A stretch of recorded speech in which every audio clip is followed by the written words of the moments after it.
didn't run through the forest hunting. They took all of the meat that came through the Niagara River and went over the falls and was dashed at the bottom of the falls. The bears, the wolves, the moose, all of them who drowned in the falls, this wildlife, and they just harvested the meat off the rocks at the bottom of the falls. Oh, so they would just wait. They would just wait, exactly, yeah. Wow. Yeah. How many things get stuck? That would seem like you'd be waiting a lot. Man. 40 people every year fall over, so. Every year right now? Yeah, wow. Oh my God. 40? But I love upstate New York. I love Niagara Falls. It's beautiful architecture from the 30s and stuff. And, yeah. It's so neat up there. Yeah, it's a gorgeous part of the country. Do you mind if I make a non-additive vodka drink here for us? Yeah. This is your vodka company, and you base it. I know you are a huge fan of extraterrestrials, and one of the things I'm very excited to talk to you about is that. But this is I brought you a book on all that. Yeah. Cool. This is based on the crystal skulls, right? The package is based. That is, folks. Package is based on the crystal heads because we wanted to sell the idea of purity, and you can see it's a nice, smiling, happy little skull. It was designed by John Alexander, the great Texas artist. This is our wheat version. We have corn in here. We have wheat in here. And there's no cleaner vodka, I must say, on the planet. We go to great lengths to make this a clean product. Not only is the bottle beautiful, but the unique fluid inside is what has got us to 70 countries, over 50 million bottles sold. We've won 12 gold medals. We won the Prodexpo in Moscow for excellent taste out of 400 beverages. And what we do is we take peaches and cream corn from Chatham, Ontario, and we put it in the truck in the mash, and we ship it 95% alcohol volume at that point, and we take it over and we put it in the ferry boat and we bring it over to the distillery in Newfoundland, Canada, one of the last state-owned stills in the world. And why are we there? Because the water from the original Wisconsin glacier is under Newfoundland. So vodka's an old Russian word for water.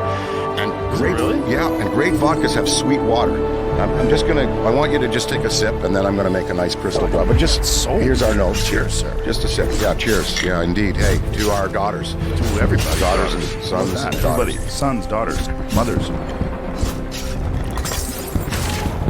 It's very good. Sweetness. Sweet, vanilla, dry, crisp with a kick of heat off the finish are our notes from Anthony Dias Blue. We take that to the distillery in Newfoundland. We use the water there. We do not add flavor packs. Flavor packs are added to lesser vodkas. That's glycerides, sugars, terpenes, and we put them.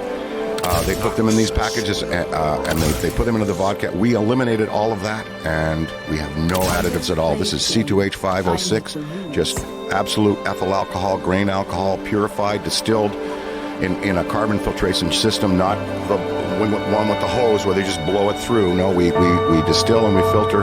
We pour it over Herkimer diamonds. Diamonds? Yep. You pour it over diamonds? We do. We pour it over the Herkimer semi-precious stone. And the Herkimer semi-precious stone is one of our last purification processes. Now, if you asked a high school professor, what does pouring alcohol over diamonds do to the alcohol? They'd probably say, well, nothing. But our stones, after certain pours, a certain number of pours, they turn yellow, and we have to bleach them, clean them, or replace them. The Herkimer diamond is found in an anomalous area of upstate New York, also in Afghanistan and in Oaxaca, Mexico. They're found. They're little semi-precious, double-ended crystals, and people love the taste of the vodka poured over the stones. Now, is there a chemical reaction that causes the stones to turn yellow, or you'd have to sit with a chemistry professor and say, why does the alcohol turn the crystals yellow? Is it doing anything? Is it purifying it?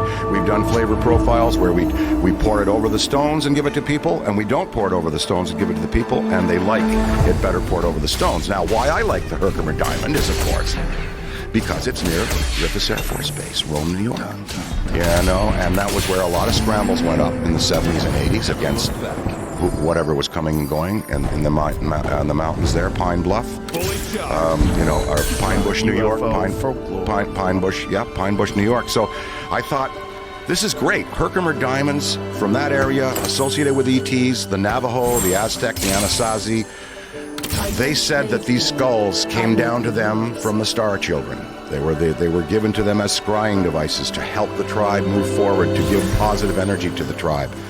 And so I thought, perfect tie-in. We pour our vodka over Herkimer diamonds. We're tied in a little to the extraterrestrial legend there with the skull, and it's the neat kind of bow to our product. But the most important thing is that the fluid in the bottle matches the beauty of the bottle, and the bottle is to sell the idea of purity and enlightened thinking, enlightened drinking, which is what these skulls were made for. Gosh, it's good even without you. Dan Aykroyd, you might be the greatest salesman that's ever lived. No. I'm sold. This is another one, folks. I don't know if you could see this. For people listening, you definitely can't. But if you're looking at it on YouTube, this is an absolutely gorgeous bottle with artwork all over it. It's really cool design. There's all these little skeletons, and it's hard to tell because it's kind of abstract, a lot of the stuff in it. But Well, that's John Alexander's work. He loves skulls and skeletons and that kind of stuff, and this is gorgeous. and Day of the Dead stuff, and so he painted that up. He's one of my oldest friends, and we met because we were working at Saturday Night Live, and my girlfriend there was Rosie Schuster, one of the writers, and we fell in love, and we had a great time, and wrote the show. We wrote Fred Garvin, Male Prostitute, and a lot of other things. And then I went away to do Blues Brothers, and she said, "I'm breaking up with you." And I said, "Well, for what or for who?" "Well, I met this artist, John Alexander." So she dumped me for him, and now we're best friends, and we'd like to find Rosie again. No. She dumped me and he went on to get married and do other stuff. But yeah, that's how we met. So it's kind of interesting friends, creative friends. So we are the vodka for the creative spirit. It comes from two artists, a writer, him an artist, graphic artist and designer and painter and sculptor. So, millennials love us because there's a no BS story on our purity. We are a pure story. We're a story about fun and about enlightened drinking in moderation, of course. And we are a story about quality. And so I think people are buying. We have a lot of female demographic there because of the cleanliness, because we don't have the additives in it. And, we just take the trouble to make this product in a special way. How long and have you been doing this? This is about 11 years. We're in 70 countries and doing really, really well with it. Because people are getting the story that it's not only the bottle, it's what's in the bottle. You get it Bevmo, Total Wines, ABC Liquor. Bars all over the world have it now. And, they like the no additive story. It's it's a little more expensive in retail, but it works out to about 37 cents a drink more. If you have 25 drinks in a bottle, you buy that bottle. You're paying a little more for the quality and for the package, but you don't have to pay too much more for a drink. It's like 37 cents more. The average drink in bars, we sell it for like maybe $7 a shot, or say $9 a shot, 7 for or 2 for 14 and 3 for 21. You're losing people in the weeds here. This is very delicious, though. I'm not a vodka guy. I generally like whiskey because I like to know what's happening. The thing about vodka is it's so smooth, and this is very delicious and smooth. Like, before you know it, you're fucked up. Well, with whiskey, I feel like you know it with every taste. What you're like, oh! Well, we don't have exactly an over viscosity. It's sweet, and it's got beautiful And if viscosity you're there. keto, this is the thing to drink if you're on a ketogenic diet. Can you want a little citrus in there? Try it. Sure, if that's your move. Yeah. No, I like it. Can you squeeze it in there very slowly and make it look like an egg yolk going in there? So look, tell I'm me- having a lot of fun with this business. It's 11 Beautiful. years. We're having fun.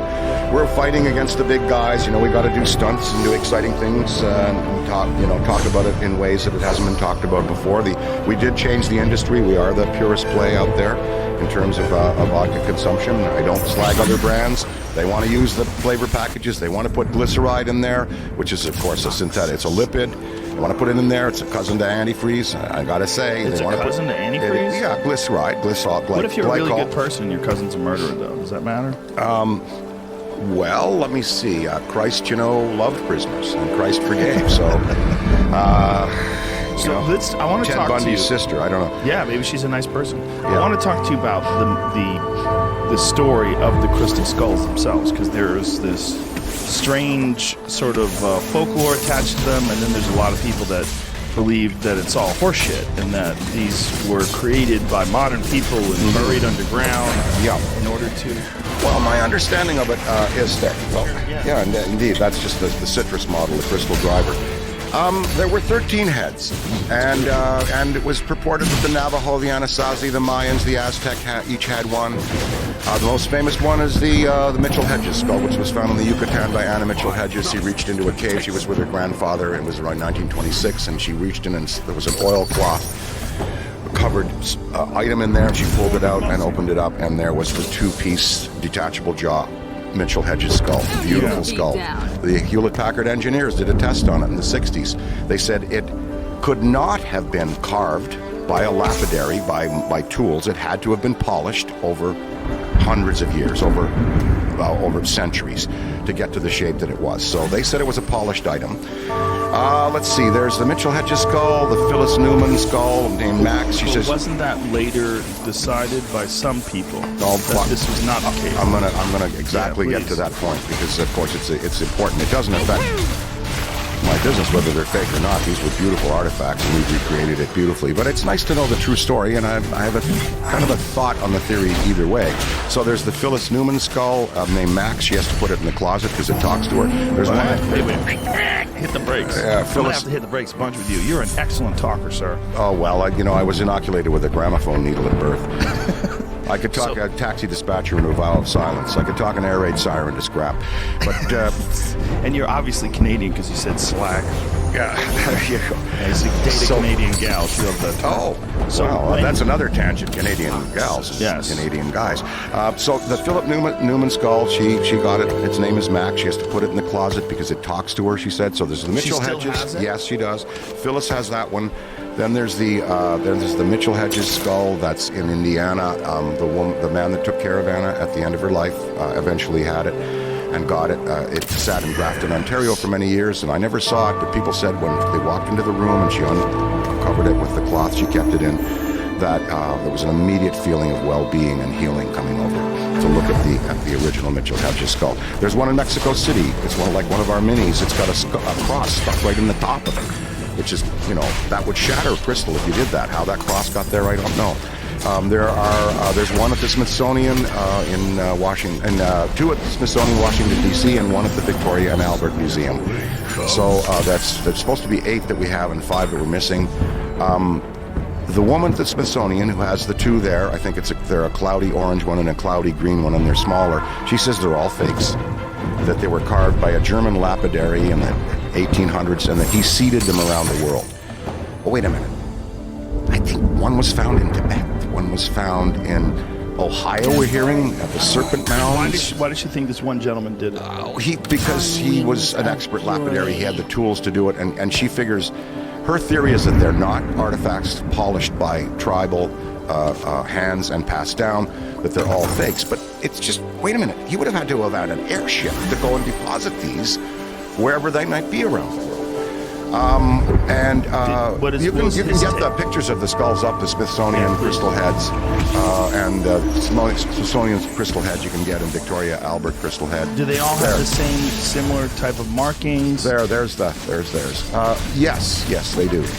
They all have the same. Now, you see, some of them are more are clearer. See, there's one of the British Museum. And there's some that are clearer and they're more beautiful, and there's some that are rougher, like that one there, and the green and the orange one. But she says all fakes. But if they're all fakes, how did they get to these different places around the world, and how were they found? Well, here's the thing, but why fake? The word fake is very strange, because it's like they are certainly real carved crystal skulls. So were they from tribal ancestry? That's the question. Who made them is the question. Who made them? Modern Western And people. how? Were they polished or were they carved? That's the thing. Aren't they beautiful? Oh, God. What do the indigenous people say? They say they found them? The Navajo say they came from the Star Children, that they were brought down and deposited and given to them as crystal ball devices, scrying devices too. What's that one down there, Jamie? Keep scrolling where you were. The green one on is the left. beautiful. The one on the left right there that looks almost like a real skull. Oh, it is a real skull. Yeah, no, the green is beautiful. So I guess, I don't know, I'm not a scientist, I'm not a professional historian. I guess I have to trust the lady at the Smithsonian, but then I question, they were found at different times in history around the world. How do you go and seed? How do you deposit them there? Why does she believe that? Is she given a coherent reason why she thinks that they're all hoaxes? Or I guess she's done her analysis, whatever they've done, to their skull. But again, the Hewlett-Packard engineers took that Mitchell Hedges skull, and they said this have not have been polished. It would have been cracked or destroyed. It could not have been built by tools. It would have been cracked or destroyed. It had to have been polished. Yeah. So, but what about some sort of a very fast-moving drill with a diamond bit on it that can slowly grind down? Well, that would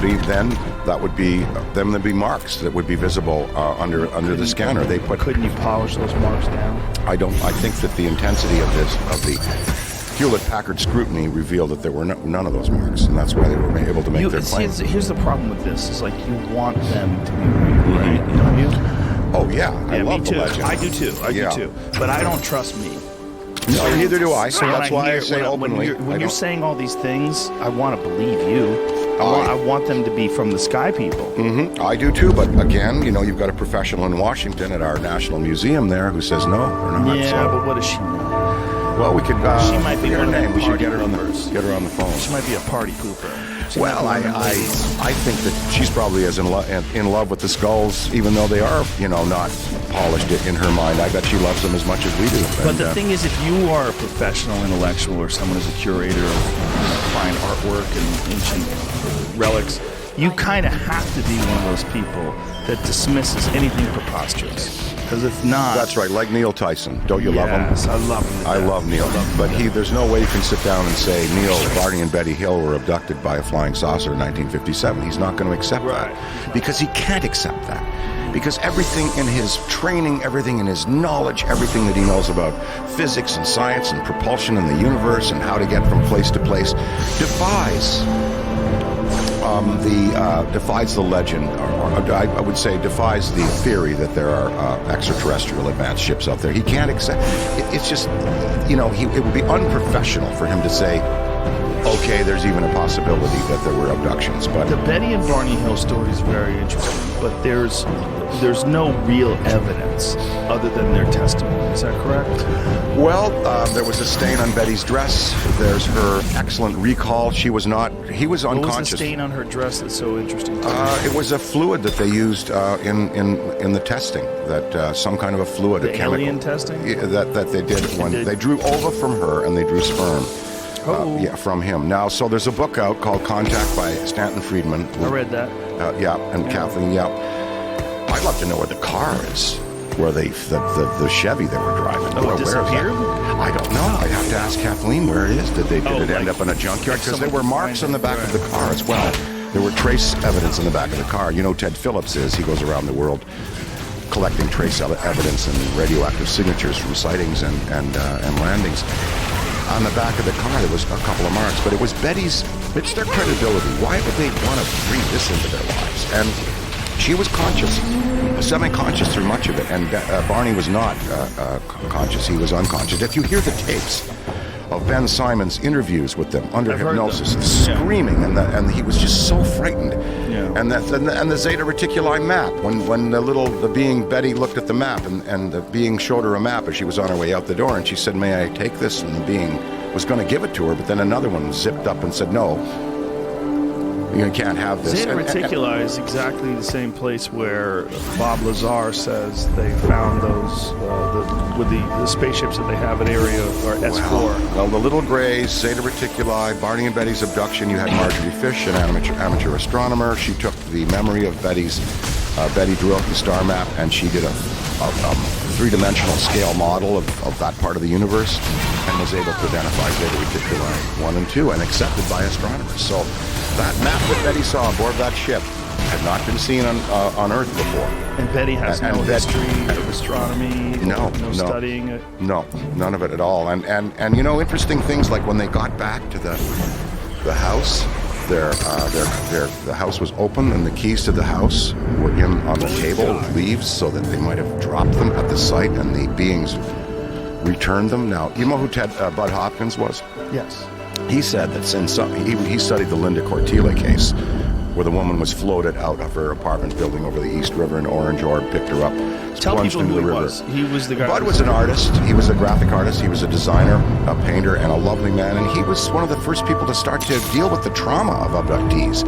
He got a reputation for being able to interview them, hypnotize them, interview them, and get their stories and empathize and sympathize with them. And he said that in some cases that he studied, the beings would grab a man from somewhere in America and grab a woman and out of their cars, out of their clothes, put them up, test them, draw sperm, fluids, whatever they were doing, and then the woman would wake up in the man's shoes or a different car, or almost as if the beings were finished with them.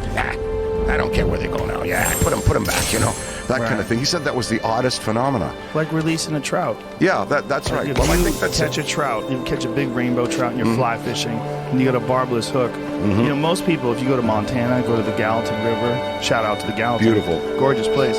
People catch and release because they appreciate that the trout are there. They'd rather go buy halibut from a store and not eat the fish because they want the salmon to be healthy. They want the trout to be healthy. Wow, so they love catch that. them and then they release them. But if you're a brown trout, brown trout are invasive, but if you're a rainbow trout and someone catches you and they take you on some 200-yard run down this river as they're trying to draw you in, it's a big 9-pound rainbow, catch of a lifetime. Beautiful right? time. And some guy pulls it on, takes pictures of it, shows it, and then releases it. No one This thing's escapes like, my how the fuck aim. did I get here? What am I doing outside of my universe? Yeah. What am I doing in this other dimension of air where I can't breathe? Precisely.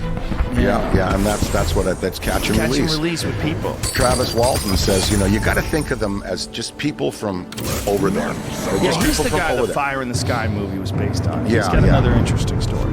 Here's Yeah. what I want people Credibility there, and credibility with Barney and Betty. I just don't think they're lying. And I Well, don't think the Ariel school children are lying. to think. I don't want to think they're lying. This is the problem that I have with it. I want to believe them.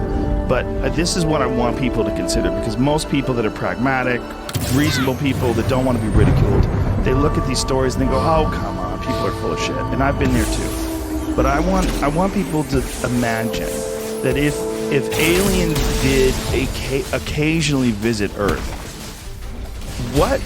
how often do you think this would take place? And how it would be very infrequently. And if it was happening, these would be completely unique, unusual occurrences out of nowhere, where someone would come down, they would do something, and they would be leaving the person with this thought and this memory and this inability to describe it with normal words. If you were taken aboard a spaceship and you were some reptilian beings that were 3 feet tall, were running experiments on you and you were paralyzed, and then they released you back on Earth, what words do you have available to you to describe this experience in a way that, like, if you tell me, hey Joe, I went whitewater rafting with my kids. It was a great time. It was so fun. We got to see eagles, and it was gorgeous. And then we had lunch at this beautiful little cafe. What a great day. I can envision this experience. I can see it. But if you tell me, hey man, we went camping and I woke up and some alien had a finger in my ass. The Allagash incident, they went camping and they disappeared. Quite a few of those, right? There's hundreds of thousands. And here, I brought you a book. This is Bruce Maccabee's book. It's all the headlines from 1952, 432 reports given. And I'll address your specific question about people, how they relate their experiences and how genuine they feel in a second here.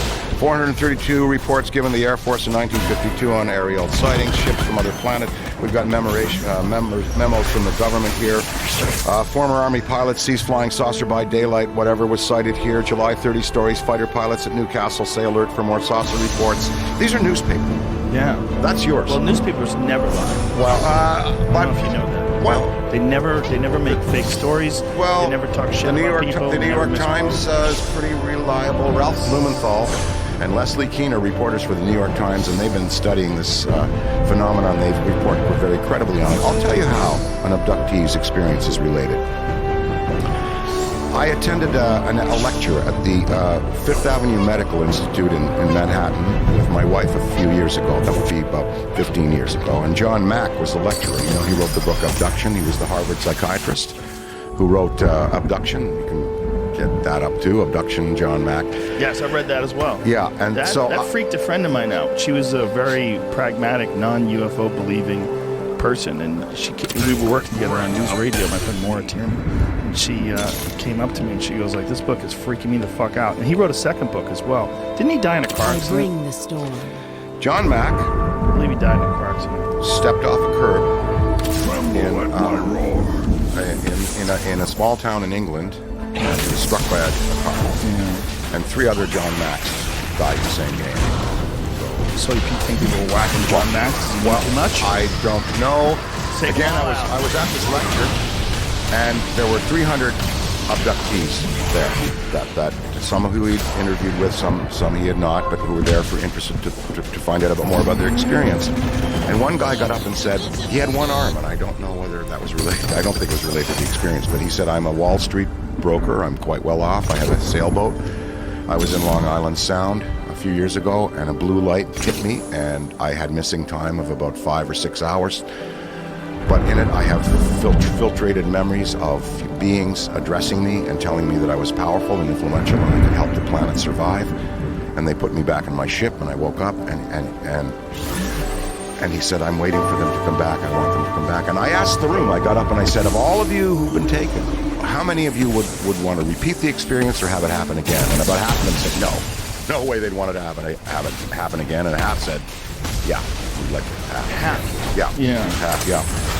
Now, I love a So good Bruce signed this to me, and I'm going to give it to you. And it's just got great headlines from the 50s, which was a massive time for saucers. You know that famous Yes. photo of the saucers over the Capitol, the glowing lights, and yeah. See if you can find that photo, Jimmy. 'Cause it is quite interesting. July 1952, Washington. Do you think this was initiated by the detonation of the atomic bombs at Hiroshima and Nagasaki, where they decided, okay, these fucking monkeys are doing some stupid shit. We need to go down there and see what's up and see if there's imminent danger to the cosmos. Let's find out what kind of capabilities they have.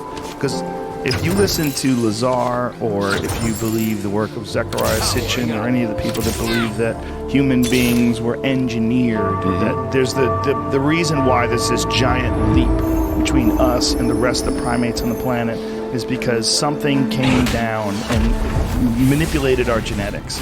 Well, the movie Mission to Mars with Tim Robbins, basically it says that.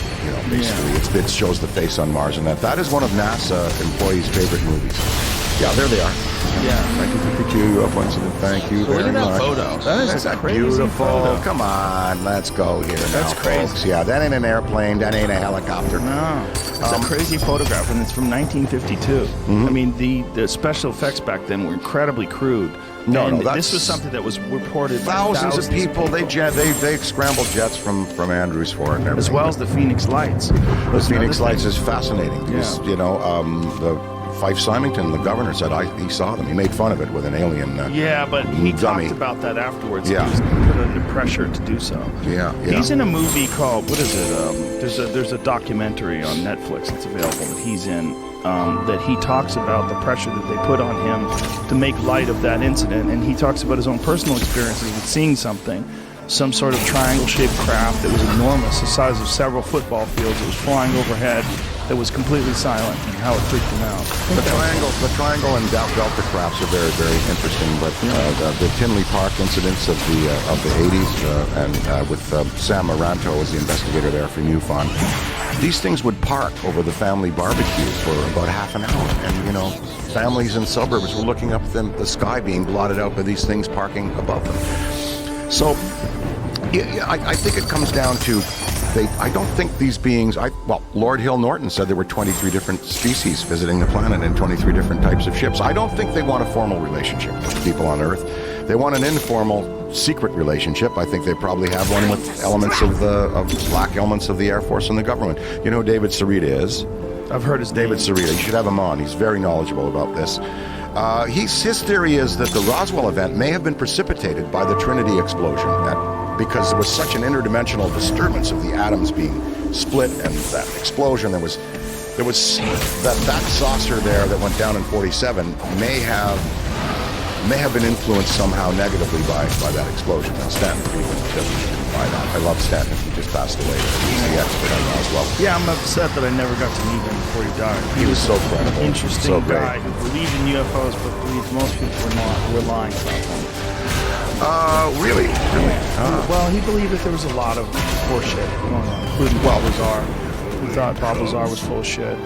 Again, why would Bob go out there and do that and compromise his life? Well, let me tell you something. After talking to him for 3 hours and then having dinner with him the night before, I used to believe I had the best bullshit meter in the world, but as I've gotten older, I've gotten more honest. I didn't see anything. He's an incredibly smart guy, and he's not a guy who's like seeking out attention. And he's not profiting from this. In Well, fact, just his demeanor and everything. Jeez, he's like an accountant. he's a legitimate scientist. Yeah. And and I've talked to him. One of the things that I engaged him with when we had dinner, we talked about science, just science in general, and we talked about all sorts of different things. And he's a scientist. He's a legit scientist. I've talked to a lot of them. Yeah. I know what kind of person he is. He's a. And they just hassled him again there. They rated his nuclear isotope. They think he has element 115. That's what they think. Wouldn't we all love to have that? Yeah, that's what they think. That's some artist created that thing up there with element 115. And Yeah, element 115, indeed. Well, if you get a little sliver of that, that would be pretty exciting. Yeah. He talked openly about it in the 90s that he had managed to weasel some away from the Area S4, and they think that he still has it. Yeah. There was some experiments that he had done that George Knapp had actually filmed, that it showed some really bizarre distortions using this stuff, and that it was able to. I got to remember exactly what it did that they showed, but they did some experiments with like steam or smoke or something like that, where they showed element 115 emitting some sort of Vapor. well, no, it was emitting some sort of a field. Oh, like, yeah, where you okay. literally couldn't physically touch this stuff. Yeah, no, it would be nice to find that. That's for sure. But I believe Bob. I do, and I believe Barney and Betty, and I believe wanna Travis. I want to evolve, and that's I believe my problem. I believe the Allagash guys. Why would they do this? Because people are full of shit. Well- They love to lie. They love attention. They love crazy stories. People love telling you they're psychic. People love believing in astrology. People believe in Bigfoot. I think that there's a lot of people out there that want fantastic things to be real, including me. It's exciting. It's way more exciting It's than really- than not being real. It is entertaining. That's why I love the whole subject. That's But my problem with the it. thing is that these people were severely damaged. Like Barney Hill was damaged. The Allagash boys were damaged. Travis so? Walton were psychologically damaged by these experiences. You know? Allegedly. Yeah. We don't know. I mean, they might have been damaged already. This might have been... I accept that. Yeah, this might have been something... But you read where- Contact, and Yes, you've I seen did. Betty interviewed. Doesn't she come off as She does. someone who is extremely credible? She does. Yeah, yeah. She does. So does Barney. Betty and Barney Hill. They're an interesting couple because they were an interracial couple. What year was this that this happened? 57. So they were dealing with all sorts of pressure. This was during the Civil Rights Movement, and they were, they were pretty. It was not what you would expect for people that were calling out and trying to get attention. And the way, Yeah. the way they described this, it resonated with people. Well, he was having nightmares and rashes, and they had to come to some medical conclusion about it. And they Also consulted a extremely friend. consistent. The Yeah. story was extremely consistent. It was, and they consulted a friend at the Air Force, who they knew, and they came to Ben Simon and that. No, it's a fascinating story. It's just in a way, as again, it's very, very, very entertaining. And How did you get involved in this? well, my mother worked for the Ministry of Munitions and Supply in World War II for the minister, and she was suborned to work with the aircraft production for the Hurricane. She was in charge of working with getting the Hurricane fuselages built in Canada for the Hurricane fighter plane. So she was, in the world of aviation. And in 1947, she was walking down Spark Street in Ottawa, and she looked up in the sky. She was sort of said, something told me to look up, and she said she saw what looked like a Christmas tree ornament just winking above the street about 400 or 500 feet. Winking on and off, red, green, white, red, green, white. And she thought, that's odd, And then she looked at it and she just zipped off in the sky and disappeared. And around the house after that point, we always had articles. There's a cover of Life magazine with Marilyn Monroe talking about flying saucers. There's a cover of Look magazine with Elizabeth Taylor. It catalogs the Barney and Betty Hill incident. So whenever one of those articles come up, she always had that at home for weeks. I was interested in it from then. And I've had 4 sightings myself, quite vivid. The first one was in Martha's Vineyard. It was 4 in the morning. I got up to take a leak on the balcony there, and I looked up in the sky, and about 100,000 feet up, I saw 2 glowing discs lying in echelon formation. You saw this. I saw this. How old were you? I was in my 30s, yeah. And so I look up and I see these things, and they're moving, and they're going from horizon to horizon, 20,000 miles an hour. And I've been in an F-5. I've had it in my hands. I've been in a B-25. I know helicopters. I know aviation. I know meteoric bolides. I know what's not a meteor and what is. I know what's a helicopter and what is. I know what's the moon and Venus. 2 glowing, round objects, 100,000 feet, maybe 20,000 miles an hour they're doing, because they went across the sky like just in a zigzag formation. So if I screamed to my wife, my friends, they got up, the three of us saw it, and I said, and they all knew it was something unusual. That was my first sighting. Okay, now who knows? Okay, meteorite worldwide. There are many people that can dispute that wasn't real. But I know what I saw. I know what my friends saw. I know what my wife saw. Those things were moving. They were blowing fast. They were flying in formation. And they were doing enough speed to get from basically the right side of my eyes to the left side of my eyes really fast. The second one was... I was in, so that's four. I count those two as two. Then the second one that I saw, so the third one I saw, I was in Montreal, Canada, and I was at the 23rd floor of the Queen Elizabeth Hotel, and this would have been when we were doing Patron in Canada, the Patron tequila promotion. That would have been in the early 2000s, and I looked up and beyond the window there, and I saw this. Well, it just looked like an air mattress turned over on its, with the bubbles on the bottom. It was huge. It was 150 feet long, 50 feet wide, gray. It was a gray, rainy day in Montreal, broad daylight, and here was this thing at the 23rd story of the hotel. And I'm looking at it, and it moved slowly down St. Catherine Street, and I'm thinking, where are the wires? Where are the wires? It's got to be a balloon. It's got to be. There's no Thanksgiving Day parade here. What is that? And my friends are with me. What is that? And I come along, and I just parked outside the window. We looked at it, big gray thing with these bulbs underneath. And then it slowly turned, and we saw the full length of it. And then it went around the corner. We ran out in the hall, and we just watched it drift kind of sideways off over the St. Lawrence River and disappeared.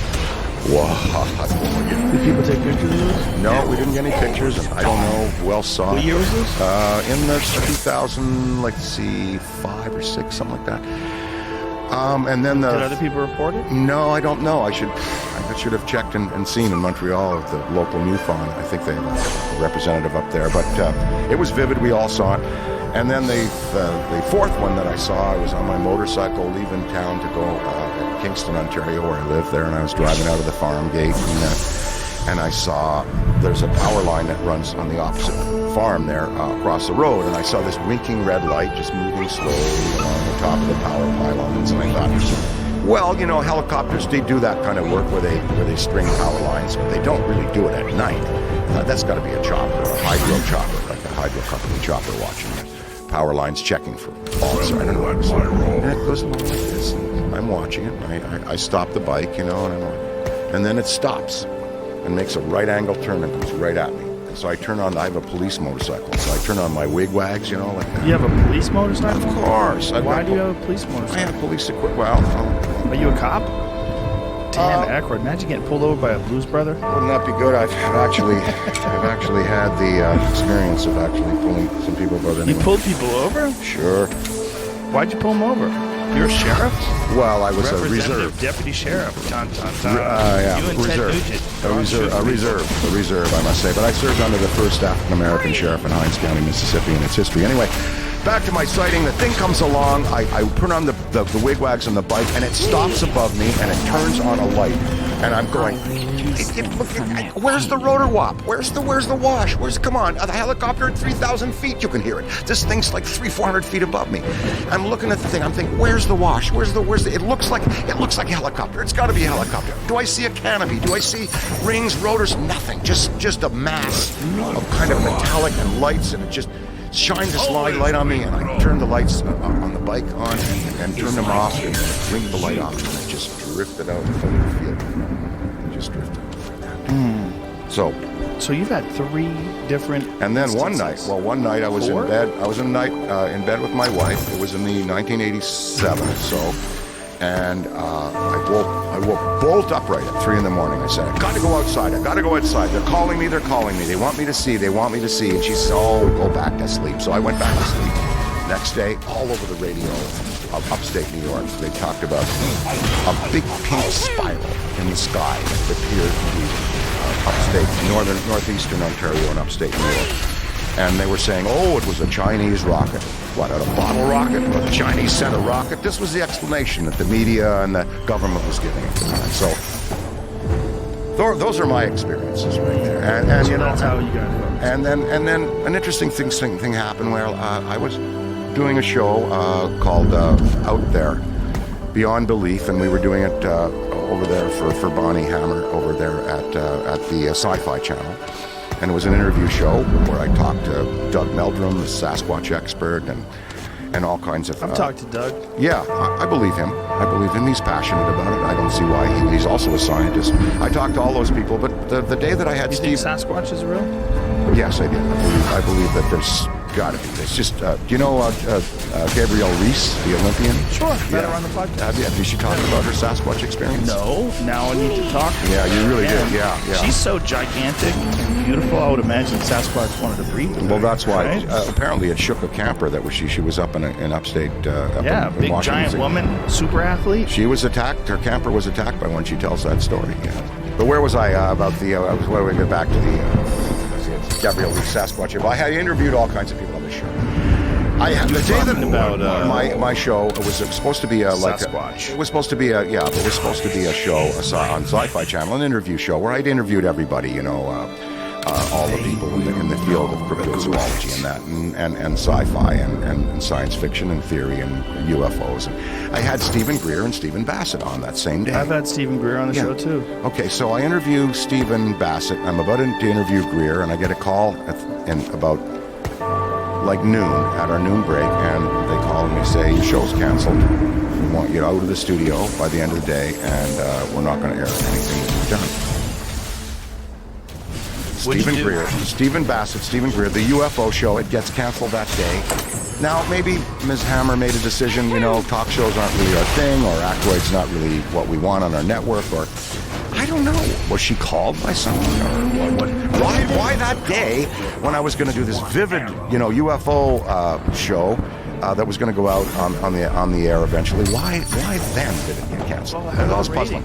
How are the ratings? Well, no, we never got to air. I did 26 of them, and we never got to air. Never got to air? No. So you just filmed them and it never...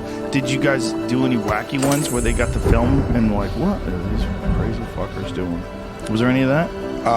Like if you were a non-believer, non-UFO enthusiast... It was a pure interview show. I didn't Yeah. show any footage. I just interviewed. Just talk to people. Yeah, so the day of my UFO show, that was my big Stephen Greer and Stephen Bassett show, he got canceled. So, there's But that. do you think that they would... Listen, sci-fi is all about those shows. I mean, I watched an episode of sci-fi where there's a bunch of people that claim to be trapped in a cabin in Maine because werewolves were outside.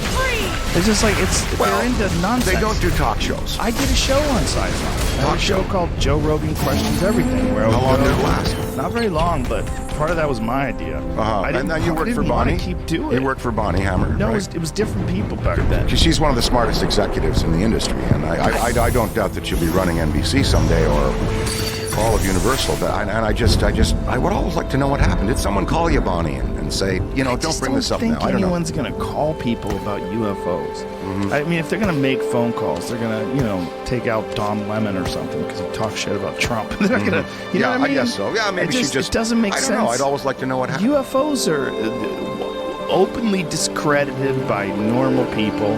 Well, not entirely, dismiss though. them. Half the world believes. If you look at the work of Ralph Blumenthal and Leslie Keane, New York Times reporters, they're credibly reporting this stuff. Barney and Betty Hill, the state of New Hampshire, has certified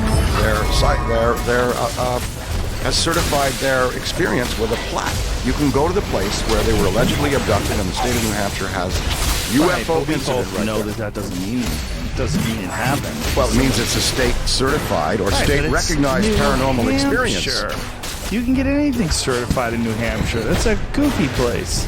Well, I don't. Shout out to New Hampshire. Adam Sandler comes from there. That's one. He's definitely a national. Yeah. There it is. There it is. Eddie and Barney Hill incident. Isn't that great? I mean, wow! Like a state certified, and also another state certified 61. paranormal. 61. Oh, right. It was 61. right around the time. That was a couple months before Kennedy was shot, right? Wasn't he shot in November? 63 for him. Right? Yeah. Oh, was it 63? Yeah, 63, and That's that right. wasn't 47. Yeah, but there you go. That's There with you New go. Hampshire. So A couple look at Betty and that. Barney Hill experience a close encounter with an unidentified. And then in Marfa, Texas, you heard of the Marfa Lights? No, I have not. Oh, the Marfa Lights are these anomalous, and that's a state kind of recognize Paranormal Mystery 2. Mysterious Marfa Lights. They have a kind of a picnic area where you can watch them at night. No one knows what they are. They appear every night, and they bounce around on the horizon. They go up and down and back and forth. People say, oh, they're headlights from different cars on the highway, but the Air Force, the state police, they've all tried to figure out what they are, and they just don't know what the Marfa Lights are. And they're recognized by the state of Texas as a paranormal event. But I like your skeptical view. Yes, I do. Yeah, ball lightning is a real thing that's created by pressure inside the tectonic plates. But every night, consistently going back and forth in symmetrical patterns. But I mean, every night, can we go there tonight and go film it? Yes, we could. 100%. Absolutely. Really? Yep. Marfa Lights. How many videos of the Marfa Lights are available? Go ahead. Like Marfa and Marfa. There's a lot of them? Let me see some. There they are. Let me see what we got here. What do we got here? Yeah. No one knows. That's rednecks. They're driving their trucks over the hill. Well, that's what they say in the Air Force and the police. lights. They've looked in there. They've done surveys. They've done geodetic surveys. What is it? Is it gas? Is it what? What's the official explanation? No one knows. Mystery Lights. The state of Texas has a little plaque to mark the Mystery Lights. Enjoy them because they're there. They're going to be there tonight. Those 6 p.m. to 2 in the morning. Really? Every night? Every day. Every get a place out there. Every night. Smoke weed and stare at the sky. Is there any UFO sightings that you think are nonsense? Is there any like mainstream ones that you listen to and you're like, I'm not buying that one? All the people that I've talked to that have had sightings and have had experiences seem very genuine. I don't know that anyone has been. I don't know anyone that's been blown out publicly that I would doubt. I mean, can you think of one? I don't. I believe the Allagash boys. Calvin Parker down there in Mississippi, the Pascagoula incident. I mean, again, their lives were severely negatively affected by these experiences. Right, but they didn't know whether or not that was going to be the case when they reported on it. A lot of people do silly things that negatively affect their life. Yeah, and they're not aware. They're not future tellers. There's a guy there who was. He says that the alien appeared at his back screen porch door. He's in Colorado. Do you know that gentleman? He says that you're balls deep in this, man. You know all these stories. This guy, I don't know if I believe him. Because, no? Yeah, Colorado, alien at the back door. I don't know. Doesn't seem right. I just looked. I don't know if I believe him or not. It just like he was fabricating there. That guy. I'm sure there's a lot of people fabricating things, and I'm also sure there's a lot of people that believe they're telling a true story, but in fact are schizophrenic or they have some issues. Or I think there's a lot of that going on. You know, Billy Meyer was doubted for sure, many years. I know What do you think story. about him? The pictures are so vivid, and the Pleiadian story is so vivid. I mean, a book. Billy Meyer. You can put Billy Meyer UFO photos. Where's he there. from? He's Swiss. He was a Swiss. Yeah, we have his book.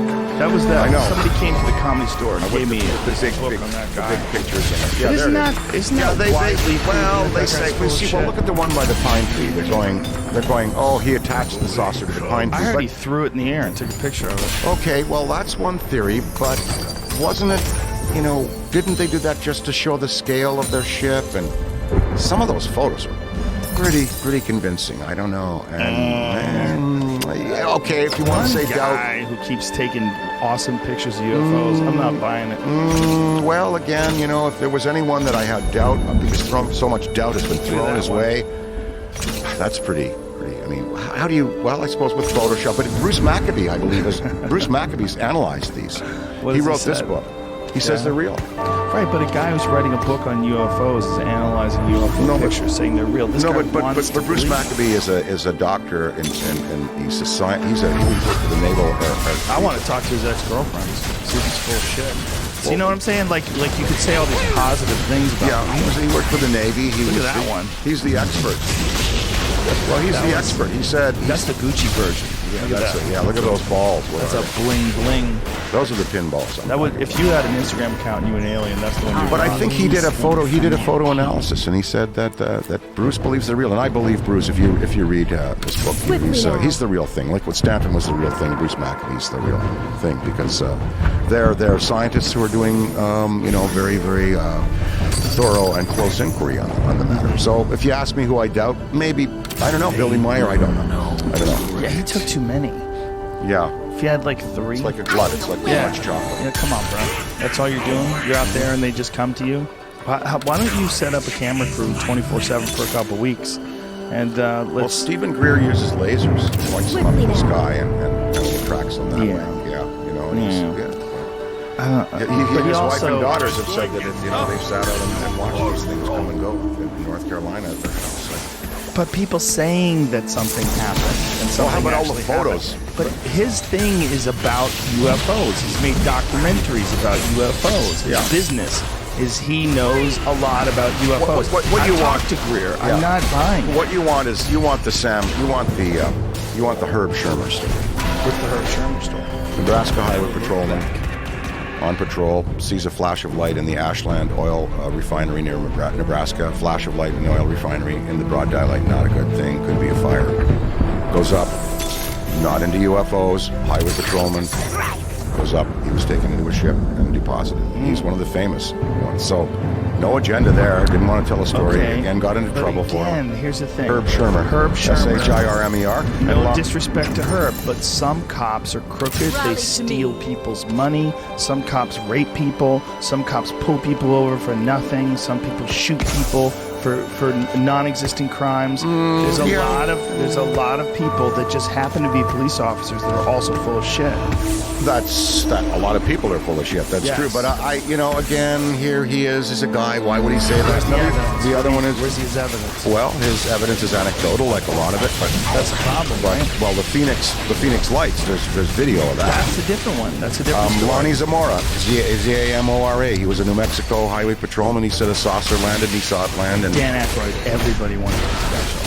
And one of the best ways to be special is for you to have a special moment with some special creatures from a special place. No one else can recognize whether or not you're telling the truth or not telling the truth. Right. You talk about this, and everybody wants to listen, and they listen to you. They're totally fixated on everything you like to say. well, how about that's Pervez intoxicating. Jafari? Pervez Jafari. Well, I like the name. Okay, Who's Pervez Jafari? he was an Iranian Air Force pilot. He still lives in Iran. He does many lectures.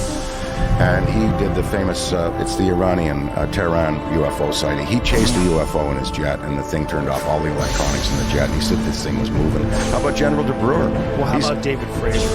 I don't know him. He's the guy that they were talking about on the Bob Lazar documentary.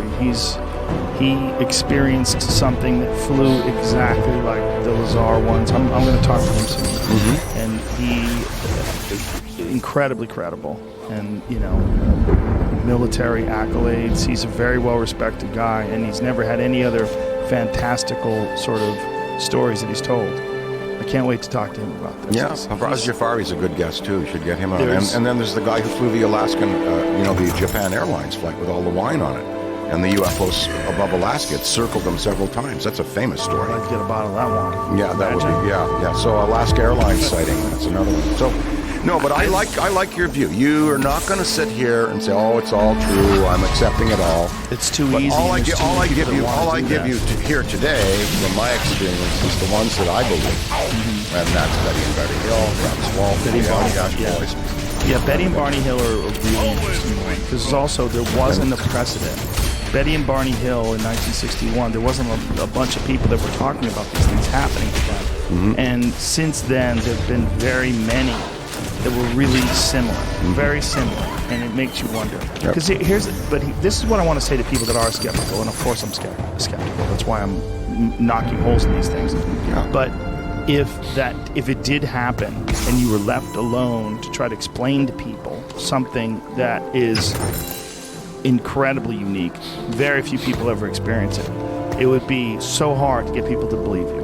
Well, It would be that's so why you hard, have to even go if to it a was true. professional. You go to a professional. Even there's no such thing. Well, There's John someone Mack, who can. Professional means you make money doing it.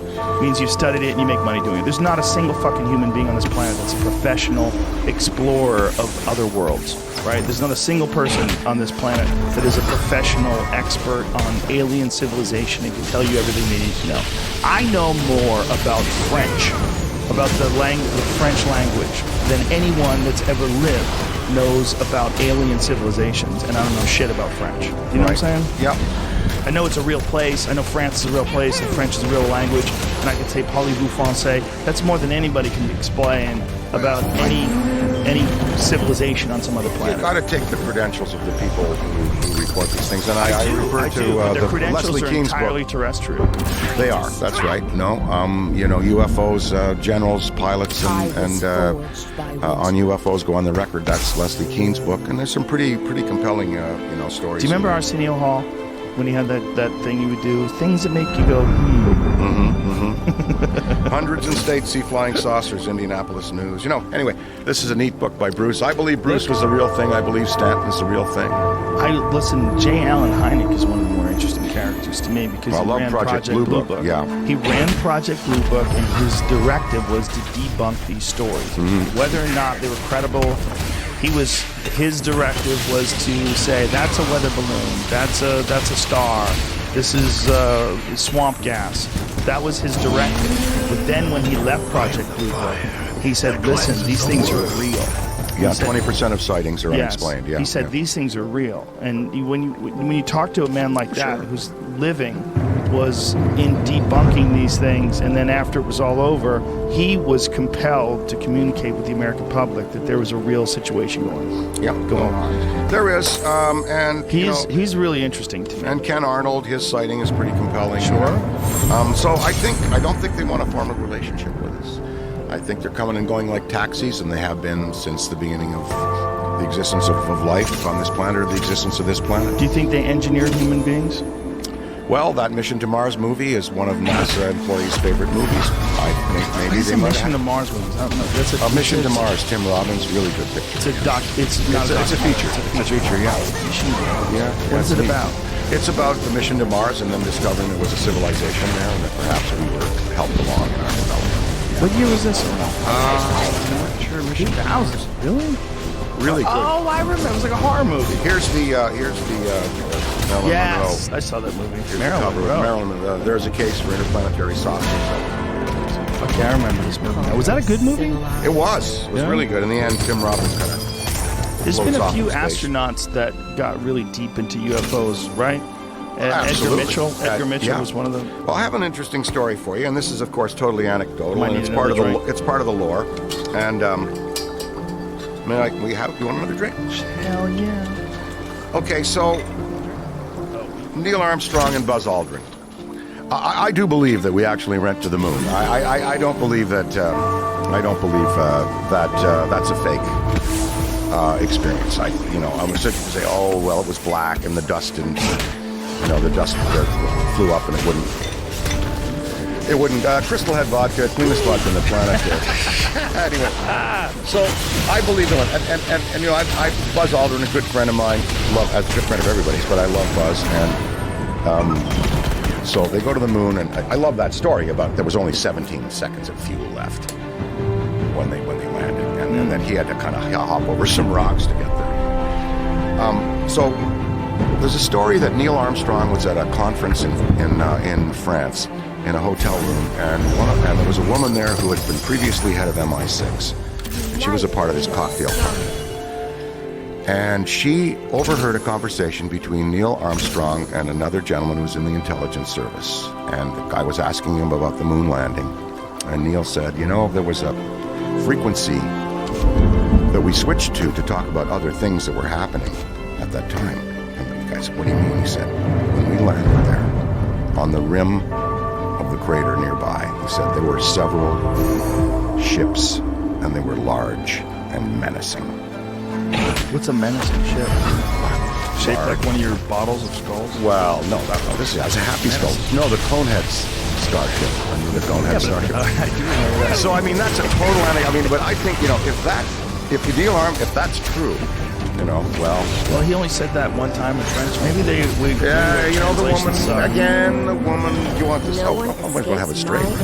The woman was with MI6, reportedly. That's kind of a neat story. Of course, it's a neat story. Edgar Mitchell said that he saw something out there too, right?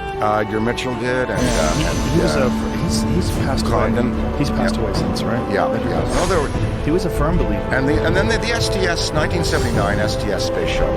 Did you see that? STS 1979 tether, satellite tether break. Oh, I have seen that. Yeah, the tether broke off. It was a mile long, and they were supposed to spin off a satellite. It was a mile long, and it broke.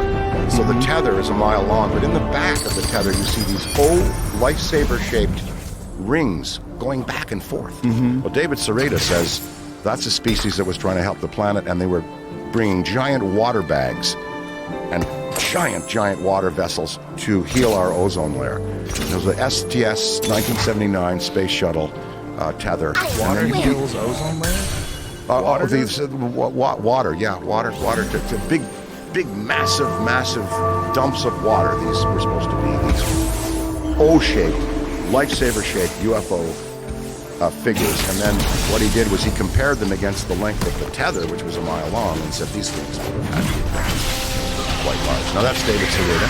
We should have him on. He's a brilliant ufologist and theorist. And STS Space Shuttle 1979. And then Lonnie Zamora, you should also check, and Herb Shermer, SCHIRMAR, and Leslie Keane and Ralph Blumenthal. You know. This is just a piece of paper, but there's a video footage. There you go. Evidence and plasmas in the thermosphere. There we go. There. 10 separate NASA space shuttle missions over 200 miles above the Earth within the thermosphere. The structures appear to be self-illuminated, maybe several meters or kilometers in size, and have 4 distinct morphologies. What is this? What's the title of this? Who's this from? Emeritus Brain Research Laboratory, Northern California, Cosmology.com. I've never seen that. That's pretty neat. I don't know. I just stumbled across it. Maybe Ron bullshit. Joseph, PhD, Center for Cosmology, Silicon Valley, California. See if you can find it. There is video footage. There is video. The tether. The video is weird. And someone described it as ice crystals, and they said that the perspective is what's screwing everybody up. As if the ice crystals are between us and the cable, but it makes it look like they're enormous, but they're actually quite small. I think at this point we can accept that these ships are real, that they're advanced. Can we? Yes, we can. I think we can accept that. There's just so much footage, so many reports. Ted Phillips has trace evidence, so many landing sites, so many. I think we'd accept they're real. I think we accept these beings are real. There are many different species. Some are benevolent to us, some are malevolent. What we have to get past is, okay, now that we know that, how will that help human transformation? Now, John Mack, at this session I was at the Fifth Avenue Medical Institute, a woman got up and she said, I was a socialite in Massachusetts. All I cared about was money and spending money and where I could go and spend money and buying things. And one afternoon I was in my garden and an orange orb came into the garden and a figure got out and lectured me. You have so much power. Just like the guy in the sailboat. You can make this planet a better place. Your obligation now is to use your power and your wealth to make this planet a better place. And she is now one of the leading environmentalists on the planet. She devotes her money and time to this. What's her name? I don't know her name. I don't remember her name. But Jan Harzan, I do know his name. He's head of MUFON. And why is Jan Harzan, an ex-IBM mainframe engineer, head of MUFON? Because when he was a boy in Marin County, California, he and his brother were left for the weekend. He was 10 and 12-year-old brother. 12-year-old brother. He was 10. An orange orb dropped in his backyard. 2 beings got out and played with them for several hours, and then he came back the next day. And Jan said, I have to go into science. I got to know what that was. That wasn't a helicopter. That wasn't. Have you had Jan on? Have you had No. Yeah, have Jan on, and you should have. Okay. You should have Jan on. You should have Beverly Trout on. She's the Midwestern, one of the directors for the Midwest. Sam Maranto, the expert on the Tinley Park cases, which that is so great. I want to just point out that Dan Aykroyd has no notes in front of him. These words are just flying out of his head. These names are deeply ingrained in his memory. The Tinley Park, the Delta's parking above your family barbecue. So it's entertaining. We got to get past that they exist and get to the point, though. How do we benefit our planet? How do we make this planet better? How do we take these warnings?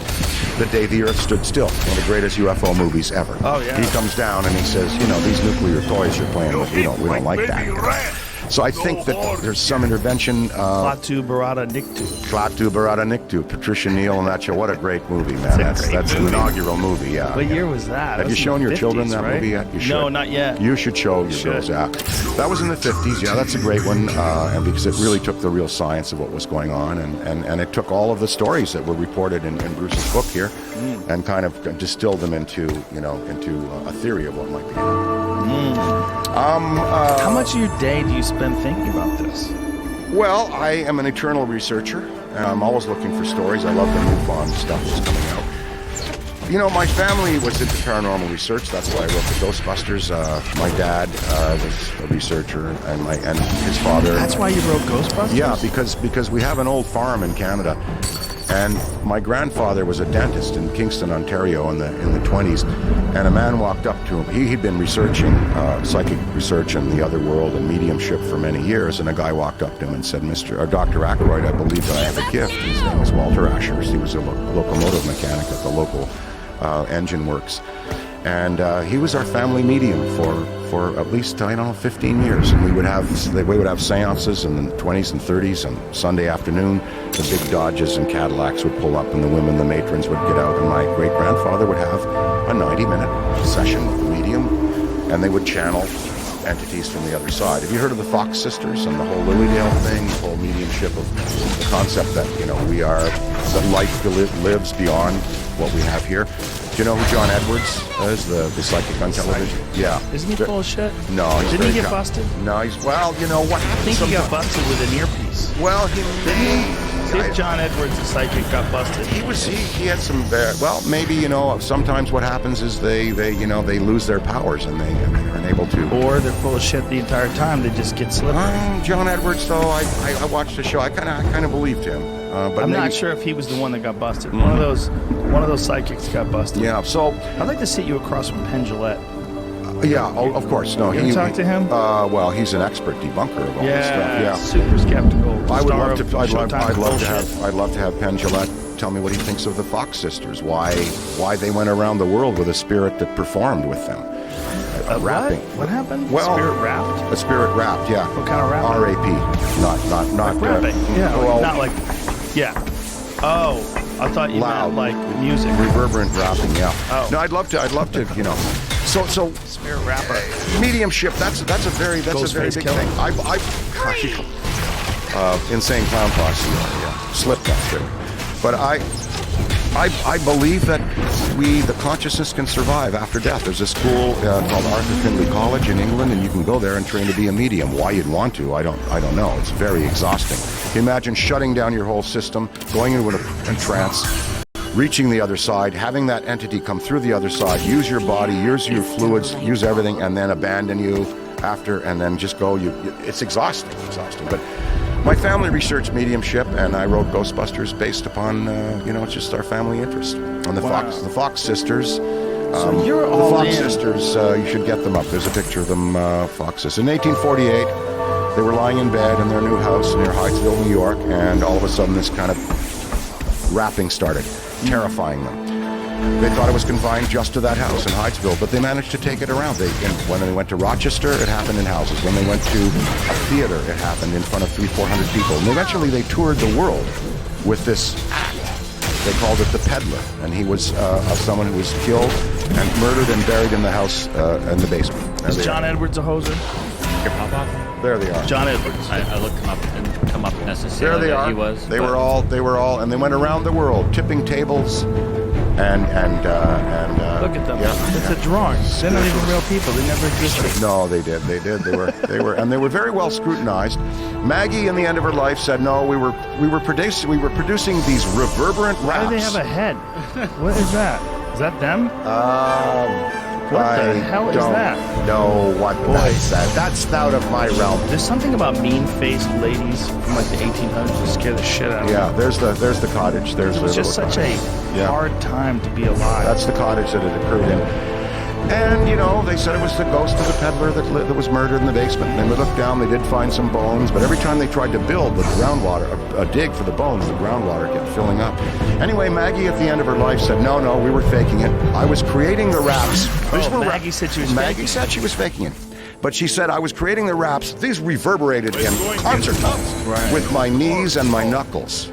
Now I can crack my knuckles maybe in my knees, but you can't make up.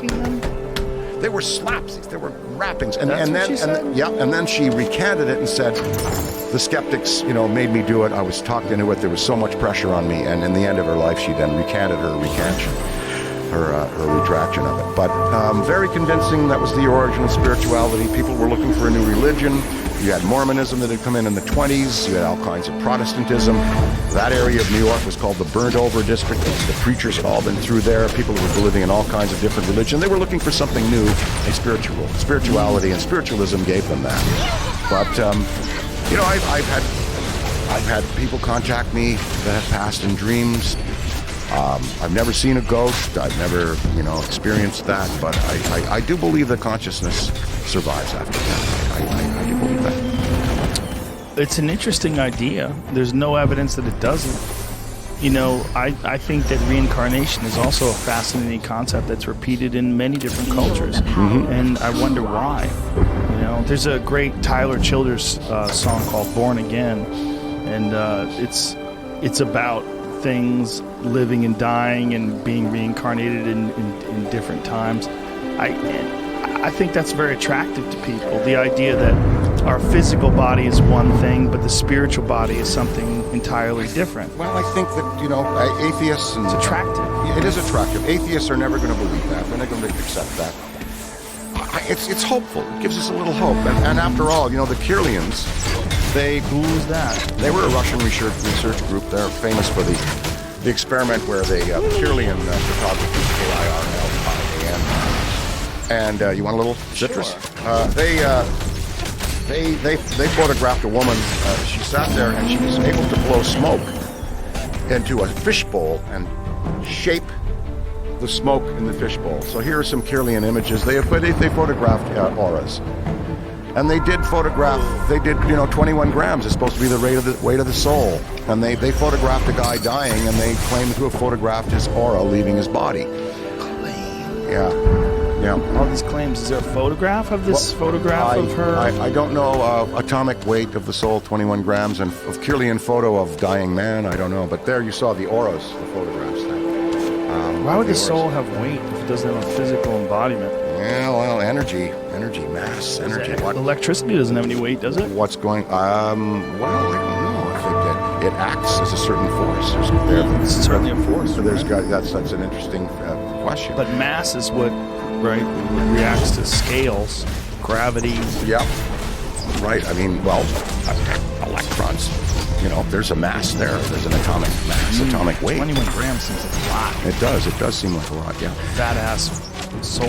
But the Kirlians were they were that would be a fat soul. Yeah. I remember they made a movie about it. You're into everything. You're into ghosts. You're into Bigfoot. You're into aliens, UFO abductions, everything.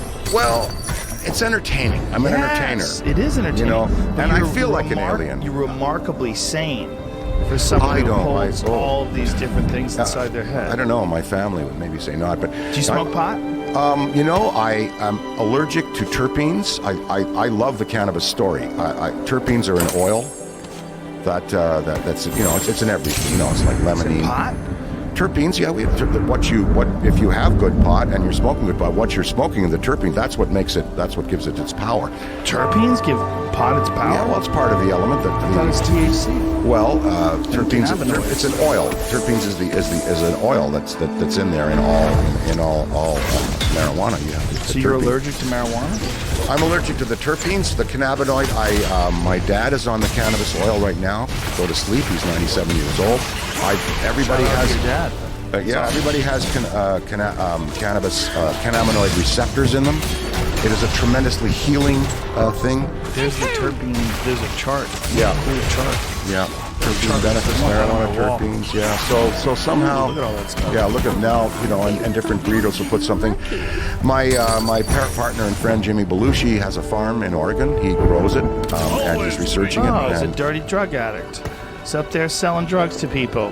Jim Belushi pushing drugs. Well, it's legal now in Oregon. Brother of John, selling drugs. Well, the point is that if John had been a pothead, he'd be alive today. Sure. Because he died of a cocaine and heroin speedball injection. Yeah. If I'd have had him smoking pot there in the vineyard, like back then, he would be alive today. Yeah. But, so my I believe generation of comedians are potheads. Well, you know what? I hear Seth Rogen's office at Columbia Pictures had to be defumed and defogged when he left. But I gave him Stoner of the Year award one day. yeah. With one of the High Times awards. Yeah. I presented it. Well, cannabis is tremendously valuable. We're finding if you take the THC out and put the CBD in there, that's great for arthritis and that. I like the smell of weed. It doesn't bother me. You're allergic to it? It just bothers me. You should go to an allergist to get that cured. Well, sure.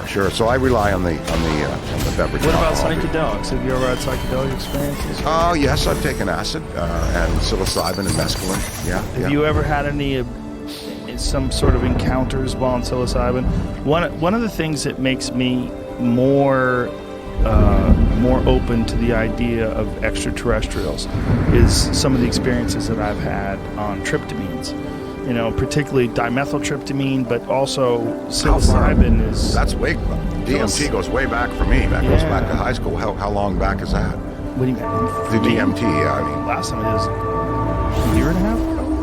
In a controlled situation. Yeah. Tell me well, about your experience. pretty controlled. I'd be interested to know. It's Well, kind of that's a little speedy.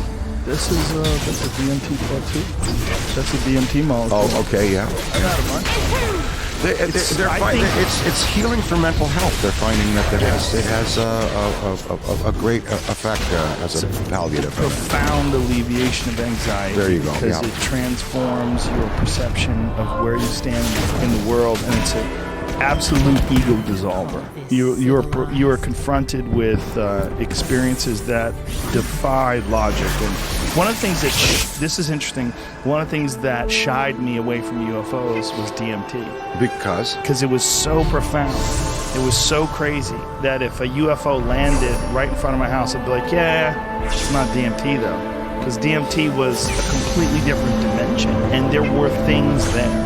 One of the things that's... You were in a controlled environment. Yes. You were with friends. You were... Yes. Yeah. But one of the Were you things seated? Were you in nature? Were you... Seated in the house. Okay. In my house. Yeah, and you I've done took in how other much? Houses. Well, you take 3 giant Who makes that hits. stuff? I can't tell you.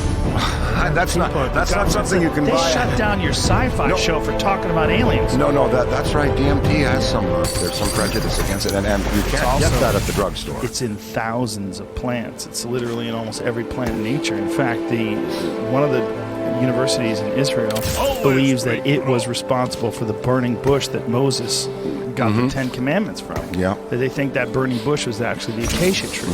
And the acacia tree is rich in DMT. And it burst into flame, and he inhaled the vapor. Exactly. They And think saw that this. God. Well, they think that this is just a problem with translation. Is that this idea of the burning bush? Like, oh, there was a burning bush. Well, maybe they figured out a way to extract the dimethyltryptamine from the acacia tree, or this acacia bush as well, and that they took this small amount of dimethyltryptamine from this fire and inhaled it, and had this profound religious experience, like I've experienced, like many people have experienced that have taken it. And I think that one thing that happens when you do this is you're confronted with entities. Now, I don't know what these things are, but they seem to be communicating with you, and they seem to be talking to you, and they seem to know everything about you. So the question is, like, is that really your subconscious? Is this what you know about yourself stripped down to some very bare, raw form, and then confronted with these psychedelics that perturb your visual cortex, so they provide you with all these intense visualizations? Or is it a chemical portal to another dimension?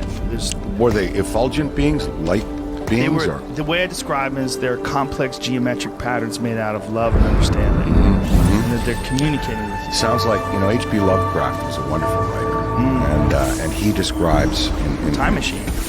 No, that was H.G. Wells. But Oh. H.P. Lovecraft, he wrote the What did he Cthulhu, the Dunwich Horror, and the books about Cthulhu. That's right, the Cthulhu, And right. he kind of, walked out of his life and disappeared from his family and all that. But Where'd he go? Well, he kind of went out for cigarettes and kind of never came back. But No one ever found him? Well, no, I think they found him, but he had vanished for a while. H.P. Lovecraft, maybe look up grave or demise. But he wrote about geometric shapes. He wrote about interdimensional geometric shapes and getting you up a space where you saw the universe in terms of geometry and diamond shaped things and multi patterns and colors. And Do you know the artist Alex Gray? You know who I he don't. is? Alex Gray is a beautiful artist. I mean, an amazing, amazing guy. And he, all of his stuff is tryptamine-based artwork. Pull up some Alex Gray stuff so you can see it. It literally, when you see it, you go, "Oh, that I recognize that. I recognize the." How long was your voyage? All of them are about 15 minutes to 20 minutes long, depending upon. This is all Alex Gray stuff.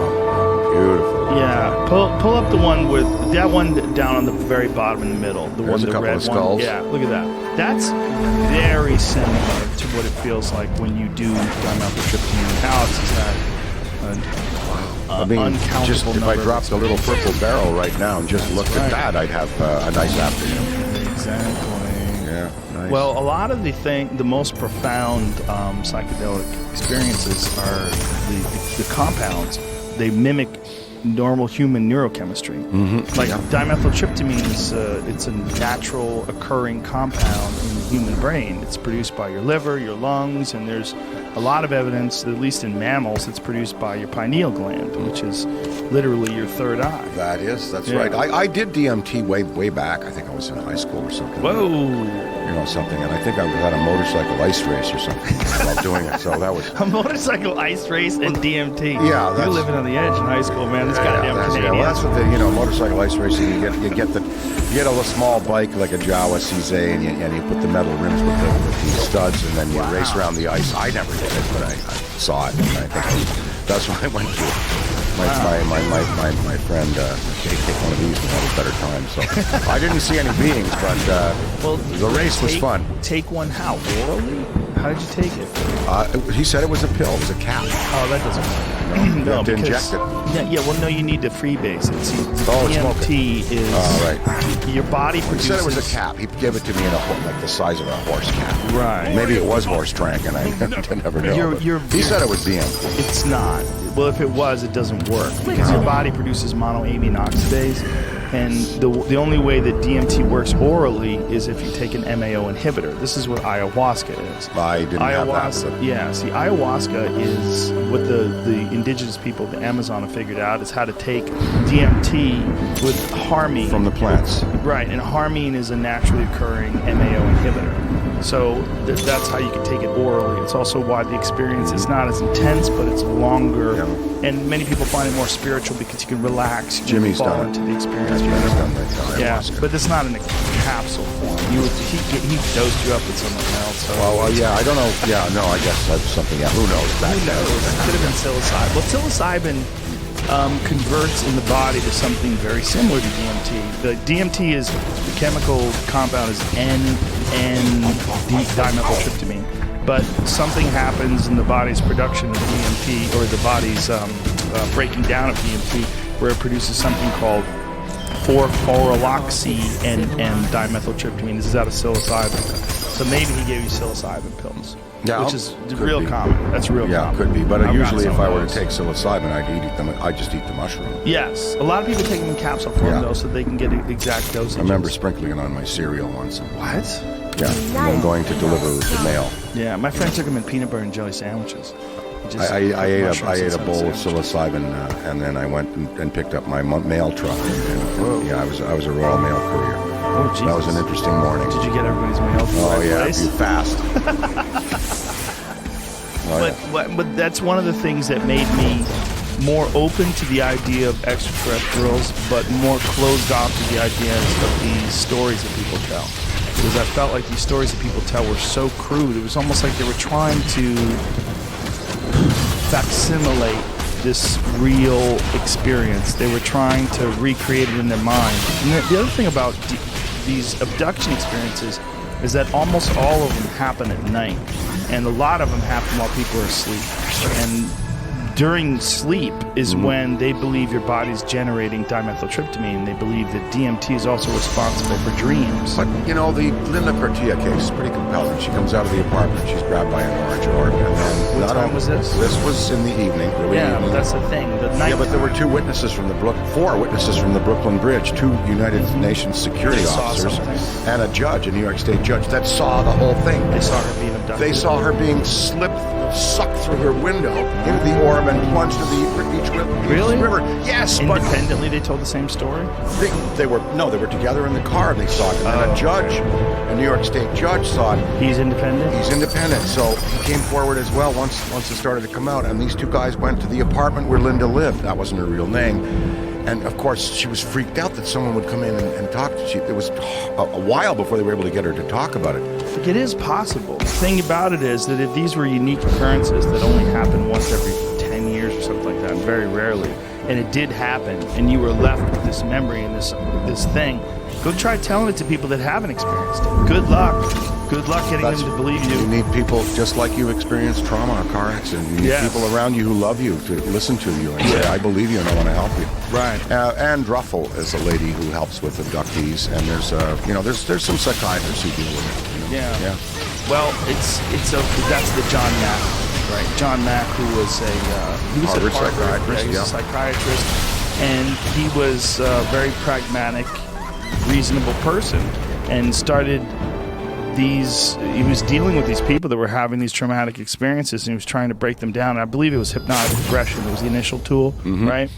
And through that, he sort of started piecing together that these people independently had remarkably similar stories. Right. Was But it here's the hypnagogic thing. sleep? Was it hypnagogic There's sleep? 320 million people in this country alone. If 100 people have these experiences, good luck getting those other 320 million people to believe, listen to you. They're not going to listen to you.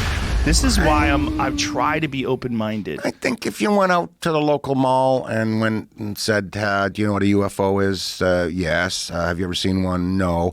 Do you know anybody who's ever seen one? Yes. I think if you went out to the outer perimeters there. It's perhaps. It's perhaps. No, and that's the important of skeptics. It is. But, these guys who come on, like Michael Shermer and other people and Philip Glass, they come on and they try to debunk these UFO stories, but they don't have their facts straight. They haven't done the research. They haven't studied these cases. They come and they just blanket say it's not real. Michael has never met a conspiracy that he doesn't want to debunk. Right. The only thing that recently he came out with was that he thinks that Jeffrey Epstein might have been murdered. I was like, whoa. How? Yeah. It might be a conspiracy. Is that so far out of our range of belief? No, but it has to go that far. Yeah. It has to go that far where a guy is on suicide watch and they go, don't try to kill yourself again. And then leave him in the jail cell with a former cop who's a giant gorilla. They kind of let him do what he wanted. I think they killed that guy. I think they let him kill himself. I think they might have killed let him. They let him. Or they might have killed him. He had a broken neck. That's true. That's and It's a hard to broken break your Adam's. neck, man. It's true. That's right. When you just asphyxiation. That's right. That's right. Yeah. Yeah. That's well, one of if the anyone reasons. deserved to die, that Mowgli did. Yes. Yeah. If everyone's telling the truth, I believe you're right. Yeah. It's the whole story of UFOs is so interesting. It's so interesting because of the Fermi paradox, because this concept that if there are these species that exist in these infinite number of stars and perhaps even infinite number of universes, we really don't know. Our limited perception of what the actual universe itself is. Multiverse. Physicists refer to all the time. question- Neil Tyson will refer to the multiverse. Sure. Happily and comfortably. Well, he also will refer to the concept that not only is the universe infinite, but what infinity truly means is the real version of infinite is not just it's really big, but it's that it's so big that there are an infinite numbers of Dan Aykroyds, Joe Rogans, and Jamie Vernons in a room, and there's an infinite number of versions of this conversation that we're having. That's right. There was a philosopher a few years ago. He believed that everything that you think, like if I think, okay, I want to go steal a Cadillac, well, in another dimension, I've stolen that Cadillac and I've done that. Yeah. And he believed that everything we think can become reality in another dimension and does become reality in another dimension. There's so many different possibilities. It's impossible for our puny little brains to wrap our heads around. I had Nick Bostrom on, who's a philosopher who is famous for his work on simulation theory and the concept of artificial intelligence and sentient artificial intelligence. And He was freaking me out yesterday.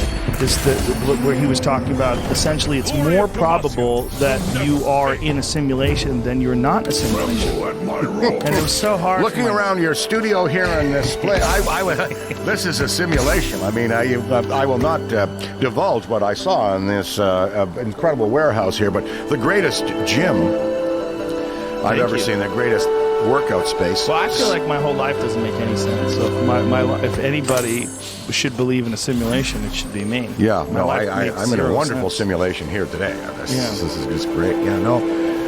Look, human experience is just wonderful. Wow, how we wake up in the morning, human identity. Yeah. The How electrochemical. about love? Love.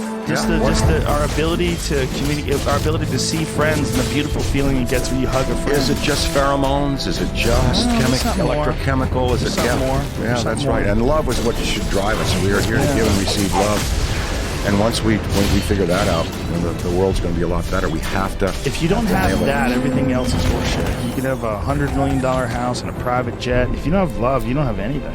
You're missing the key ingredient. That's right. It's like having cement but not having water. That's right. That's right. You have the mix, but you don't have the water. Yeah. You have nothing. You ain't building any house, motherfucker. Yeah, no, and unfortunately, there's so much lack of love in the world for other people and other. And there's so many people that want to, instead of propagate love, they want to propagate anger, and they want to propagate hate. And it's so easy to do, and so many people are dissatisfied by their own existence that they want to do that, but they don't understand that by doing that, you are perpetuating this whole terrible cycle that you've been caught up in yourself. If you go out there hating on everybody and being shitty to everybody and throwing all this anger out there in the world, that you are literally poisoning yourself. There's a wonderful quote about jealousy that I think also applies to hate, is that it's one of the rare things that is ineffective on the person who's your target, but works on you instead. Mm-hmm. Like if you're jealous, if there's a person out there like, I wish I was living her life, and you're angry at her. Like it's not hurting her. It doesn't even affect her. No, that's but like pissing in the wind. You feel the poison. You Poison piss in the wind. That piss is going to come right back on you. It's just hard for people to understand that there's techniques and there's strategies and there's philosophies that can help you steer through this world with a happier life. And that is a big part of it. A big part of it is embracing love and friendship and camaraderie and being nice to people. It's much easier to be nice than to be mean. Yeah, it's hard for some people because they're not even nice to themselves. Well, self-love is where it all starts. Yeah. If you don't like yourself, you aren't going to do well with anybody else. And, sometimes I wake up in the morning, I don't really like myself or what I've done the day before or in the past. But, in the end, I got to love myself enough to get up and get going and just don't keep going. Get too much. No, everything in moderation. Hey, can you fall in love with a vehicle? I brought you a copy What do you got, man? I brought you Hemming's Motor News. You know this book, don't you? I can't read that thing. I'll go crazy and start flying. No, that's like me too. But what's your dream car like? I know you've got that beautiful Land Rover up there, Land Cruiser. I have a lot of cars. What kind of cars do you like? Well, I love American muscle cars. Those are my favorite. Okay, the yeah. 1960s. Those are my favorite. Like Dodges and... I have a 65 Corvette that I love to death. I have a 69 Nova that's being built right now. No. My friend had a Nova. Yeah. My friend had a 490 Ford Fairlane GT Speed Equipped. great. That was great. He had a Camaro, 454 Camaro. Nice. Yeah, that was fun, man. I just think there's something that happened during the 1960s. Yeah. There was like this incredibly potent moment in the universe where this part of the world... Lee Iacocca. Well, not just Lee Iacocca, because that was Chrysler. It was also Ford, and it was Chevy. But the Mustang was Yeah. But Wasn't he Chrysler? No, he started with the Mustang, but he went to Chrysler. No, the muscle cars of that. The Mustang was Lee Iacocca's, right? The Super B and the Shelby. Dodge. Yeah, Shelby. Carroll Shelby. The Super B. That was so much. There was so much fun. Those Barracudas. Those Barracudas. Yeah, there was the point to me is that there was something that happened during that time with American automobile manufacturers where they had come up with designs and they were influenced in a way that they created these iconic images that if you looked at a 1960s car, those 1960s cars are so incredibly valuable and cherished, whereas late 1970s, you get a 1979 car, nobody gives a fuck about that car. Like in 10 years, the cars went from being amazing to dog shit. The 70s were pretty bad for automobiles. 80s too. They hit a blip. They had Yeah. this, especially American muscle cars, they hit this blip.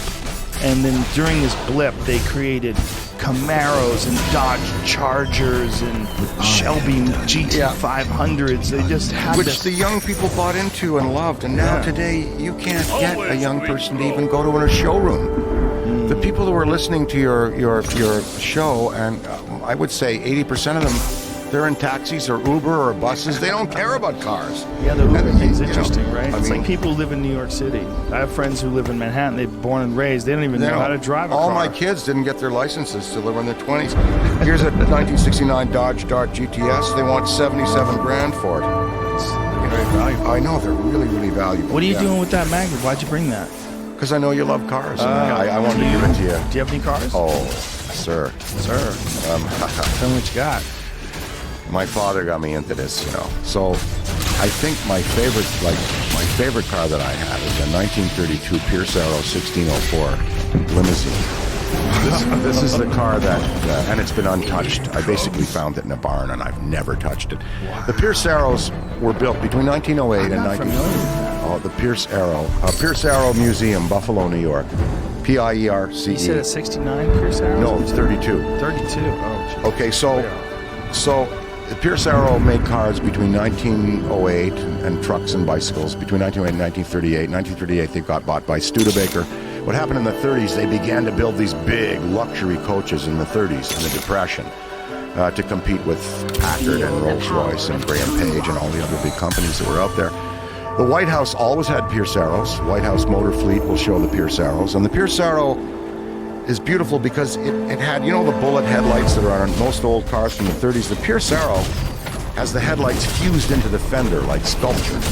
There they are. You see how the fender is fused in. It's like part of the car. And so I have a 32 1604. J. Edgar Hoover had those. That's like Bonnie and Clyde type of car. Oh yeah, no, I need the Thompson. I need the Thompson auto, 100-round drum. Third. Does anybody take one of those and put like a modern suspension? Many times, but I've kept mine original. It's never been touched. You see the way the headlights are fused right into the So I have a 32. It kind of looks like that. It's green and all beaten up, and yeah, they're pretty cars. So that's my kind of. Those are pretty, but they don't resonate with me. Well, I like it. It's a V12. It's an Allison V12, the same engine that they had in the P51 Mustang. No, so. it doesn't mean that I don't appreciate it. It's like I don't have any. I don't lust for them. No, like I like if the I see old a 1971 Barracuda, I lust for it. Yeah, that's in there. Yeah, Get excited. So I like that car. I have a little Bentley, a little 48 Mark 6 Bentley. It's got an overhead valve 6 in it. It was built at the end of the war, to kind of get England back into production. I like that car. But my regular everyday driver, and this is completely boring to most people on the planet, I have a 2011 Ultimate Edition Mercury Grand Marquis Luxury Sport 4-door sedan. Okay, that's like, what's that?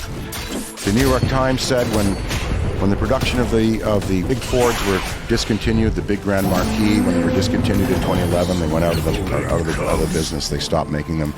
The New York Times said, "You've always liked one, but you never really wanted one." Well, I found 2 of them in upstate New York.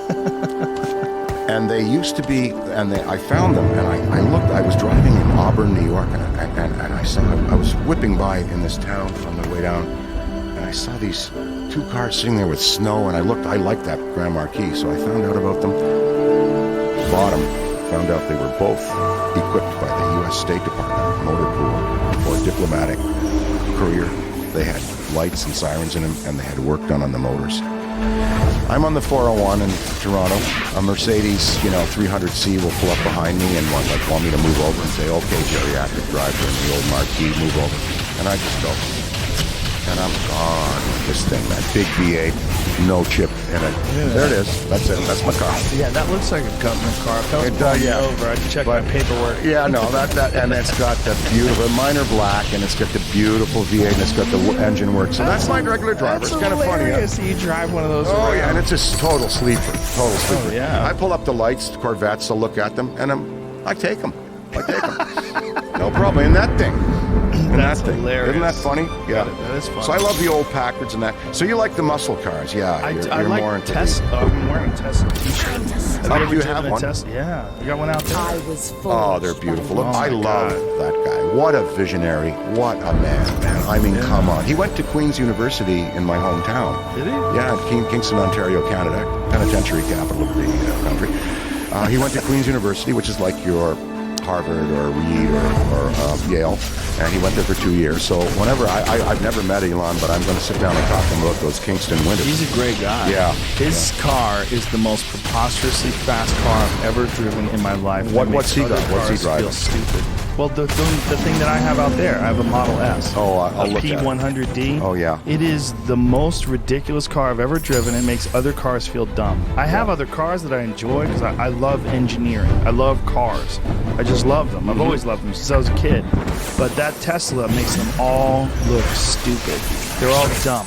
That car goes 0 to 60 in 2.4 seconds and makes no sound. It transcends. It just moves through space and time in a different way. Oh, It that's punches a hole through the life itself. Just Yeah, brilliant. And it's there. He's just. have you ever driven one?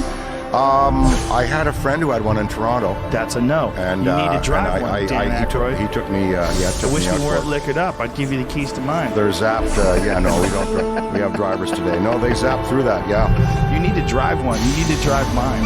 You know, my wife would love one because she loves. You know, she's an environmental activist and that. She needs to get one. The problem is that she loves her laptop so much that big screen in the Tesla. Yeah. That big screen. Yeah. I think she'd be on that more than Nah, driving. she wouldn't. But I have it's a a big friend. map. It's just I a have a big, friend. beautiful map. Well, I know there's a lot. Yeah, there's a lot of other You stuff can there cook too. breakfast on that thing remotely. But It has games you can play on it when you I park. know when you're driving too. No, but, you gotta park. It won't let you do it. But the guy, my friend, he has a Tesla there in Toronto there, and he said he programmed it in downtown Toronto, and it drove him to Kingston City Hall and parked in front of the City Hall. He didn't even have to look at it. He was working on his laptop, got well, his render thing. that guy's an asshole. You need to look. Kids jump in front of your car. You need to be Well, ready to yeah. hit the brakes. I guess that's where too much reliance on that. You definitely. I mean, that's what. What other vehicles do you have? I have a '69 Camaro. Oh yeah. I have a 2007 Porsche 911. Yeah, you like a high performance car. That's what I Yes. got with that Ford that I'm Yeah. driving. It's just beautiful. Yeah. Yeah, I just love cars. I've always loved them. They're one of my favorite things in life. I like looking at them. I watch videos on cars even if I'm not even interested in buying them. Yeah. I just love them. No, it's true. Wonderful. I love the Duesenbergs, man. There's two great museums. There's the Auburn Cord Duesenberg Museum in Auburn, Indiana. Quickly now. Have you been to Jay's Garage?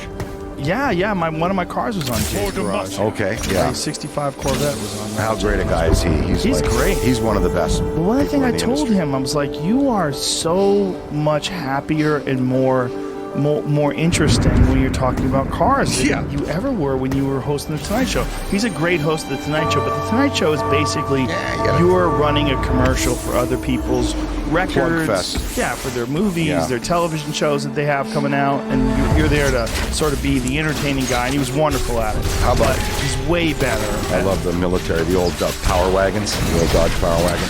What kind of truck do you have? I live on a farm, so I have a different truck. So Well, I have that '95 Toyota Land Oh, yeah, Cruiser that's yeah. out there, and I also have a '71 Icon Bronco.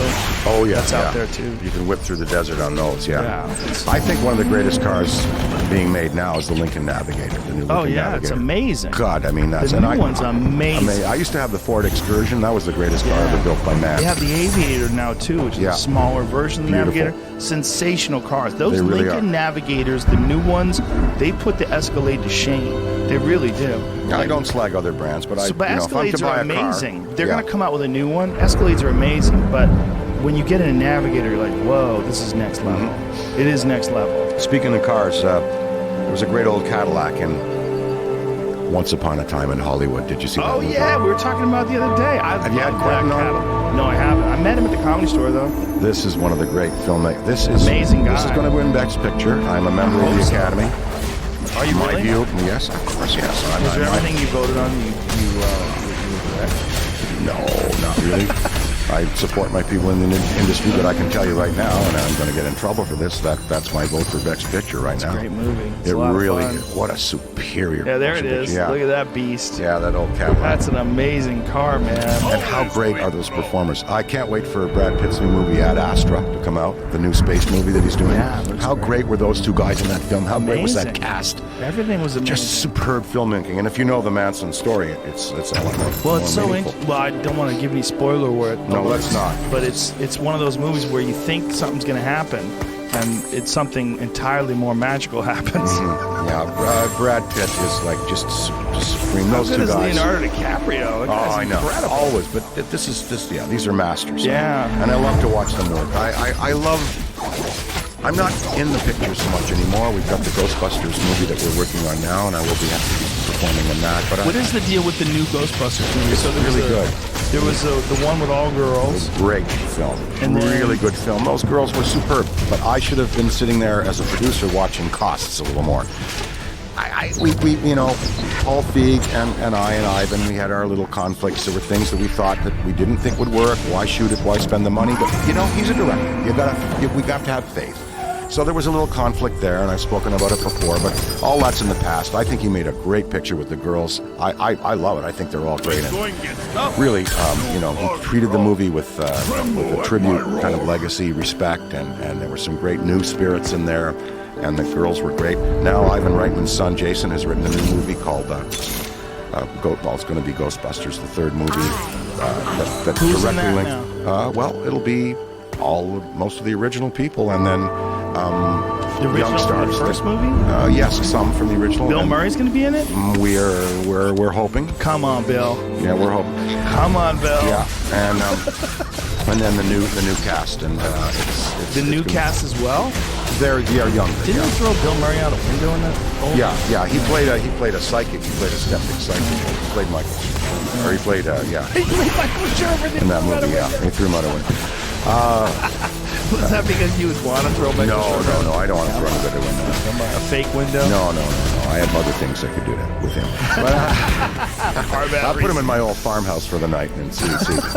What was that? Well, buddy. So it's going to be great. I'm so excited about it, and it's just wonderful to be able to go back and revisit all that. Yeah, it's But as I was saying, I love my colleagues. I don't do the pictures anymore much, and I'm in that You've one. been But I in some love of the greatest movies of all time. The Because I had great greatest comedy collaborators. films. Yes, for sure. I had great collaborators, Yes. and you know, I love watching people work, actors on Broadway, and I love watching actors work in film, and I enjoy going to movies. It's just I'm into other things, as you heard today. Yes. There was a bunch of comics at the Improv the other night talking about Ghostbusters and talking about It Blues holds up. Brothers. Blues Brothers still to this day is one of the all-time great comedy films. It really is. Yeah, it's thank you. it's a great movie. It's just one of those movies where it gives you this feeling like you're just so appreciative that you can watch it. Like, wow. The music's here the it king of is. that. We had It's fucking Ray great, Charles man. and Aretha and Yes. John Lee Hooker. Yes. And, oh yeah, no. Everything's great in that movie. It's just great. No, we had good times on that, and it holds up. And you know what? Here, 40-some years after John and I first performed on SNL, Jimmy and I are still doing it. We have a concert in Minnesota coming That's up, amazing. and we still do it. You know, while I figure I can still move, I'll still dance and move, and you know, I'm not going to sing from a chair like Solomon Burke. You know. Do you like your real interests though? Like they're spread apart. You have a lot of different things going on. Like you seem to be a guy who's got freedom and independence, which is a beautiful thing to see. Well, I don't have a desk job, which I'm happy of. I never. But you're pursuing your vodka company. You're obviously, I mean, you're not profiting off of this UFO research, but you're obviously balls deep in it. It's just fun because it's entertaining, and I think it's enlightening. And if people want to come to me and get my view of it, I'm happy to present my view. You know, and I'm happy to hear stories, and I'm happy to hear skeptics come forward and tell me why the thing I saw when I was on my motorcycle was not a UFO. Right. Why was it? Okay, it was a hydro helicopter. Okay, if it was a hydro helicopter, why am I not hearing rotor wop at 400 feet above me? What's your take on the human memory being very fallible. There's a lot of funky shit. No with question memories. about it. No question about it. No You know, question. I remember I wore a striped t-shirt on that Sunday, and then you look at a picture. Oh no, it was solid black. Of course. You remember Plays the tricks on- everything I about these? I mean, how much do you think you remember about this experience? I remember every detail of the sightings I've had vividly Right. because they defy reality. Defy But conventional regular, physical- everyday things that are not that profound, your memory goes into. No, that, I right? try, of course, because we go crazy if we had to remember everything. Right. The speck we picked off the ground 3 Yeah. weeks ago. If you had that, Or just experience. today, right? Like what color shirt was I wearing when you met me? You were wearing kind of a whitish gray, kind of a corded T-shirt, and you had sweat on. And sweat on. Okay. It's close. Gray thermal. Yeah. Just checking. Here's some of the Cadillacs with the fin. See, Oh, that was yeah, that designer. baby. His name was Harley Earl. Oh, you know the guy who designed it? Yeah, there were two great designers. One was Harley Earl. Yeah, and then Virgil Exner was the guy with Chrysler, and he brought him the fin as well. But when I chose the vehicle for Ghostbusters, I thought, what? I need the biggest station wagon made, and it's got to fit 4 people in the front, and it's got to have capacity for the. So I picked the 1959 Cadillac Miller Meteor Hearse because it just had the capacity we needed, and then the bonus was it just looked so good, you know. Ooh, look at that. Yeah. What's the golden year for Cadillac? I would say 5960 when you had the full fin. That 5960 fin was just. Fin is ridiculous. Try parking that I mean, goddamn what thing you know? anywhere. Why a fin one? Because it was rocket time. We all wanted to go. We all wanted to go to the moon. You know, we always want to go to the stars. You know. Yeah. Nah, Pull up neat. a 1959, an actual 1959 Cadillac, Jamie. But that's like not one that was ever made. I think that was a concept car. Yeah. Wasn't it a concept car? Yeah. No, there they are. Look Oh, at there that they are. red one. Oh, yeah. God Oh, damn, no, that's come on. whoa. Yeah. Whoa. Now you could put goodness. you could put 3 bodies in that trunk, That's so and beautiful. that's a hardtop convertible there with the no pillar posting.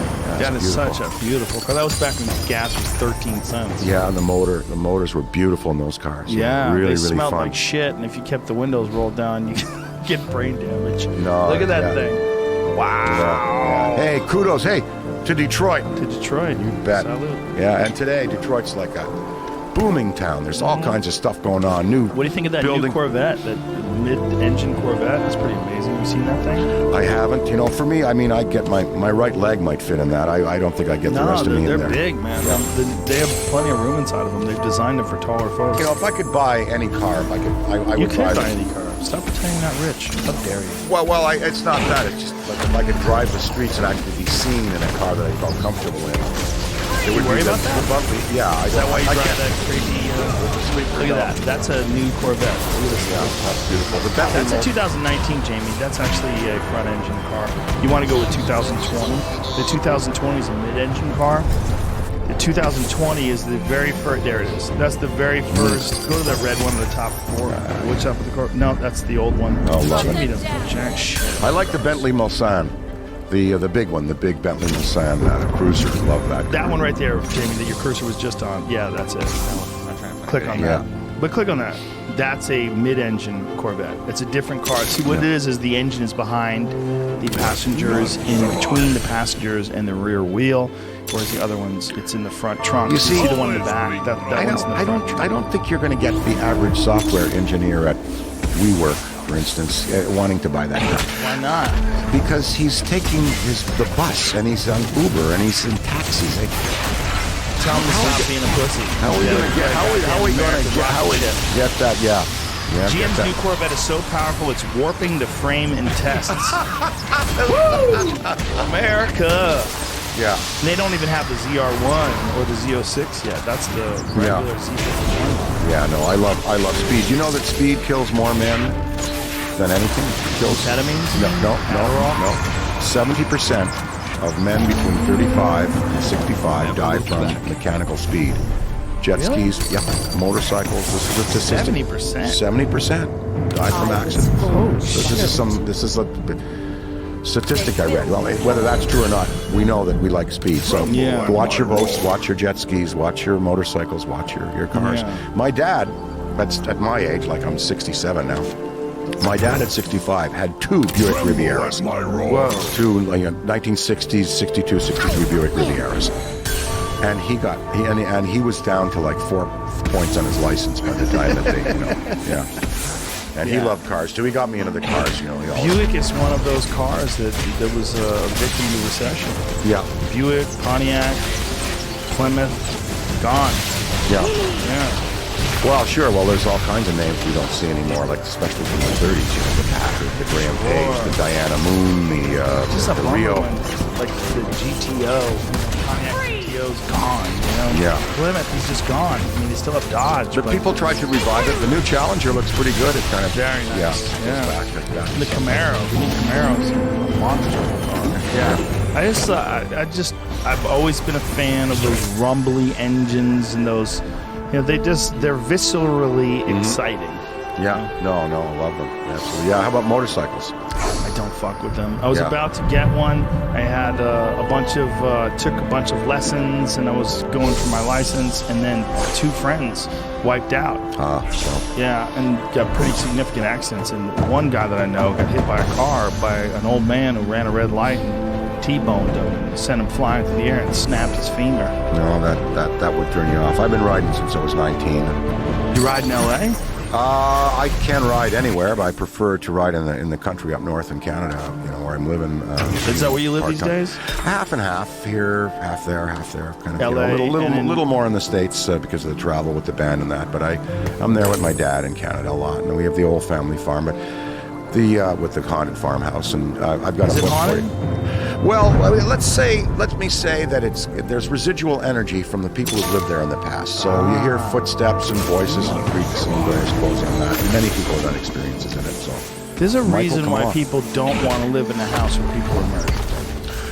no one was killed in that farmhouse, but Right, many people passed there. But even that weirds people out. But absolutely, if you have a house where people were murdered, and this is why there's laws, you have to divulge. I did. I had to divulge. Did you? It wasn't because of a murder, but when I sold our house in Los Angeles, we lived in Mama Cass's old estate in Woodrow Wilson Drive, and we sold it to Beverly D'Angelo, and she's been on the Celebrity Ghost Show talking about the spirits that were in that house. What happens? Jewelry will hop around on the table, shapes will be seen, you'll feel a touch in the shoulder, that kind of thing. The staff felt it. And I had an experience one night where something got into bed with me. I was alone. I don't know what went on there, but I just figured Sexually? well, I might a little bit. You fucked a ghost? I think I was being come on to there, but anyway, This is a that YouTube clip. Right now, house, Dan Aykroyd fucked a ghost. Well, or it did try to come on to me, and I didn't refuse its. So you resisted? wanton. You know what? I just snuggled up next to it and went to sleep. I did. I felt the shake. I looked and saw the depression. I saw the depression in the mattress, and I felt a shake, something next to me, like felt a form next to me, and Were you hammered? I nuggled. No, not that night. I was working on a picture and went to bed early. But I was So alone in the house. you're laying alone in bed, and you're working on a film. What film was it? It was something that I've been working down at Universal. I don't know, maybe Dragnet or something like that. Okay, so you're working on Dragnet, you're lying in bed, and then there's like a weight next to you. I feel a weight next to me. I turn and I look. Like a person is laying I in bed. saw the depression. There were two, yes, and there were 2 spirits that might have been there. Maybe Mama Cass herself, although she died in London. And then there was another guy that apparently, a rumor was he died of a drug overdose at a party, and they buried him in the hillside. And my daughter saw him walking with a little red-haired girl down the hall once, and we think that he might have been there. But anyway, when we sold the house with Beverly, there was right in the California real estate document that we had to sign. By law, you have to divulge any unusual activity in the house. So I had to sign a clause in there that said yes at the beginning of our tenure in the house. We did have experience. Yeah. So she bought the house anyway. She's still there. She's very happy. So you had to sign papers that said you had unusual activity. If you sell a house in California, you will look in every real estate contract. There will be a clause that you must report unusual activity. So that is a state recognized. What if you do That's acid in your paralector. house? What's that? What if you do acid in the house? Well, I'm going to tell you about some unusual activity. Well, that's unusual activity that you're doing. That's not external. But the California, just that the state of California requires that in their real estate documents. It's pretty compelling evidence that there's something going on. Or compelling evidence that people are paranoid and want people to I protect accept them that, against that ghosts. ghosts and spirits also have reality. You think so? So tell me about this thing. You're laying down in bed, so you're about to go to sleep. I'm about to go to sleep, and working I feel on Dragon, everything's good. And I feel this depression. I feel this something. And Are you asleep yet? Not asleep. No. I just turned out the light, and I look and I see this depression, and then I go, well, what am I going to do about this? Am I going to leap up screaming? No. I rolled over and I just kind of snuggled up against it and went to sleep. And I slept like a baby. So there's a scene in the Ghostbusters movie where I'm lying down in an old fort, and then this ghost hovers over me, and in the director's cut, I think the belt comes off and the pants come down. Whoa. Yeah, So sex with ghosts. you didn't get nervous? I may have been so tired, I may have been so resolved and resigned, I thought, you know what, there's no point in panicking. There it is. Ghostbusters bedroom scene. There you go. Oh, yeah. Okay.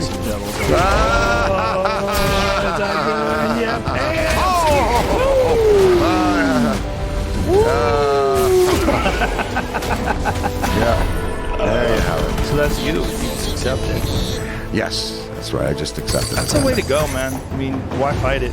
It's spiritual. It's true. It's true. So, did you smell it?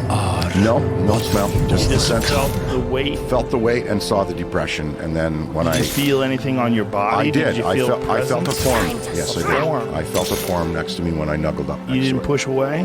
I did not. Did you push against? Quickly now. I actually kind of wanted to see what it felt like, if there was something there, and I did feel something there. As Did if it another, feel feminine or masculine? It felt masculine, hard. Oh, you Quickly were now. cuddling with a dude. Like a dead biker, maybe.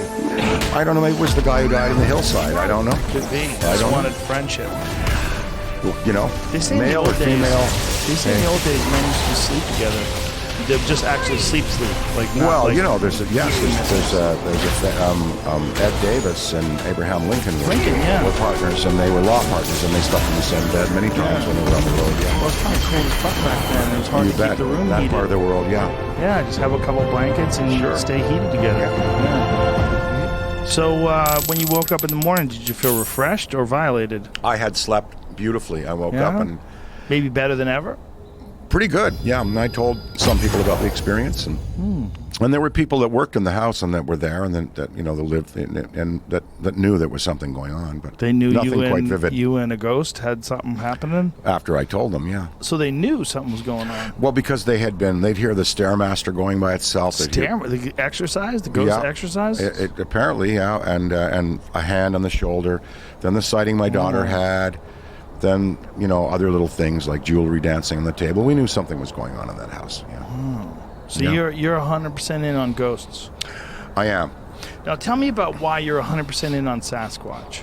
Because that one is that's more puzzling to me. Well, just that it's again Gabriel Reese's story was quite convincing. Jeff Meldrum's I research wish quite I convincing. knew. I would have talked to her about Yeah. it. Yeah, they were in a- Jeff Meldrum told me he cut his finger off. He said if he could find out if Sasquatch was real, he'd take a pinky off. I said, if you could cut your finger off to know that Sasquatch is real, would you do it? He goes, which finger? I'm like, your pinky. I was like, Well, yeah. he's got casts. He's got hair.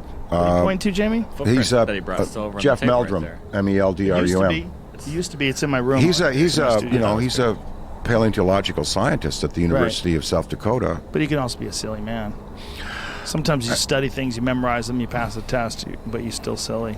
Well, but you talked to him. Did you feel he was, I ain't giving up my finger for nobody, man. Yeah, okay. I'm not giving up a finger to find out if Sasquatch is real. That's crazy. Yeah, he's pretty devoted to it. Jeez, man. But it's been, Yeti, the Yak and Yeti Yeah. story, the Yeti story, and just the around the world, just the sightings that people have had.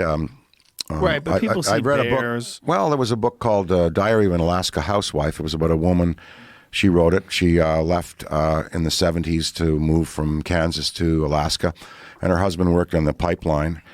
And she tells a story one afternoon when she was at her, her window in the kitchen, and she went outside into the garden. So she saw something, went outside, and she smelt this really strong, musky odor. And she saw this big, huge shape at the corner of her garden kind of disappear into the woods. And bear, grizzly. Who knows? Sure. Could be. Yeah. How about, where are you on chupacabra? Not at all. I think it's nonsense. I think it's coyotes with mange. Yeah. Pretty convinced. Yeah. Yeah, Okay. I mean, they've captured coyotes with mange that look like demons. How about Mothman? That's a neat story. Poor shit. Listen, let's go back to Bigfoot. Let's not You get don't too believe crazy. those kids, eh? No, I think they're full shit. Let's go back The to Mothman prophecies, the bridge collapsing. Save it. Yeah. Save it. I mean, I'm Kids not are full of shit. going to sit here and argue on behalf of Mothman, let's but go to it's an Bigfoot. intriguing story because when you have multiple witnesses, like as far as the UFO, we'll go back to Bigfoot, but the aerial encounter, the school children at the aerial school in Zimbabwe in the 90s. Do you know this story? John Mack was working on it. No. Two beings landed in two different craft, and they encountered these school children all in elementary school. And now they've come back, and they're interviewing them now in their adult time. It's amazing how their stories synchronize. Why would all of them conspire to make something up? Okay, we're dealing with two different things. And the okay? Mothman, there were 4 really credible kids there. That's what they saw. Man, the UFO thing is less preposterous than anything because we are currently sending spaceships into orbit. We are currently sending probes to Mars. We're involved, deeply involved in the exploration of our solar system, at least with these robots and drones and things that we can control. All that makes 100% sense to me. Bigfoot is interesting to me because there was a creature called Gigantopithecus. It was an enormous primate that was without a doubt, lived. It's a real thing. It was a bipedal hominid. They think it was between 8 and perhaps even 10 feet tall.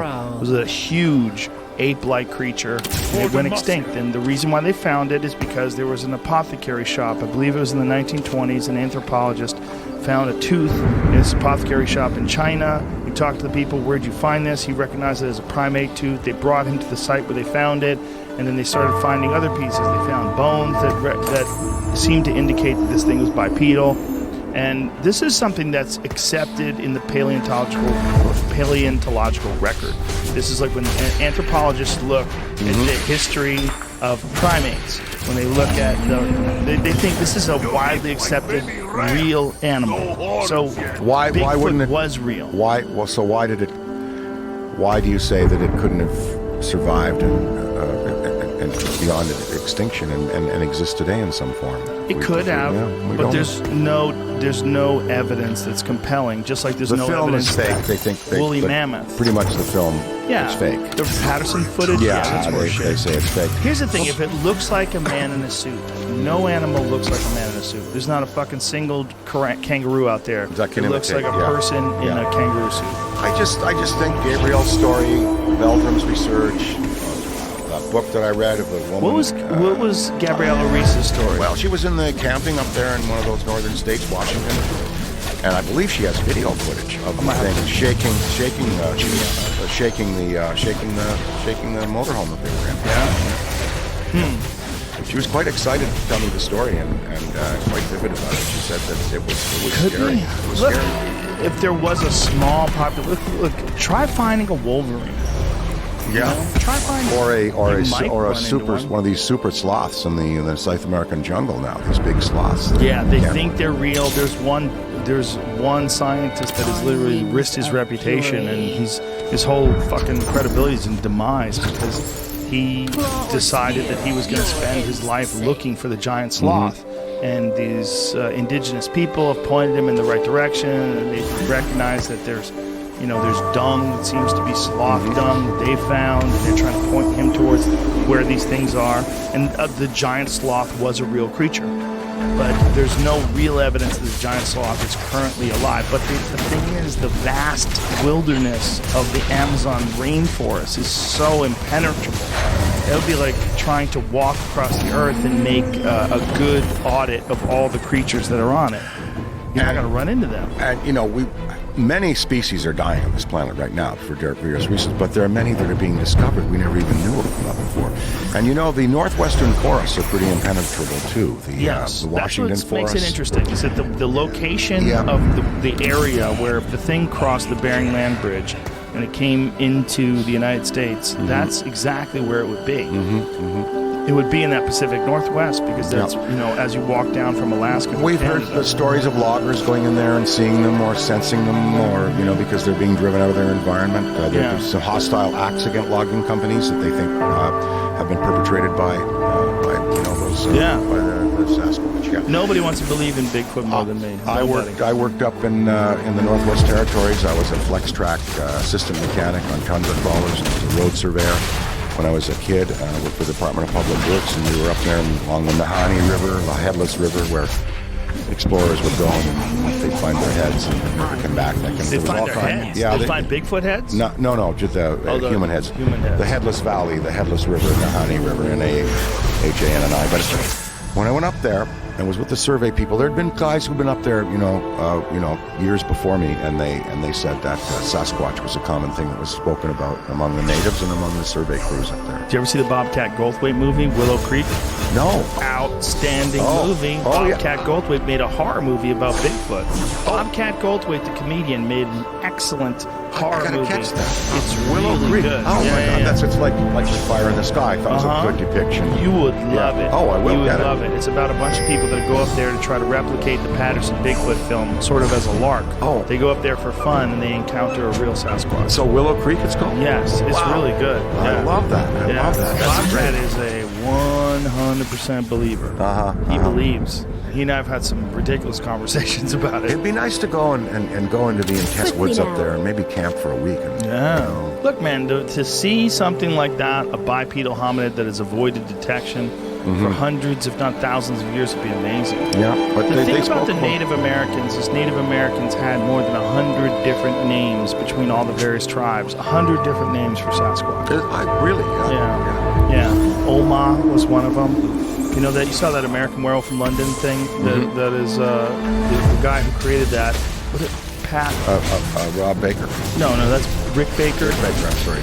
Pat McGee, who's the special effects guy, created the one for me, but Rick Baker designed it originally. But Pat McGee made a movie called Oma. What was it called? Oma Primal Scream. See if we can. But it's basically a horror movie about Sasquatch, and it's incredibly compelling to people. This is enormous primate that's been avoiding detection, living in the forest. Legends among the indigenous people say that they sometimes grab children and take them. I think that's because it used to be a real thing. That's what I think. I think that's because if we all agree, and scientists agree, that this Gigantopithecus was a real thing, if that is the case, then it's entirely possible that at one point in time, human beings were in direct contact with them on a regular basis, and those stories have been passed down through generation after generation. The real question is, are they still here? Because the people that are telling you these stories, like when we talk about people in North America, it's widely accepted that most Native Americans, they share a lot of genetics with people from Siberia. Because Siberia is what's close to the Bering Land Bridge. They come down, these people eventually, many thousands of years migrated into America. And they have, so those are people that would have been in contact 100,000, whatever years ago. What they don't know, they know that these teeth that they found from Gigantopithecus indicate that at least 100,000 years ago they were alive. Does that mean they were alive 50,000 years ago? Very possibly. Like a Homo floresiensis, that hobbit person that they found, this tiny little thing on Flores Island. That thing, they didn't even know that was real until the 2000s, and that thing existed as recently as, I think it was 13 or 14,000 years ago, which is incredibly recent. Yeah. And this is a completely new discovery that people found, that there was a totally different species of human being that was very small, with a chimp-sized brain, but it was human. It used tools, and it lived amongst humans. So This thing, if they know it lived 100,000 years ago, it could have easily lived 50. It might have lived 20. So it lived 20,000 years ago. It's It was here with us today. We just got to go and find it. Yeah, but there's no evidence of mammoths either. Yeah. Right? We know they were real, but there's no, like, if someone said I saw a mammoth, they'd be like, where? You have a picture? No, but I sensed it. Like, we're sensing mammoths. I think if you put and mounted a horrible Avatar-style military, let's say, incursion into some of the deep woods of Northwest America, you might get traces. But How many do you think what a there are? horrible thing that would be. It'd be an excellent thing. We get footage. I know, but then you're destroying. There's the forest. Oma. That's Pat McGee's version of. Oh, it's great. Yeah, It's like kind of like Groot. Yeah. Wow, that's just a weird picture. No, that's beautiful. Yeah, it's called Primal Rage. Neat. Yeah, look at the animatronics. Yeah.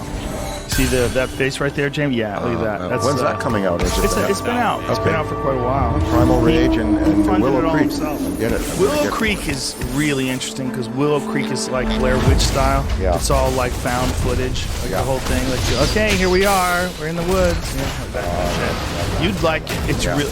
Bobcat's a genius. He did a great job with it. It's really good. It's like compelling. It's exciting.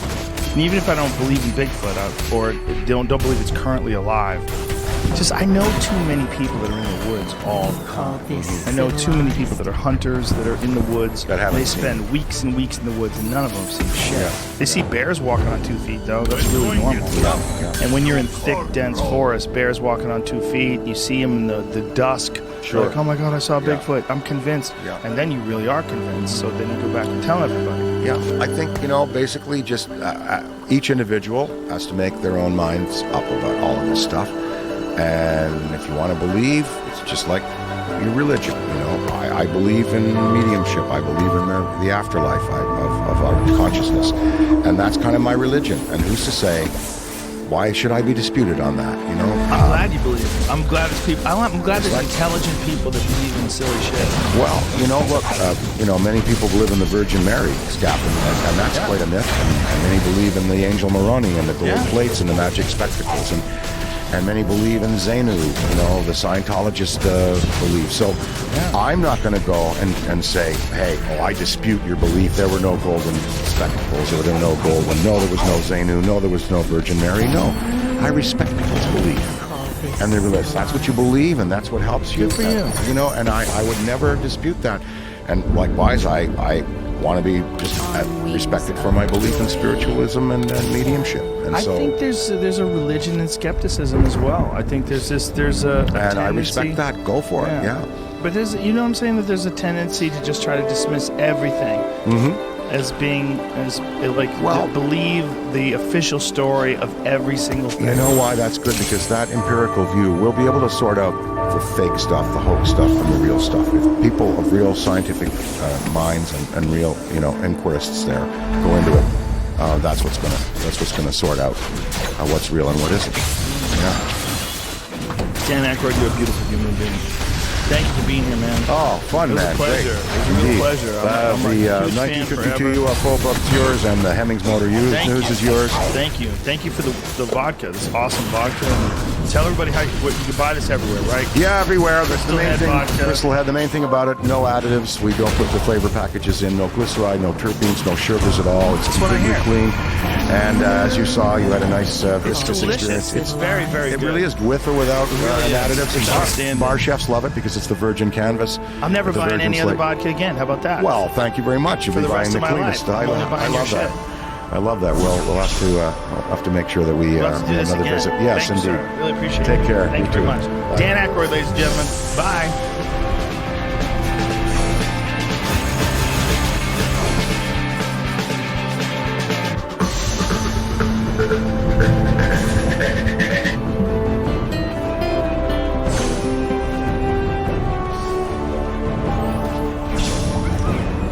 Go. All right, Nick, this is one of the things that scares people more than anything. Is the idea that we're creating something, or someone's going to create something. It's going to be smarter than us. It's going to replace us. Is that something we should really be concerned about? I presume you're referring to babies. I'm referring to artificial intelligence. Well, it's the big fear and the big hope, I think, Both? at the same time, yeah. How's it the big hope? Well, there are a lot of things wrong with the world as it is now. All the problems we have, most of them could be solved if we were smarter, or if we had somebody on our side who were a lot smarter with better technology and so forth. Also, I think if we want to imagine a really grand future where humanity or our descendants one day go out and colonize the universe, I think that's likely to happen, if it's going to happen at all, after we have super intelligence that then develops the technology to make that possible. The real question is whether or not we would be able to harness this intelligence, or whether it would dominate. Time to strike. Yeah, that certainly is one question. Not the only. You could imagine that we harness it, but then use it for bad purposes, as we have a lot of other technologies through history. Yeah. So I think there are really two challenges we need to meet. One is to make sure we can align it with human values, and then make sure that we together do something better with it than fighting wars or oppressing one another. I think, well, what I'm worried about more than anything is that human beings are going to become obsolete. That we're going to invent something that's the next stage of evolution. I'm really concerned with that. I'm really concerned with, if we look back on ancient hominids, Australopithecus, think of some primitive ancestor of man. We don't want to go back to that. Like that's a terrible way to live. I'm worried that what we're creating is the next thing. I think we don't necessarily want, or at least I wouldn't be totally thrilled with a future where humanity as it is now was the last and final word, the like ultimate version beyond. Right. I think there's a lot of room for improvement. Sure. But not anything that is different is an improvement. Right. So the key would be, I think, to find some path forward where the best in us can continue to exist and develop to even greater levels. And maybe at the end of that path, it looks nothing like we do now. Maybe it's not two-legged, two-armed creatures running around with 3 pounds of thinking matter, right? It might be something quite different. But as long as what we value is present there, and ideally in a much higher degree than in the current world, then that could count as a success. Yeah, the idea that we're in a state of evolution, that we are, just like we look at ancient hominids, that we are eventually going to become something more advanced, or at least more complicated than we are now. But what I'm worried is that biological life itself has so many limitations. When we look at the evolution of technology, if you look at Moore's Law, or if you just look at new cell phones, like they just released a new iPhone yesterday, and they talked about all these incremental increases in the ability to take photographs and wide-angle lenses and night mode, and a new chip that works even faster. These things, there's not, the word evolution is incorrect, but the innovation of technology is so much more rapid than anything we could ever even imagine biologically. Like if we had a thing that we had created, if we had created, instead of artificial intelligence in terms of like something, a chip or a computer, if we created a life form, a biological life form, but this biological life form was improving radically every year. Like it didn't even exist. Like the iPhone existed in 2007. That's when it was invented. If we had something that was 12 years old, but all of a sudden was infinitely faster and better and smarter and wiser than it was 12 years ago, the newest version of it, version X1, we would start going, whoa, hit the brakes on this thing, man. How many more generations before this thing's way smarter than us? How many more generations before this thing thinks that human beings are obsolete? It's coming at us fast, it feels Yes. like. I mean, but some people think, it's slowing down now. Who thinks it's slowing down? Well, don't they have like Tyler Cowen and even Peter Thiel sometimes goes on about the pace of innovation not really being what it needs to be. I mean, maybe it was faster in like 1890s, but still, compared to almost all of human history, it seems like a period of unprecedented rapid progress right now. Unprecedented. I'd say so. Yeah, I mean, except for maybe a couple of decades, 100 years ago, there was a lot of, like this. Yeah. No, I agree. I don't think it's a concern because it's more of a curiosity. I mean, I am concerned, but the more I look at it and go, well, it seems inevitable that we're going to run into artificial intelligence. But the questions are so open-ended. We really don't know when. We really don't know what form it's going to take, and we really don't know what it's going to do to us. Yeah, so I see it as not something that should be avoided, neither something that we should just be completely gung-ho about, but more like a kind of gate through which we will have to pass at some point. All paths that are both plausible and lead to really great futures, I think, at some point involve the development of greater than human intelligence.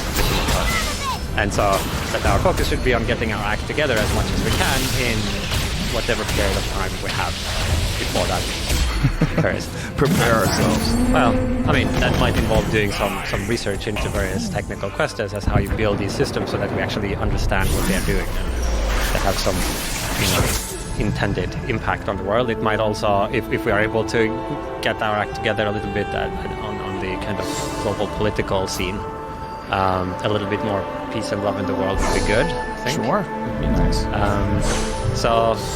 And then like refraining from destroying ourselves through some other means before we even get a chance to try to needle our way through this gate.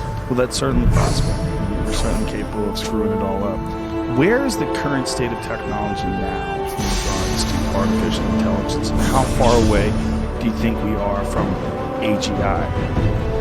Well, different people have different views on that. I think the truth of the matter is that it's very hard to have accurate views about the timelines for these things that's are still involve kind of big new breakthroughs that have to happen. Certainly, I mean, over the last 8 or 10 years, there has been a lot of excitement with the deep learning revolution. Things that, I mean, it used to be that people thought of AI as this kind of autistic savant, really good at logic and counting and memorizing facts, but with no intuition. And this deep learning revolution, when it began to do these deep neural networks, you kind of solve perception. You then have computers that can see, that can hear, and that have visual intuition.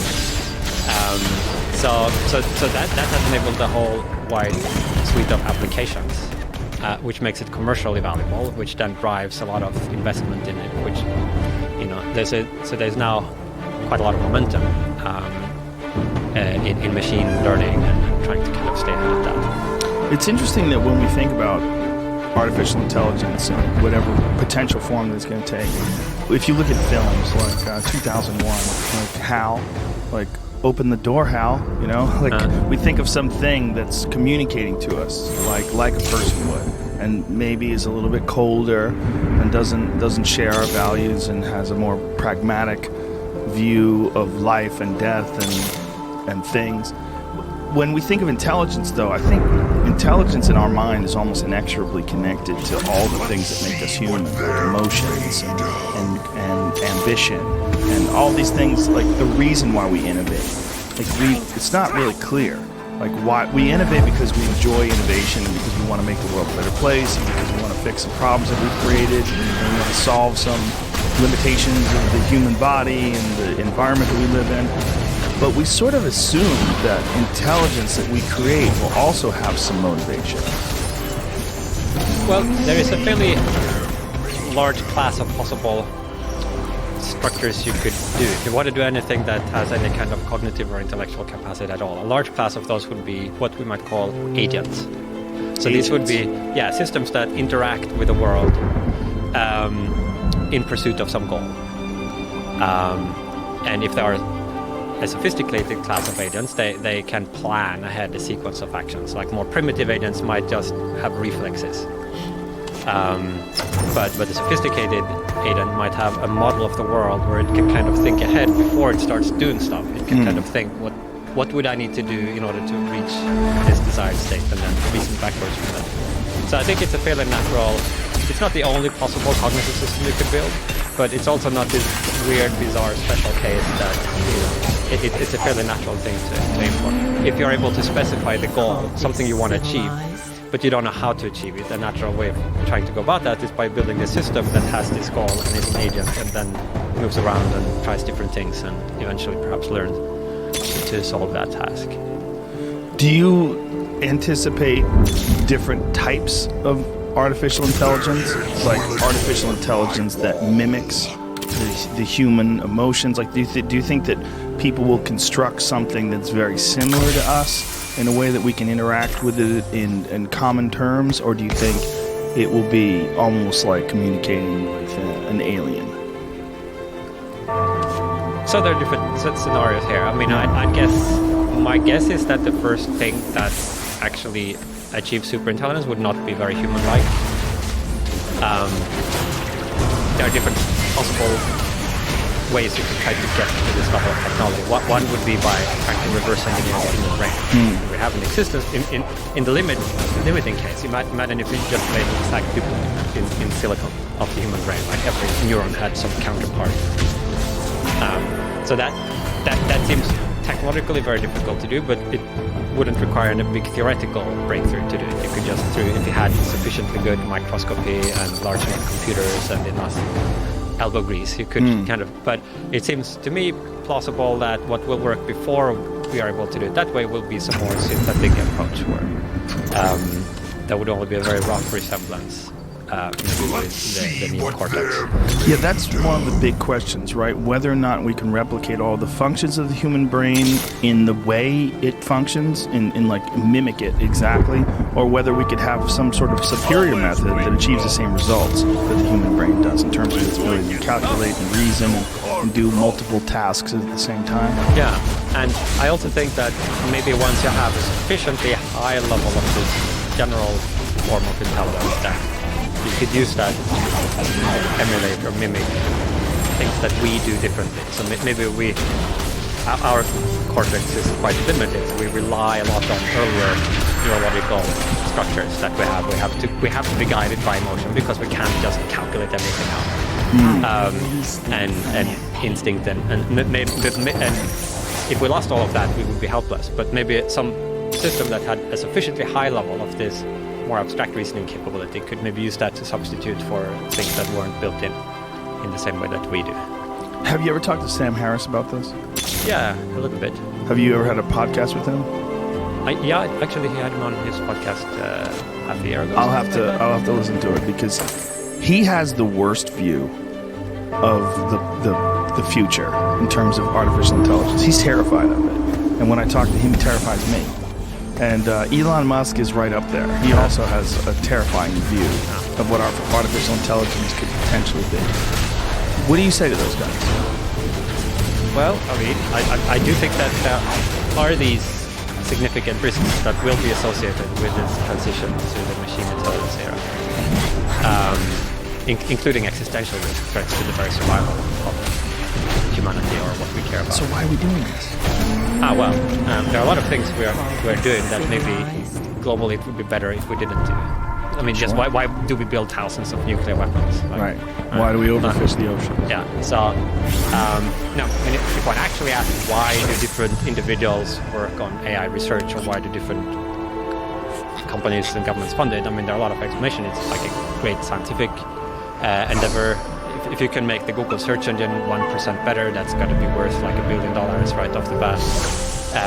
It's become a kind of prestige thing now where nations want to have some sort of strategy because it's seen as this new frontier. Just like when you had steam engines and industrialization a few hundred years ago and electricity, like it's going to just open up a lot of economic opportunities. You want to be in there where it's happening. You want to be this kind of, we are going to do subsistence agriculture while the rest of the world is moving on.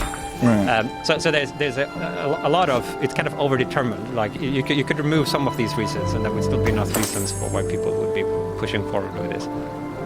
One of the things that scares me the most is the idea that if we do create artificial intelligence, then it will improve upon our design and create far more sophisticated versions of itself. And that it will continue to do that until it's unrecognizable, until it reaches literally a godlike potential. Mm-hmm. that I forget what the real numbers were, maybe you could tell us, but someone had calculated, some reputable source had calculated the amount of improvement that sentient artificial intelligence would be able to create inside of a small window of time. Like if it was allowed to innovate and then make better versions of itself, and those better versions of itself were allowed to innovate and make better versions of itself. You're talking about not an exponential increase of intelligence, but an explosion. Well, we don't know. So Rally to me. it's hard not to forecast the pace at which we will make advances in AI, because we just don't know how hard the problems are that we haven't yet solved. Right. And once you get to human level or a little bit above, I mean, who knows? It could be that there is some level where to get further, you need like to put in a lot of thinking time to kind of get there. Now, what is easier to estimate is if you just look at the speed, but that's just a function of the hardware that you're running on, right? So there we know that there is a lot of room in principle. If you look at the physics of computation and you look at what would an optimally arranged physical system be that was optimized for computation, that would be like way many orders above what we can do now, and that then you can have arbitrarily large systems like that. So from that point of view, we know that there could be things that would be like a million times faster than the human brain, and with a lot more memory and stuff like that. And then something, if it did have a million times more power than the human brain, it could create something with a million times more computational power than itself. It could make better versions. It could continue to innovate. Like if we create something that we say, it is sentient, it is artificial intelligence. Now, please go innovate. Please go follow the same directive on the design. Yeah, well, but we don't know how long that would take to get to. So I mean, we already have sort of millions of times more thinking capacity than a human has. I mean, we have millions of humans. Right. So if you kind of break it down, you think there's like one milestone when you have maybe an AI that could do what one human can do. But then that might still be quite a lot of orders of magnitude, until it would be equivalent of the whole human species. And maybe during that time, other things happen. Maybe we upgrade, our own abilities in some way. So there are some scenarios where it's so hard to get even to one human baseline that we kind of use this massive amount of resources just to barely create kind of, the village it is. Yeah. Using billions of dollars of compute, right? So if that's the way we get there, then, I mean, it might take quite a while, because you can't easily scale something that you've already spent billions of dollars building. Yeah, some people think the whole thing is blown out of proportion, that we're so far away from creating artificial general intelligence that resembles human beings, that it's all just vaporware. Mm-hmm. What do you say to those people? Well, I mean, one would be that I would want to be more precise about just how far away does it have to be in order for us to be rational to ignore it. Right. It might be that if something is sufficiently important and high stakes, that even if it's not going to happen in the next 5, 10, 20, 30 years, it might still be wise for our pool of 7 billion plus people to have some people actually thinking about this ahead of time. Yeah, so some of these disagreements, I guess this is my point, are more apparent than real. Like some people say it's going to happen soon, and some other people say, no, it's not going to happen for a long time. And then, one person means by soon 5 years, and another person means by a long time 5 years. And it's more of different attitudes rather than different specific beliefs. So I would first want to make sure that there actually is a disagreement. Now, if there is, if somebody is very confident that it's not going to happen in 100 years, then I guess I would want to know their reasons for that level of confidence. What's the evidence they're looking at? Do they have some ground for being very sure about this? Certainly, the history of technology prediction is not that great. You can find a lot of other examples where even very eminent technologists and scientists were cocksure it's not going to happen in our lifetime. Yes. In some cases, it had actually already just happened in some other part of the world, or it happened like a year or two later. So I think some epistemic humility with these things would be wise. I was watching a talk that you were giving, and you were talking about the growth of innovation and technology and GDP over the last 100 years. And you were talking about the entire history of life on Earth and what a short period of time humans have been here.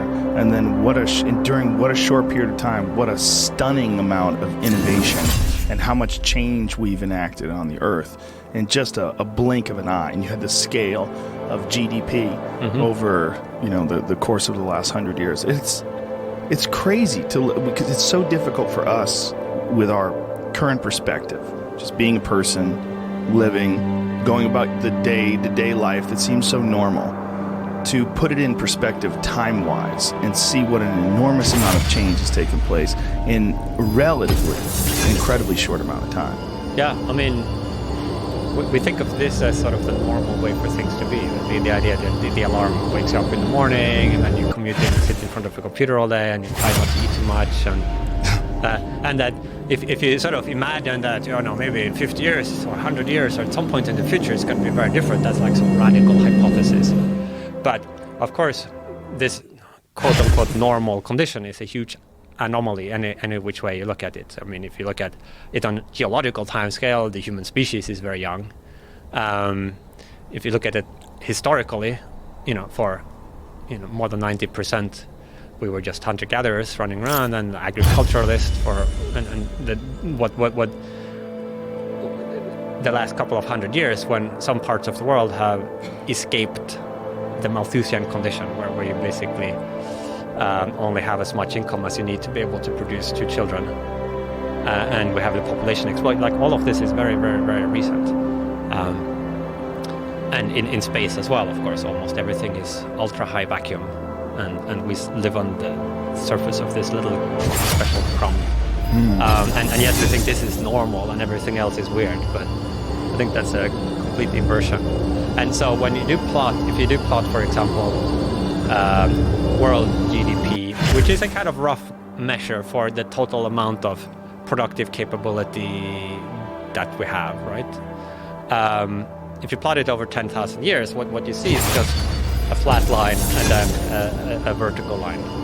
And you can't really see any other structure. Like, it's so extreme, the degree to which humanity's productive capacity. So if one looks at this picture and we imagine this is now the normal, this is the way it's going to be now, indefinitely, it just can't seem a prima facie implausible. Like, it sort of doesn't look like we are in a static period right now. It looks like we're in the middle of some kind of explosion. Explosion, and oddly enough, everyone involved in the explosion, everyone that's innovating, everyone that's creating all this new technology, they're all a part of this momentum that was created before they were even born. So it does feel normal. They're just a part of this whole spinning machine, and they jump in, they're born, they go to college, next thing you know, they have a job, and they're contributing, they're making new technology, and then more people jump in and add on to it. And there's very little perspective in terms of like the historical significance of this incredible explosion technologically. When you look at what you're talking about, that gigantic spike, no one feels it, which is one of the weirdest things about it. You kind of expect every year there will be a better iPhone or yes, whatever, right? If not, we'd be upset. For almost all of human history, people lived and died, and so absolutely no technological change. And in fact, you could have many, many generations. The very idea that there was some trajectory in the material conditions is a relatively new idea. I mean, people thought of history either as, some kind of descent from a golden age, or some people had a cyclical view. But it was all in terms of political organization. There would be a great kingdom, and then a wise ruler would rule for a while, and then like a few hundred years later, the great-grandchildren would be too greedy, and it would come into anarchy, and then a few hundred years later it would come back together again. Yes. So it would be all these kind of the pieces moving around, right, with no new pieces really entering. Or if they did, it was at such a slow rate that you didn't notice. But over the eons, the wheel slowly turns, and somebody makes a slightly better wheel, somebody figures out how to irrigate a lot better, they breed better crops, and eventually there is enough that you could have enough of a population enough brains that then create more ideas at a quick enough rate, then you get this industrial revolution. And that's where we are now. Elon Musk had the most terrifying description of humanity. He said that we are the biological bootloader for artificial intelligence. That's what we're here for. Bootloaders are important. They are important, but I think there's like objectively and there's personally. Like objectively, if you were outside of the human race and you were looking at all these various life forms competing on this planet for resources and for survival, you would look at humanity and you go, well, clearly it's not finished. So there's going to be another version of it. It's like, when is this version going to take place? Is it going to take place over millions and millions of years like it has historically when it comes to biological organisms? Or is it going to invent something that takes over from there? And then that's the new thing. Something that's not based on tissue, something that's not based on cells. It doesn't have the biological limitations that we have, nor does it have all the emotional attachments to things like breeding, social dominance, hierarchies, all those things are no consequence to it. It doesn't mean anything because it's not biological. Yeah. I mean, I don't think millions of years, or number of decades or whatever. But it's interesting that even if we set that aside, we say machine intelligence is possible for some reason. Let's just play with that. Then I still think that would be very rapid change, including biological change. And I mean, we are doing great advances, making great advances in biotech as well, and we'll increasingly be able to control what our own organisms are doing through different means, and enhance human capacities through biotechnology. And so even there, a lot is not going to happen overnight, but over a historically very short period of time, I think you would still see quite profound change just from applying bioscience to change human capacities. Yeah, one of the technologies, or one of the things that's been discussed to sort of mitigate the dangers of artificial intelligence, is a potential merge, some sort of symbiotic relationship with technology that you hear discussed. Like, I don't know exactly how Elon's Neuralink works, but it seems like a step in that direction. There's some sort of a brain implant that interacts with an external device, and all of this increases the bandwidth for available intelligence and knowledge. Yeah, I'm sort of skeptical that will work. I mean, good that somebody tries it, but I think it's quite technically hard to improve a normal, healthy human being's, say, cognitive capacity or other capacities by implanting things in them, and get benefits that you couldn't equally well get by having the gadget outside of the body. So I don't need to have an implant to be able to use Google, right? And there are a lot of advantages to having it external. You can upgrade it very easily. You can shut it off. Because, well, hopefully you could do that even with implant. And once you start to look into the details, there's sort of these kind of demos, but then if you actually look at the papers often, you find, well, and then there were these side effects, and person had headaches, or they had some deficit, and the speech, infection, like it is just, biology is messy. Yes.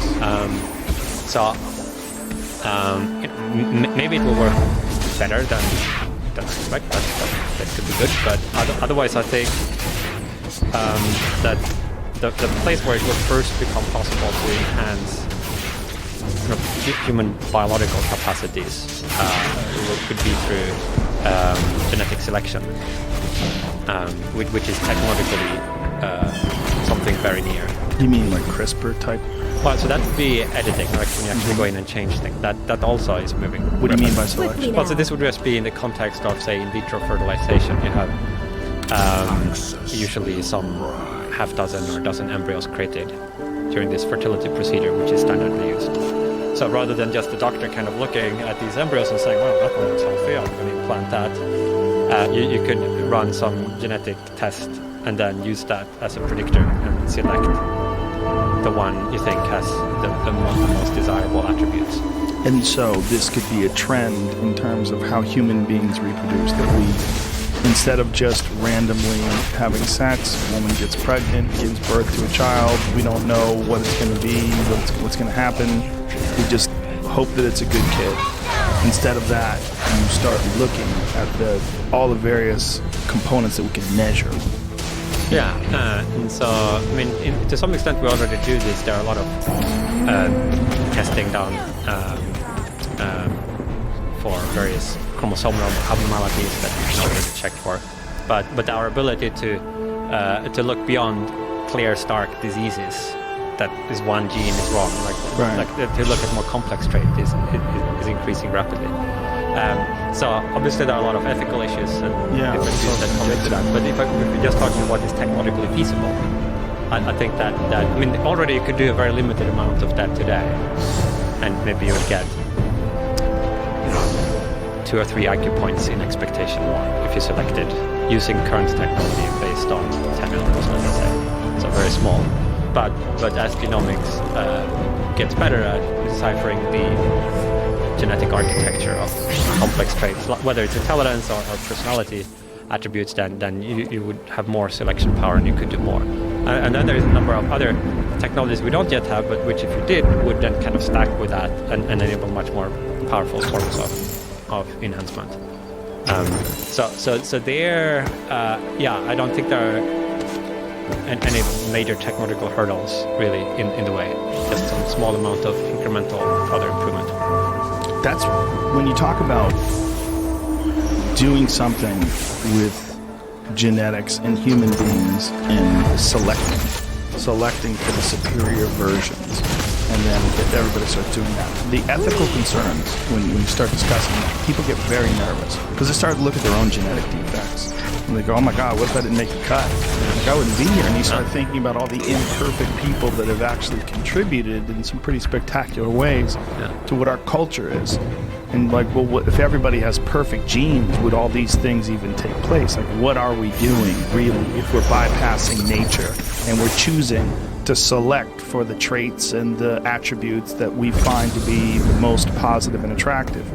Like, what are, like, that... Right. And you think what would have happened if, say, some earlier age had this ability to kind of lock in their, their prejudices, or if the Victorians had this, maybe we would all be pious and patriotic now or something. Yeah, we know, like the or Nazis. Another, So in general, with all of these powerful technologies we are developing, there is. I think the ideal course would be that we would first gain a bit more wisdom, and then we would get all of these powerful tools. But it looks like we're getting the powerful tools before we have really achieved a very high level of wisdom. Yeah. But we haven't earned them.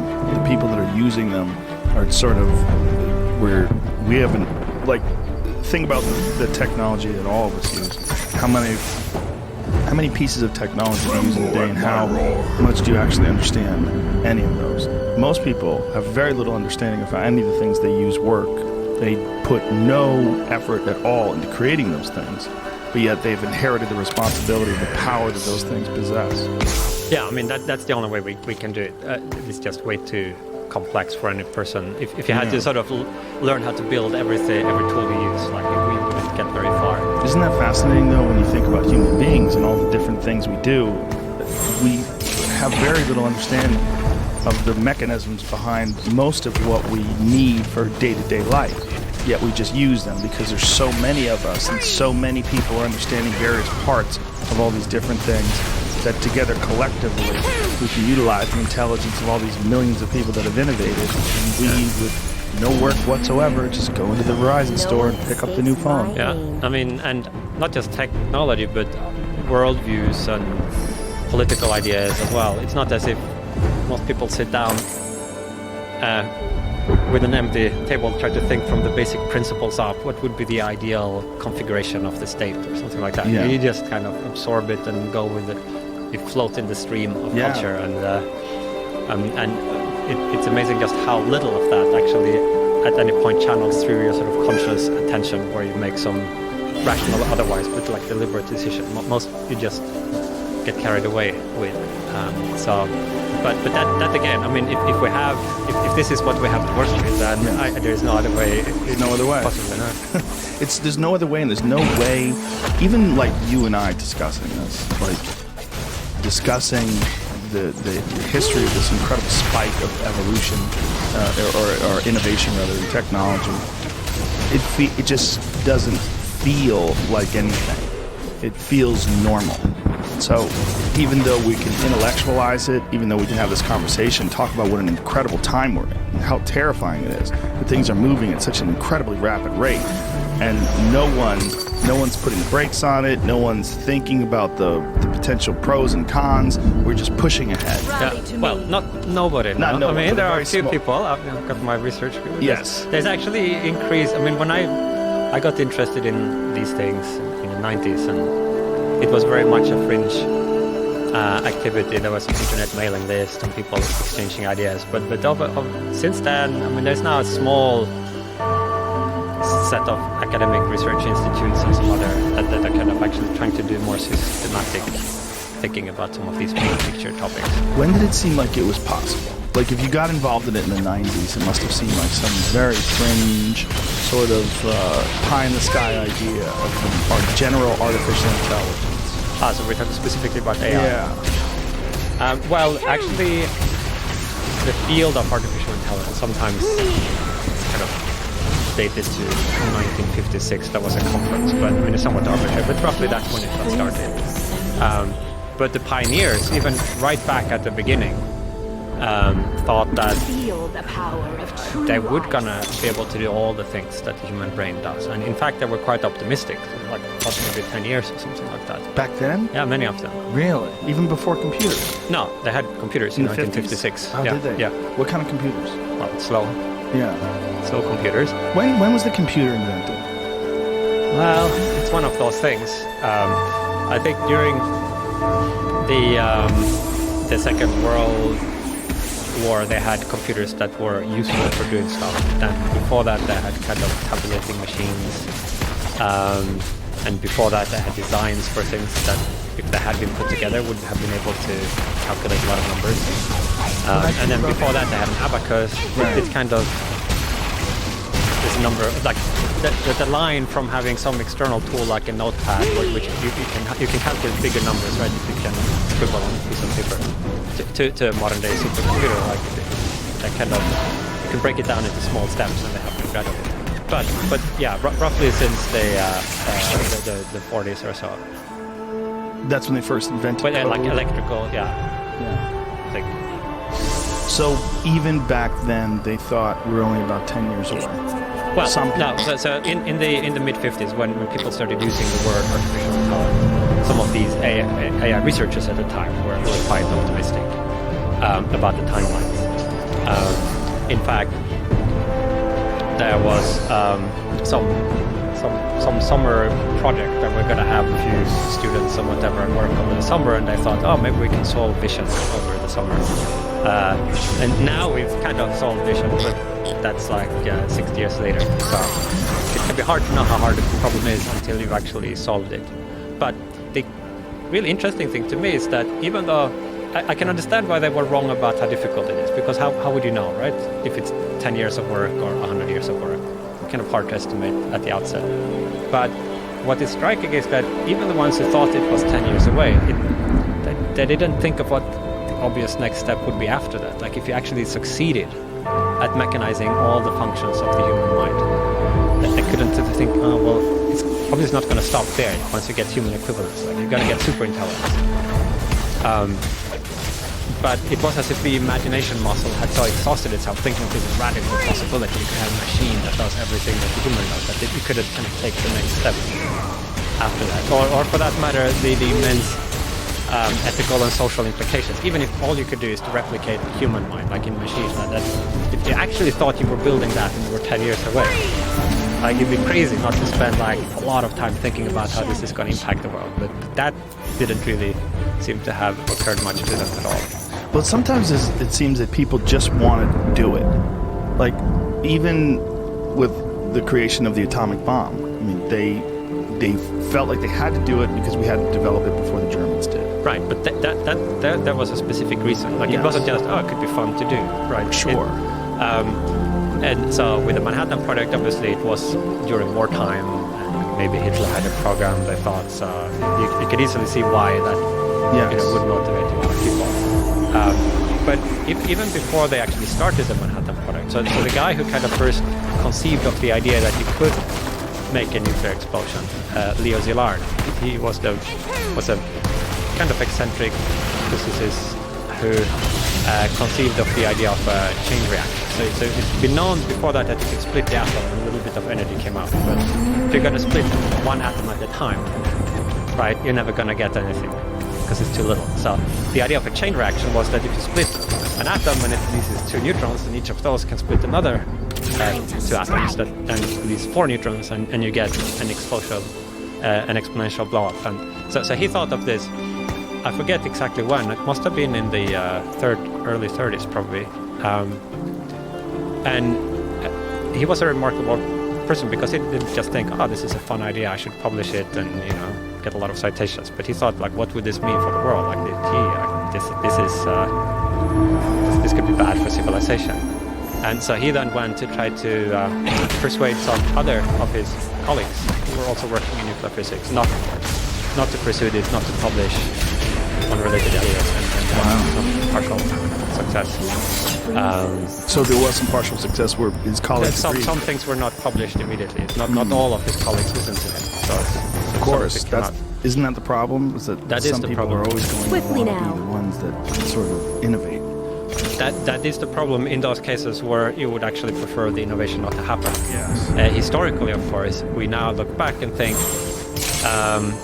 there are a lot of dissenters that we are now glad could have their way, because a lot of cultures were quite resistant to innovation, and they wanted to do the way things have always been, whether it's like social innovation or technological innovation.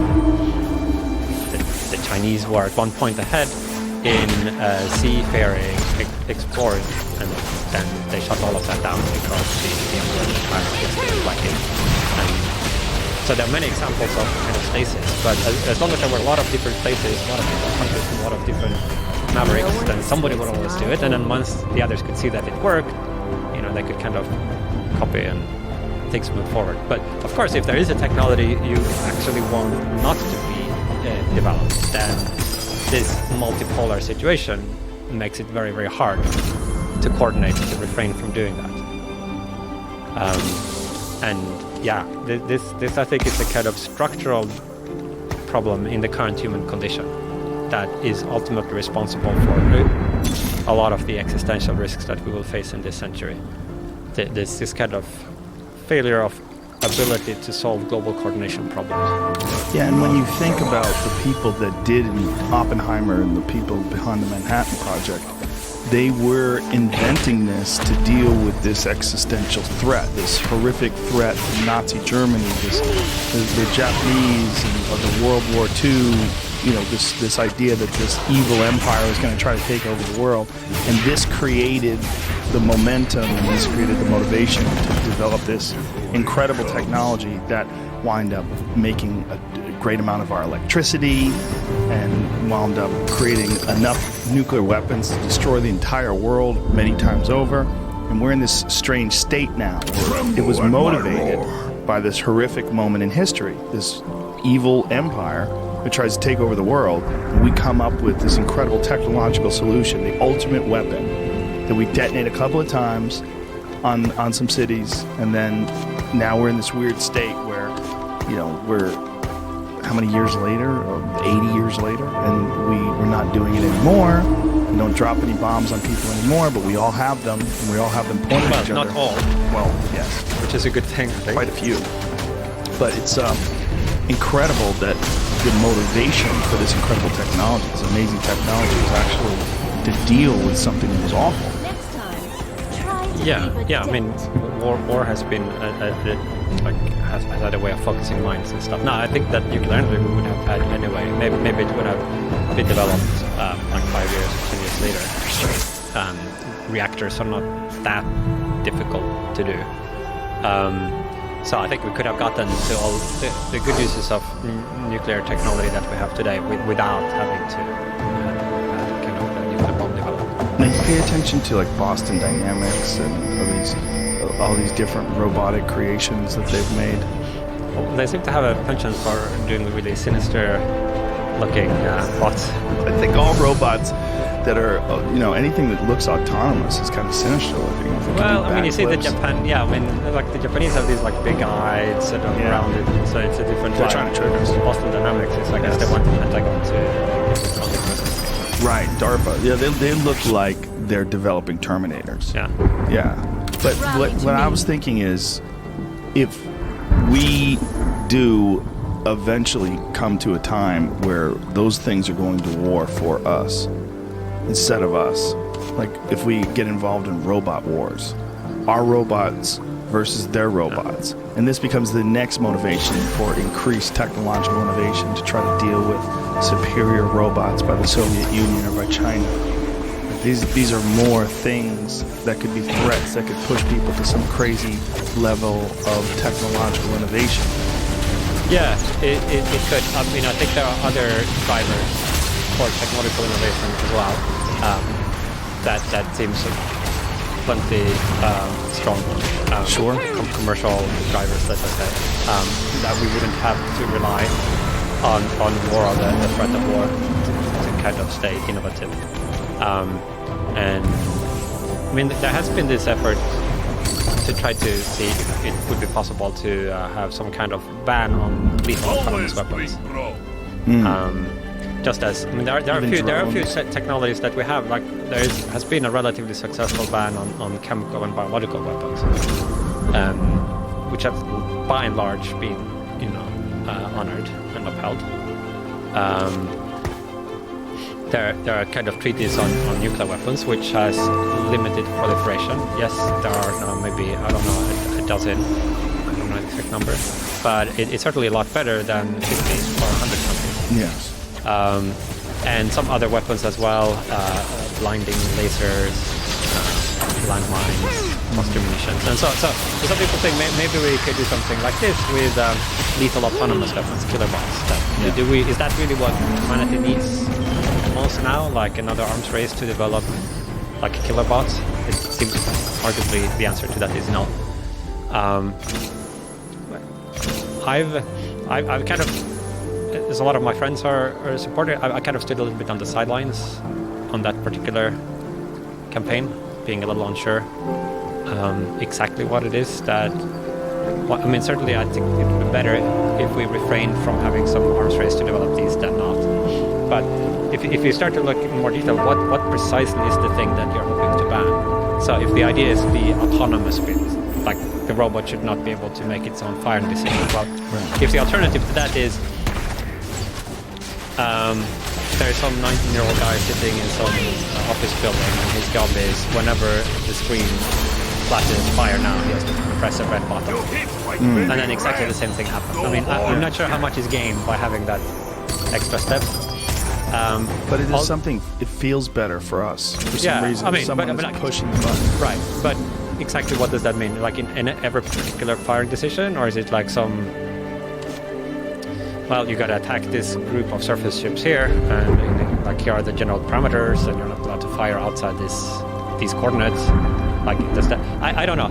I mean, another is the question of it would be better if we had no wars, but if there is gotta be a war, maybe it is better if it's robots be robots, or if there's gotta be bombing, like maybe you want the bombs to have high precision rather than low precision, with fewer civilian casualties. And operating under artificial intelligence. So possibly depends, like exactly on that. So I don't know. I mean, on the other hand, you could imagine it kind of reduces the threshold for going to war if you think that you wouldn't fear any casualties. Maybe you would be more eager to do it. Right. Or if it proliferates and you have these kind of mosquito-sized killer bots that terrorists have, and it's not doesn't seem like a good thing to have a society where you have a facial recognition thing and then the bot flies out and you just have a kind of dystopia. So I think we're thinking rationally. If we're thinking rationally, given the overall view of the human race, that we want peace and everything to be well, but realistically, if you were someone who was trying to attack someone militarily, you would want the best possible weapons that give you the best possible advantage. And that's why we had to develop the atomic bomb first. It's probably why we'll try to develop the killer autonomous robot first. Yeah. Nice. Someone else would have it. Right, the pair together. Yeah. So this is why it's basically a coordination problem. Like it's hard for any one country unilaterally to make sure that the world is peaceful and kind. Right? It requires everybody to synchronize their actions, and then you can have successes like we had with some of these treaties. Like we've not had a big arms race in biological weapons or in chemical weapons. I mean, there were cheaters even on the biological warfare program. Like the Soviet Union had massive efforts there, but still probably less use of that and less development than if there had been no such treaty. Or just look at the amount of money being wasted every year to maintain these large arsenals so that we can kill one another if one day we decide to do it. Like there's got to be a better way. Yeah, but getting there is hard. Yeah. We would hope that we would get to some point where all of this would be real. Yeah. Because there's no more war. Yeah, and so if you look at the biggest efforts so far to make that happen, so after the First World War, people were really aware of this. Said that this sucks, like war. I mean, look at this, like a whole generation just ground out machine guns. Got to make sure this never happens again. So they tried to do the League of Nations, but then didn't really investigate very much power. And then the Second World War happened. And so then again, just after that, it's fresh in people's memory, saying, well, never again, this is it. The United Nations and in Europe, the European Union, it's kind of both designed as ways to try to prevent this. But again, with kind of maybe, in the case of the United Nations, quite limited powers to actually enforce the agreements. And there's a veto, which makes it hard if it's two of the major powers that are at loggerheads. So it might be that if there were a third big conflagration, that then people would say, well, this time, we've got to really put something kind of institutional solution in place that has enough enforcement power that we don't try this yet again. So we don't have a second robot war. So once we get through the first robot war. I mean, but the kind of memories fade, right? Yes, that's the problem. So even the Cold War. I mean, I grew up. I'm Swedish. I remember we were kind of in between, right? And we were taught in schools about fallout. It was like a very palpable sense that at any given point in time, there could be some miscalculation or crisis or something. And like all the way up to senior citizen at the time, this was like a very real and very serious. And I feel that memory of just how bad it is to live in that kind of hair trigger nuclear arms race Cold War situation has kind of faded, and now we think, wow, maybe the world didn't blow up, so maybe it wasn't so bad after all. Well, I think that would be the wrong lesson to learn. It's a bit like you're playing Russian roulette and you survive one and you say, wow, it isn't so dangerous at all to play Russian roulette. I think I'm going to have another go like that. You got to realize, like, well, maybe that was a 10% chance or a 30% chance that the world would blow up during the Cold War, and we were lucky, but it doesn't mean we want to have another one. When I was in high school, it was a real threat. When I was in high school, everyone was terrified that we were going to go to war with Russia. It was a big thing. And you talk to people from my generation about that, and everybody remembers it. Remember that feeling that you had in high school? They're like, at any day, something can go wrong. We need to be at war with another country that's a nuclear superpower. Yeah. So that's all gone now. Like that feeling, that fear. People are so confident that that's not going to happen that that's not even in people's consciousness. And then a number of maneuvers are made, and then you find yourself in a kind of situation where there's like honor at stake and reputation, and you feel you can't back down, and then another thing happens, and you get into this place where if you even say something kind about the other side, you're seen to be like, you're a soft, you're a pinky, or like, and on both sides, in the other side as well, obviously they're going to have the same internal dynamic, and each side says bad things about the other, it makes the other side hate them even more. And these things are then hard to reverse. Like once you find this dynamic happening, it's kind of almost, well, it's not too late. You can't try, but it can be very hard to back out of that. And so if you can prevent yourself from going down that path to begin with, that's much preferable.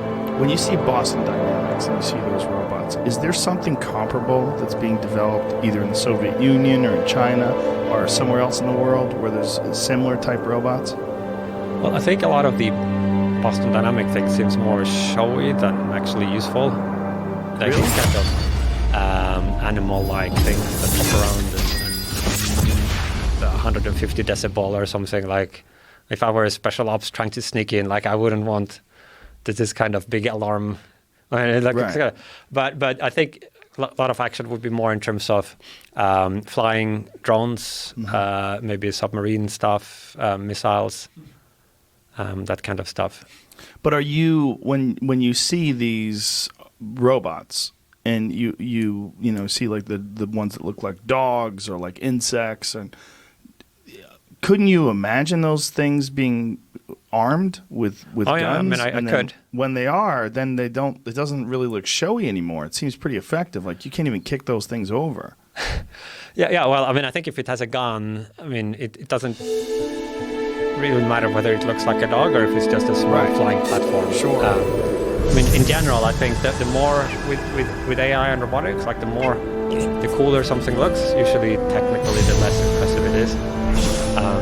As you see these cute robots. Yeah, I would say the extreme case of this is these robots that look exactly like a human, like maybe like shaped like a beautiful woman or something like that. Right? They are complete hype and have Like Ex no. Machina. Well, so the movies, obviously, they do it because they don't want to film in movies. But every once in a while, you have some press release. I forget what the name is of this female-looking robot that got citizenship in Saudi Arabia a few years ago. It's like a pure publicity stuff, but the media just laps it up. Wow, they've created this, like, it's exactly like a human, like, what a big breakthrough. And it's like nothing. Do you anticipate, like when you see Ex Machina, do you think that that's something that could be realistically, like, that could be implemented in 100 years or so? Like we really could have some form of artificial human that's indistinguishable? Well, I think the action is not gonna lie in the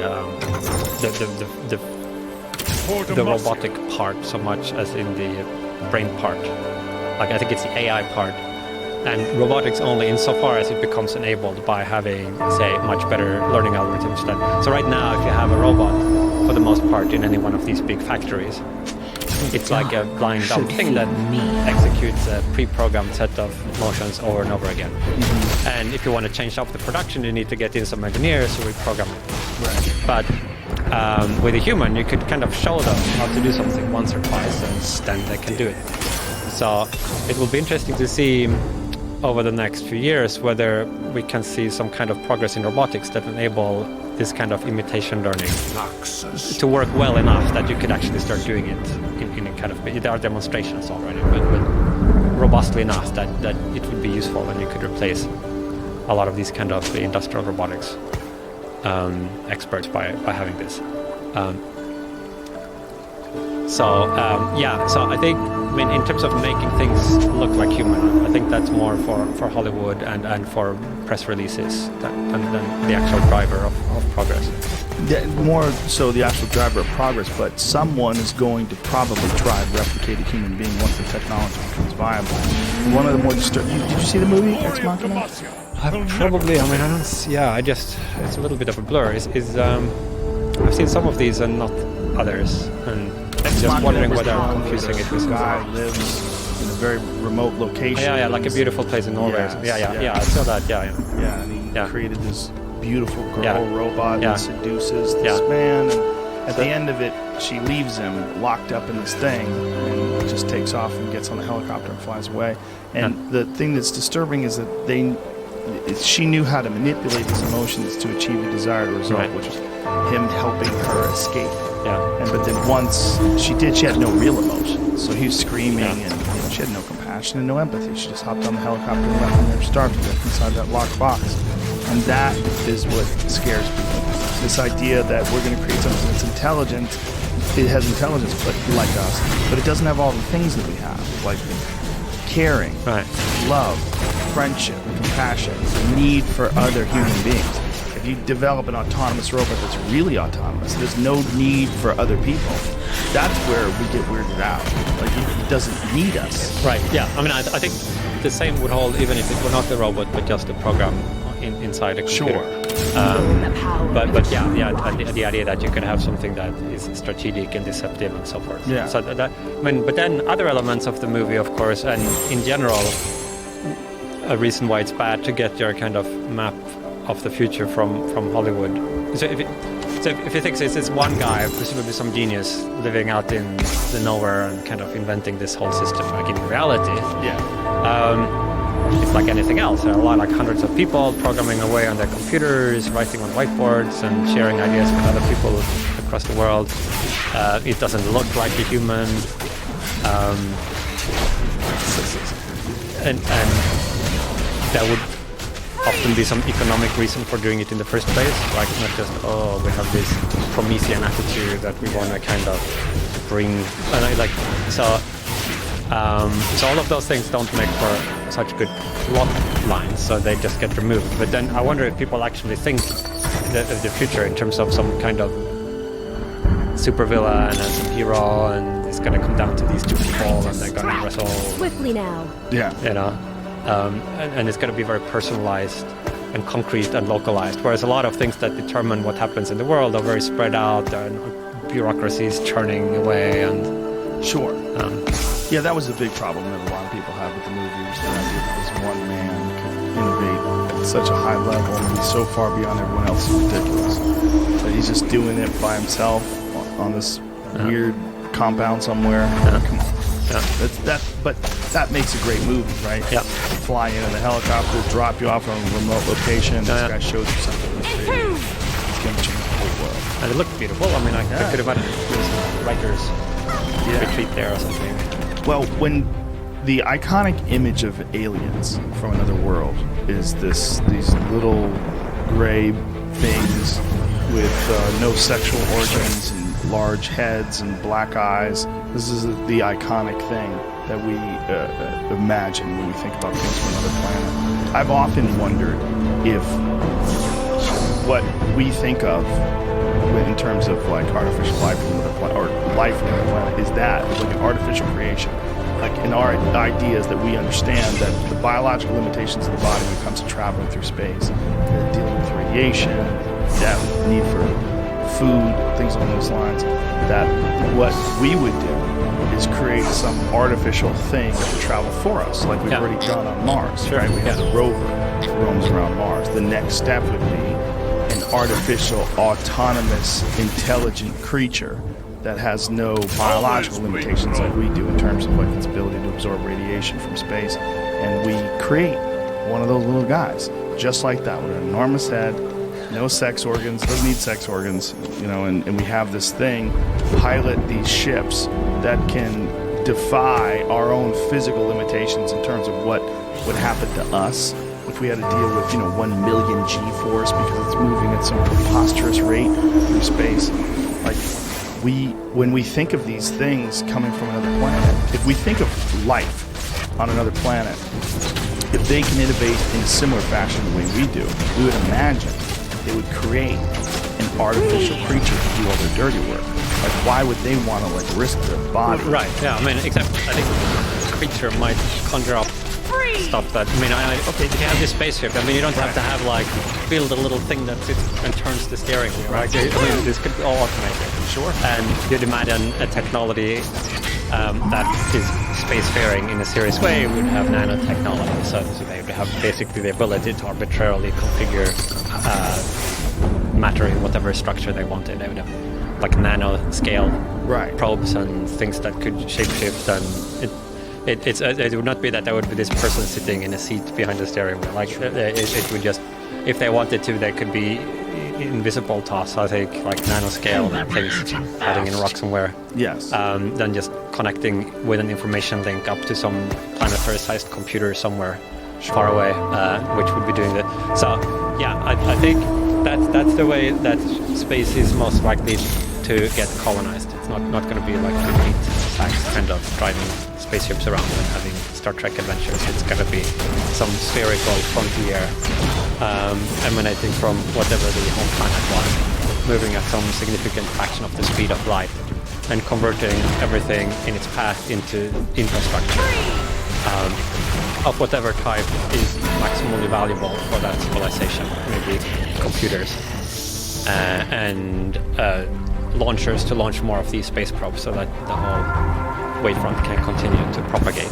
But we are, I mean, one of the things you brought up earlier is that if human beings are going to continue and Swiftly now. we're going to propagate through the universe, we're going to try to go to other places, we're going to try to populate other planets.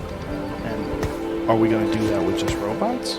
Or are we going to try to do that biologically? We're probably going to try to do it biologically. And one of the things you were saying earlier is one of the things that artificial intelligence could possibly do is accelerate our ability to travel to other lands or other planets. I mean, we're going to try. I mean, in fact, some people are, right, trying to biological. I just think that's going to not lead to anything important until those efforts becomes obsoleted by some radical new technology wave, probably triggered by machine superintelligence, that then rapidly leads to something approximating technological maturity. Once innovation happens at digital timescales rather than human timescales, then all these things that you could imagine we doing, if we had 40,000 years to work on it, we would have space colonies and cures for aging and all of these things, right?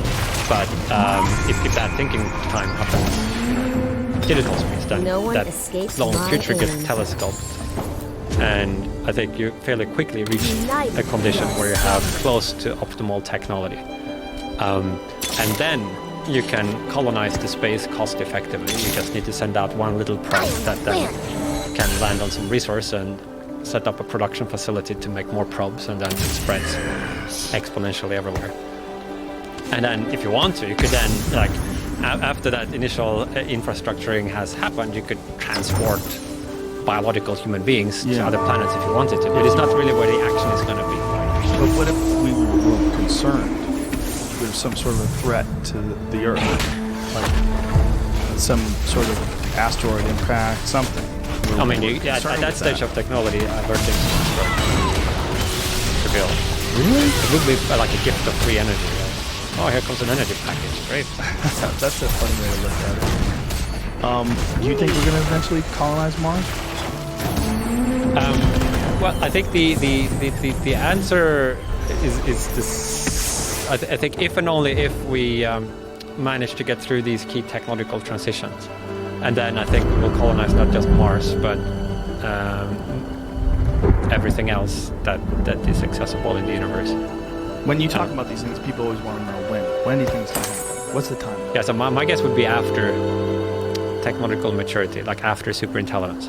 Now, with Mars, it's possible that there would be like a little kind of prototype colonization thing, because there are like people like really excited about that. So so you could imagine some little demo project happening sooner. But if we're talking about something, say, that would survive long term, even if the Earth disappeared, like some kind of self-sustaining civilization, I think that's going to be very difficult to do until you have superintelligence, and it's going to be trivial.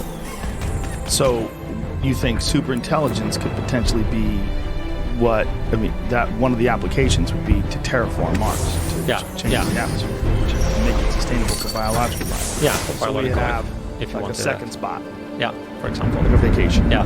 Now, I also think that at this is a very radical context, technological maturity, because we already, maybe there are additional technologies we can't even think of yet, but even just what we already know about physics, etc., we can sort of see possible technologies that we don't yet that we're not yet able to build, but we can see that they would be consistent with physics, that would be stable structures. Yeah. And already that creates a vast space of things you can do. And so, for example, I think it would be possible at technological maturity to upload human minds into computers, for example. And so that, You think that's going to happen, like Ray Kurzweil? well, I think again, it would be technologically possible at technological maturity to do it. Now, whether it's actually going to happen, then depends. A, do we reach technological maturity, and B, are we interested in using our technology for that purpose at that time? but both of those seem kind of reasonably possible. Yeah, reasonably possible. Possible, yeah. Especially in comparison to what we've already achieved. If I had a time machine and it could jump you 1,000 years from now into the future, would you do it? Would you jump in? I mean, I think Do you just, like just going it is on right now, like or- a long jet flight is kind of already stretching my. Instantaneous. What it was an instantaneous Well, trip. could I come back? No. Well, I probably wouldn't. I don't know. I mean, I'm kind of a bit cautious with these things. But at very least, I'd rather think about it for a long time before. I mean, slow. also I have attachments. So there are people I care about here and projects and maybe even opportunities to try to make some difference. If we actually are in this weird time right now, different from all of earlier human history when nothing really much was happening, and we're not yet where it's all out of our hands and it's super intelligence is running the show. But if that actually is, if that's true, then that means we right now live in this very weird period where our actions might have cosmological consequences. If we affect the precise time and way in which the transition to nuclear superintelligence happens, we would be hugely influential. And if you have some ambition to try to do some good in the world, then that kind of can be a very exciting prospect as well. Like there might be no other better time to exist if your goal is to do good. Yeah, we might be in the golden years. For in terms of ability to take actions that have large consequences. Also, this very unique transitionary period between the times of old and the times of new. Like we're really in the heat of the change. In terms of the internet is only 20 plus years old. Phones are only, cell phones at least, people carrying them all the time. It's only 15 plus years old. This is very, very new. Yeah. So it's an exciting, crazy time where all these changes are taking place really rapidly. Like if you were from the future, this might be the place where you would travel to experience what it was like to see this immense change take place almost instantaneously. Like if you could go back in time to a specific time in history and experience what life was like, to me, I think I'd probably pick ancient Egypt. Like during the days of the pharaohs, I would love to see. Did you get to choose who you are there? No, Or you just you watch. Just sit and watch from Just to balcony? see what it looks like, what it's like to experience life back then. But if I was from the future, where things were, What? Just out of curiosity, what do you think it would look like? Like what do you imagine yourself seeing? I would imagine, I've really thought long and hard about the construction methods of ancient Egypt. I would love to see what it looked like when they were building the pyramids. Like, how long did it take? What were they doing? Like, how did they do it? We still don't know. It's all really theoretical. There's all these ideas of how they constructed it with incredible precision. Precision in terms of the way it's astronomically aligned to certain areas of our solar system and different constellations. It's amazing. I would love to have seen how they did that. What was the planning like? And how did they implement it? How many people did it take? Right. And how long did it take? Because we really don't know. It's all speculation. During the burning of the Library of Alexandria, we lost so much information. We've got, hieroglyphs and the physical structures that are still daunting. We have no idea. We look at those, they look at the Great Pyramid of Giza, the huge one with 2 million plus stones in it. Like, who made them? How? How'd you guys do it? What did you draw it out first? Like, how did you get all the rocks there? I think that would be probably the spot that I would want to go to. I would want to be there in the middle of the construction of the pyramids just to watch. Just to So see that how certainly they would be like big, I guess, tourist destinations for travelers, time travelers, Yeah. sure. And I guess, in terms of people is thinking, I'm just thinking, what was going on back then? We think the pyramids and the slave trains and but of course, for most Egyptians, most of the time, they would be picking weeds from their field or putting their baby to sleep or stuff like that. Yeah. So the kind of the typical moment of human existence. They don't even think it's slaves anymore, I don't think. I think they think it's skilled labor based Okay. on their diet. Based on the diet, the utensils that they found in these camps, these workers' camps, they think that these were highly skilled craftspeople, but it wasn't necessarily slaves. They used to think it was slaves, but now because of the bones of the food, they were eating really well, and they think that, well, and also the level of sophistication involved. This is not something you just get kind of slaves to do. It seems to be that there was a population of structural engineers. There was a population of skilled construction people. And that they tried to, utilize all of these great minds that they had back then to put this thing together. But it's still a mystery. I think that's the spot that I would go to. Because I think it would be amazing to see so many different innovative times. I mean, it would be amazing to be alive during the time of Genghis Khan, or to be alive during some of the wars of 1,000, 2,000 years ago, just to see what it was like but the pyramids would be the big one. But I think if I was in the future, some weird dystopian future where artificial intelligence runs everything and human beings are, linked to some sort of neurological implant that connects us all together, and we long for the days of biological independence, and we would like to see what was it like when they first started inventing phones? What was it like when the internet was first opened up to people?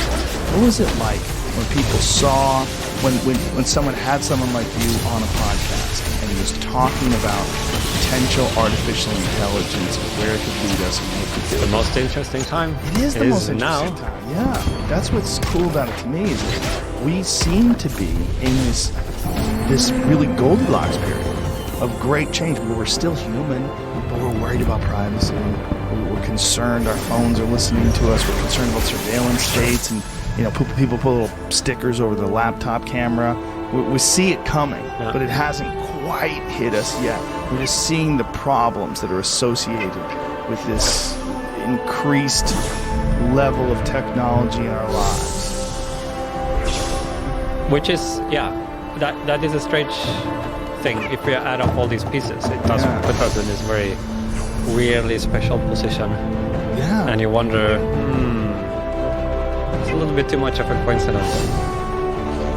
I mean, it might be the case, but it does put some strain on it. When you say a little too much of a Well, coincidence, so I guess the intuitive way of thinking about it, what are the chances that just by chance you would happen to be living in the most interesting time in history, being like a celebrity, like whatever, that's pretty low prior probability. Like you most mean, people. like, for me? Well, from you, I mean, but for all of us, really. all of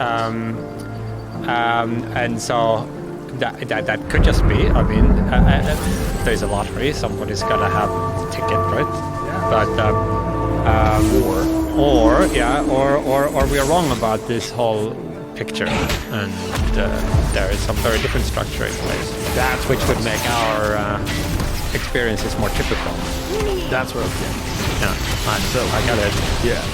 So, how much do you consider the possibility of the simulation? Well, a lot. I mean, I developed the simulation argument. Yes. Back in the early 2000s, and so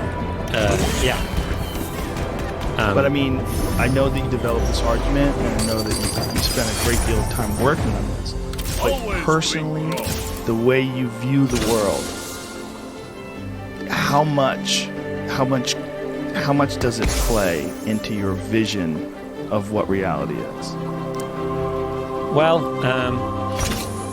it's hard to say. I mean, for the majority of my time, I'm not actively thinking about that. I'm just like, living. And now I have this weird, my work is actually to think about big picture questions. So it kind of comes in through my work as well. When you're trying to make sense of our position, our possible future prospects, the levers which we might have available to affect the world, what would be a good and bad way of pulling those levers, then you have to try to put all of these constraints and considerations together. And in that context, I think it's important. I think if you are just going about your daily existence, then it might not really be very useful or relevant Time to strike. to constantly like try to bring in hypotheses about the nature of our reality and stuff like that, because for most of the things you're doing on a day-to-day basis, like they work the same whether it's inside a simulation or in basement level physical reality. Like you still need to get your car keys out, you still need to, right? So in some sense it kind of factors out and is irrelevant for many practical intents and purposes. Do you remember when you started to contemplate the possibility of simulation? No, I mean I remember when the simulation argument occurred to me, so, which is less. It's not just. I mean, for as long as I can remember, like yeah, I mean, maybe possibility, like yeah, it could all be a dream, it could be a simulation, like. But I was forged that there is this specific argument that kind of narrows down the range of possibilities, and where the simulation hypothesis is then one of only three kind of options. What are the three options? Well, one is that there is almost all civilizations at our current stage of technological development go extinct before reaching technological maturity. That's like option one. Kind of would be bad Would you news. define technological maturity? Well, say having developed at least all those technologies that we already have good reason to think are physically possible. So that would include the technology to build extremely large and powerful computers on which you could run detailed computer simulations of conscious individuals. So that kind of would be a pessimistic high. Like that's if almost all civilizations at our stage failed to get there, that's bad news, right? Because then we'll fail as well, almost certainly. That's one possibility. Yeah, so that's option one. Option two is that there is a very strong convergence among all technologically mature civilizations, in that they all lose interest in creating ancestor simulations or these kinds of detailed computer simulations of conscious people like their historical predecessors or variations. So maybe they have all of these computers that could do it, but for whatever reason they all decide not to do it. Maybe there's an ethical imperative not to do it, or some other. I mean, we don't really know much about these post-human creatures and what they want to do and don't want to do. So Post-human creatures. well, I'd imagine that by the time they have the technology to do this, they would also have enhanced themselves in many different ways. Right. And so, perhaps enhance their ability to consequences yeah, of creating. yeah, they would almost certainly have cognitive enhanced themselves, for example. Well, is the concept of Those who oppose downloading consciousness into a computer, it almost ensures that there's going to be some type of simulation. If you have the ability to download consciousness into a computer, once it's contained into this computer, what's to stop it from existing there? As long as there's power, and as long as these chips are firing and electricity is being transferred, data is being moved back and forth, you would essentially be in some sort of simulation. Well, I mean, if you have the capability to do that, and also the motive. You would have to simulate something that resembles some sort of a biological interface. Otherwise, it's not going to know what to do, right? Yeah. So we have these kind of virtual reality environments now that are imperfect but improving. Yes. And you could kind of imagine that they get better and better, then you have a perfect virtual reality environment. But imagine also that your brain, instead of sitting in a box with big headphones and some glasses on, like that the brain itself also could be part of the simulation. The Matrix. Well, I think in the Matrix there are biological humans outside that plug in, right? But if you could include in the simulation, just as you have maybe simulated coffee mugs and cars, etc., you could have simulated brains. That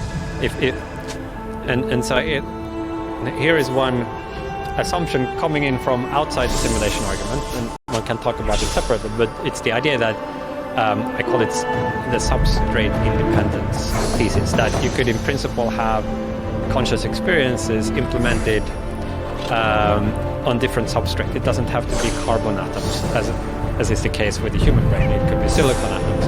That what creates conscious experiences is some kind of structural feature of the computation that is being performed, rather than the material that is used to underpin it.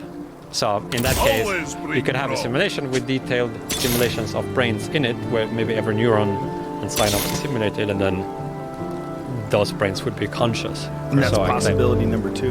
With Well, me no. now. So possibility number 2 is that these posthumans just are not Don't at do all it. interested in doing it, and not just that some of them don't do it, but like of all these civilizations that reach technological maturity, there's kind of pretty uniformly just don't do that. And what's number 3? That we are in a simulation, the simulation hypothesis. And where do you lean?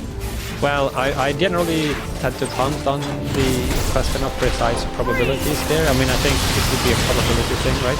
Yeah. You'd assign some to each. But yeah, I've refrained from giving a very precise number. Partly because if I said some particular number, don't create this maybe sense of false precision. The argument doesn't allow you to derive this the probability X, Y, Z. It's just that at least one of these 3 has to obtain.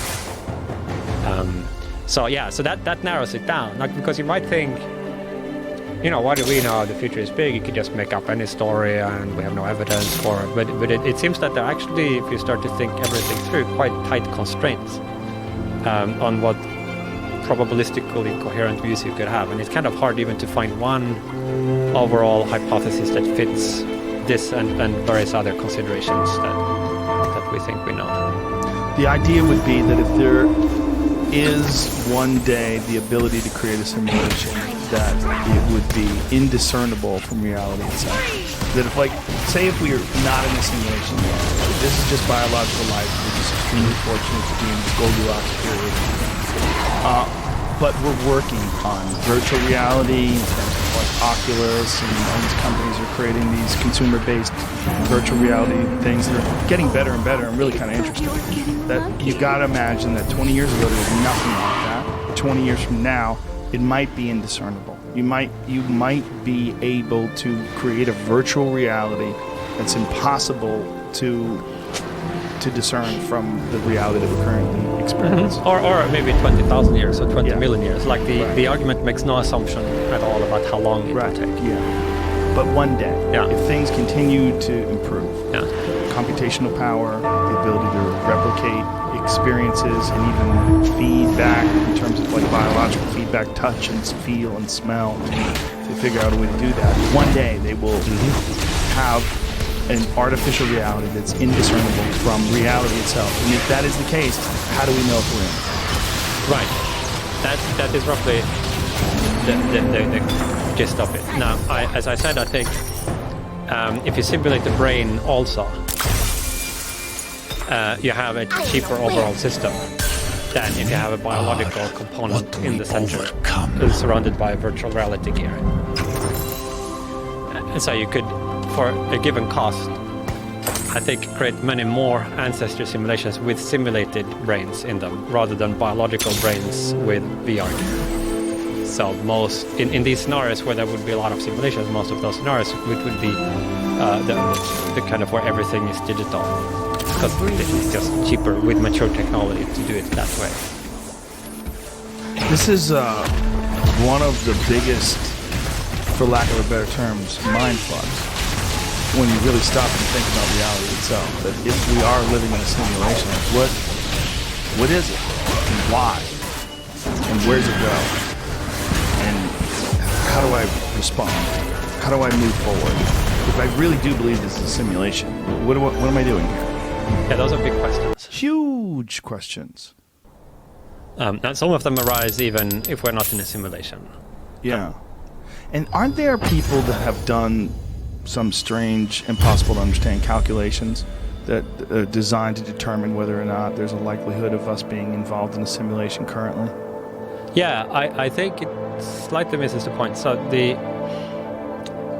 I think so there are these attempts to try to figure out the computational requirements that would be required if you wanted to simulate some physical system with perfect precision.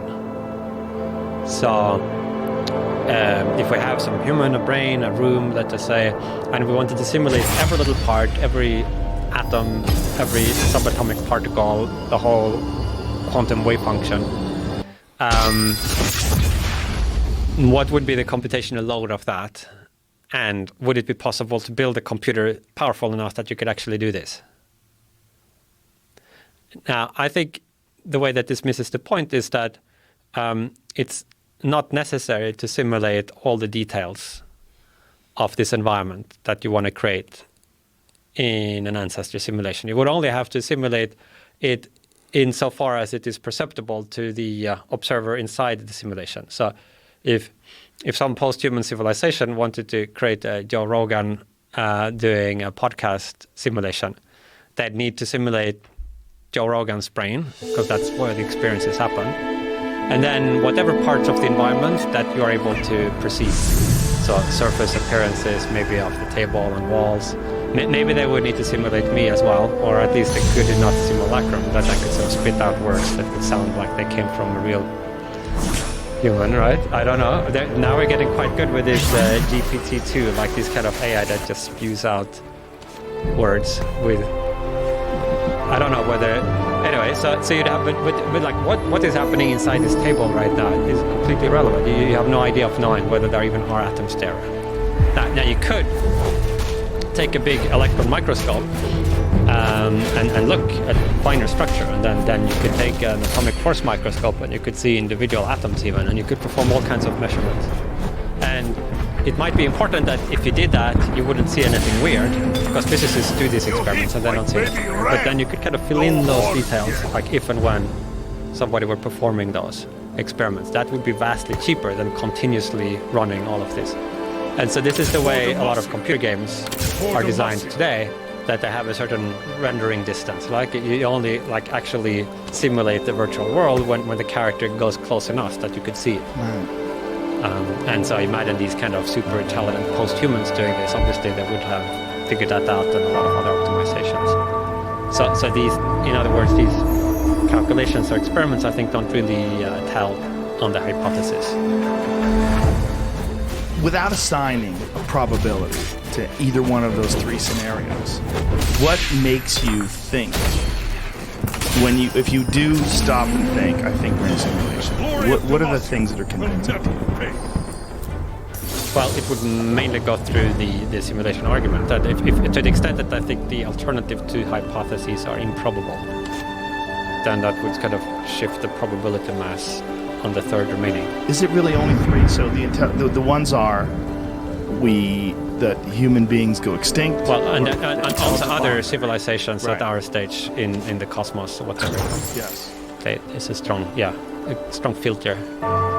That they either go extinct or they decide not to pursue it. They all lose interest, yeah. Or it becomes a simulation. Is that really the only three options? I think the only three live options now. So you can kind of unfold the argument a little bit more and look more granular. So suppose that the first two options are false. So some non-trivial fraction of civilizations at our stage do get through, and some non-trivial fraction of those are still interested. Then I think you can convincingly show that by using just a small portion of their resources, they could create very, very many simulations. And you can show that or argue for that by comparing the computational power of systems that we know are physically possible to build. We can't currently build them, but we could see that you could build them with nanotech and if you have planetary-sized resources, on the one hand, and on the other hand, estimates of how much compute power it would take to simulate the human brain.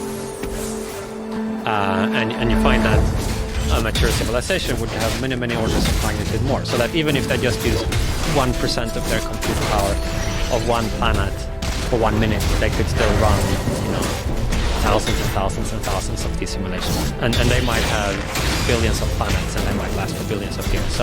So the numbers are quite extreme, it seems. So then what you get is this implication that if the first two options are false, it would follow that there would be many, many more simulated experiences of our kind than there would be original experiences of our kind. So the idea is that if we continue to innovate, if human beings or intelligent life in the cosmos continues to innovate, that creating a simulation is almost inevitable? No, I mean, the second might be... that we decide not to. Yeah, and others with the same capability. But what if they don't decide not to? Well, if they don't decide to not choose, the first option, if human beings do figure out a way to not die and stay innovative, and that we don't have any sort of natural disasters or man-made created disasters, then step 2, if we don't decide to not pursue this, if we continue to pursue all various forms of technological innovation, including simulations, that it becomes inevitable. If we get past those 2 first options, it becomes inevitable that we pursue it. Well, so if they have the capacity, Then they will do it. and the motive, or like the desire to, Yes. yeah, so that then they would create hugely many of these. So not just one simulation, right? But because it's so cheap at technological maturity, if you have a cosmic empire of resources, they don't have to have a very big desire to do this. They might just think, well, Well, that was the big question that Elon said he would ask artificial intelligence. He said, what's beyond the simulation? Okay. That's the real question. If this is a simulation, there's many, many simulations on currently. What's beyond the simulation? well, yeah, you might be curious about that. I mean, I think the more important question would be like, what do we, all things considered, have the most reason to do in our situation? Like, what would it be wise for us to do? Is that like some way that you can Helpful, or have the best life, whatever you Or is call that it. ridiculous to even consider? Maybe it's beyond us. What the question of what is outside? Yes. Well, I mean, I don't think it's ridiculous to consider. I think it might be beyond us, but maybe we would be able to form some abstract conception of what it is. I mean, in fact, if the path to believing the simulation hypothesis is the simulation argument, then we have a bunch of structure there that gives us some idea. Like there would be some advanced civilization that they would have developed a lot of technology over time, including compute technology, ability to do virtual reality very well. We'd imagine probably they would have used that technology for a whole host of other purposes as well. You wouldn't just get that technology and not be able to create a train or something like that. So they'd probably be super intelligent and have the ability to colonize the universe and do a whole host of other things. And then for one reason or another, they would have decided to use some of the resources to create simulations. And inside one of those simulations, perhaps, our experiences will be taking place. And then you could more speculatively fill in more details there. But I still think that fundamentally, our ability to grok this whole thing would be very limited. And there might be other considerations that we are oblivious to that would change. I mean, if you think about the simulation argument, it's quite recent, right? So it's like only less than 20 years old. So if you take that, so suppose it's correct for the sake of argument, then up to this point, everybody was missing something like hugely important and fundamental, right? Really smart people, hundreds of years. Like just like this massive piece right in the center. But what's the chances that we now have figured out the last big missing piece? Like presumably, there must be some further big giant realization that is like beyond us currently. So I think having some, I mean that looks kind of plausible, but maybe there are further big discoveries or revelations that would kind of maybe not falsify the simulation, but maybe change the interpretation, or like do something that is hard. In advance what that would be. Now, is the concept that if there is a simulation that all the historical record is simulated as well? Well, or when did it kick in? Well, so there are different options there, right? And there might be many different simulations that are configured differently. There could be ones that run for a very long time, ones that run for a short period of time, ones that simulate everything and everybody, others that just focus on some particular scene, person, like just a vast space of possibilities there. And which ones of those would be most likely is really hard to say much about, because it would depend on the reasons for creating these simulations, like what would the interests of these hypothetical post-humans be. Have you ever had a conversation with a pragmatic, capable person who really understands what you're saying, but they disagree? about even the possibility of a simulation? It must have occurred, but it doesn't tend to be the place where the conversation usually goes. Where's the conversation usually? Well, I mean, I move in kind of unrepresentative circles. So I think amongst the folk I interact with a lot, I think a common reaction is that it's plausible, and still there is some uncertainty because these things are always hard to figure out. Is harder than flesh. But we should assign it some probability. But I'm not saying that would be the typical reaction if you kind of did a Gallup survey or something like that. I mean, another common thing is, I guess, to Swiftly now. misinterpret it in some way or another. And there are different versions of that. So one would be this idea that in order for the simulation hypothesis to be true, it has to be possible to simulate everything around us to perfect microscopic detail, which we discussed earlier. Right. Then some people might not immediately get this idea that the brain itself could be part of the simulation. So they imagine you would be plugged in with like a big cable, and if you just somehow could reach behind you, and like that would be so that would be another possible common misconception, I guess.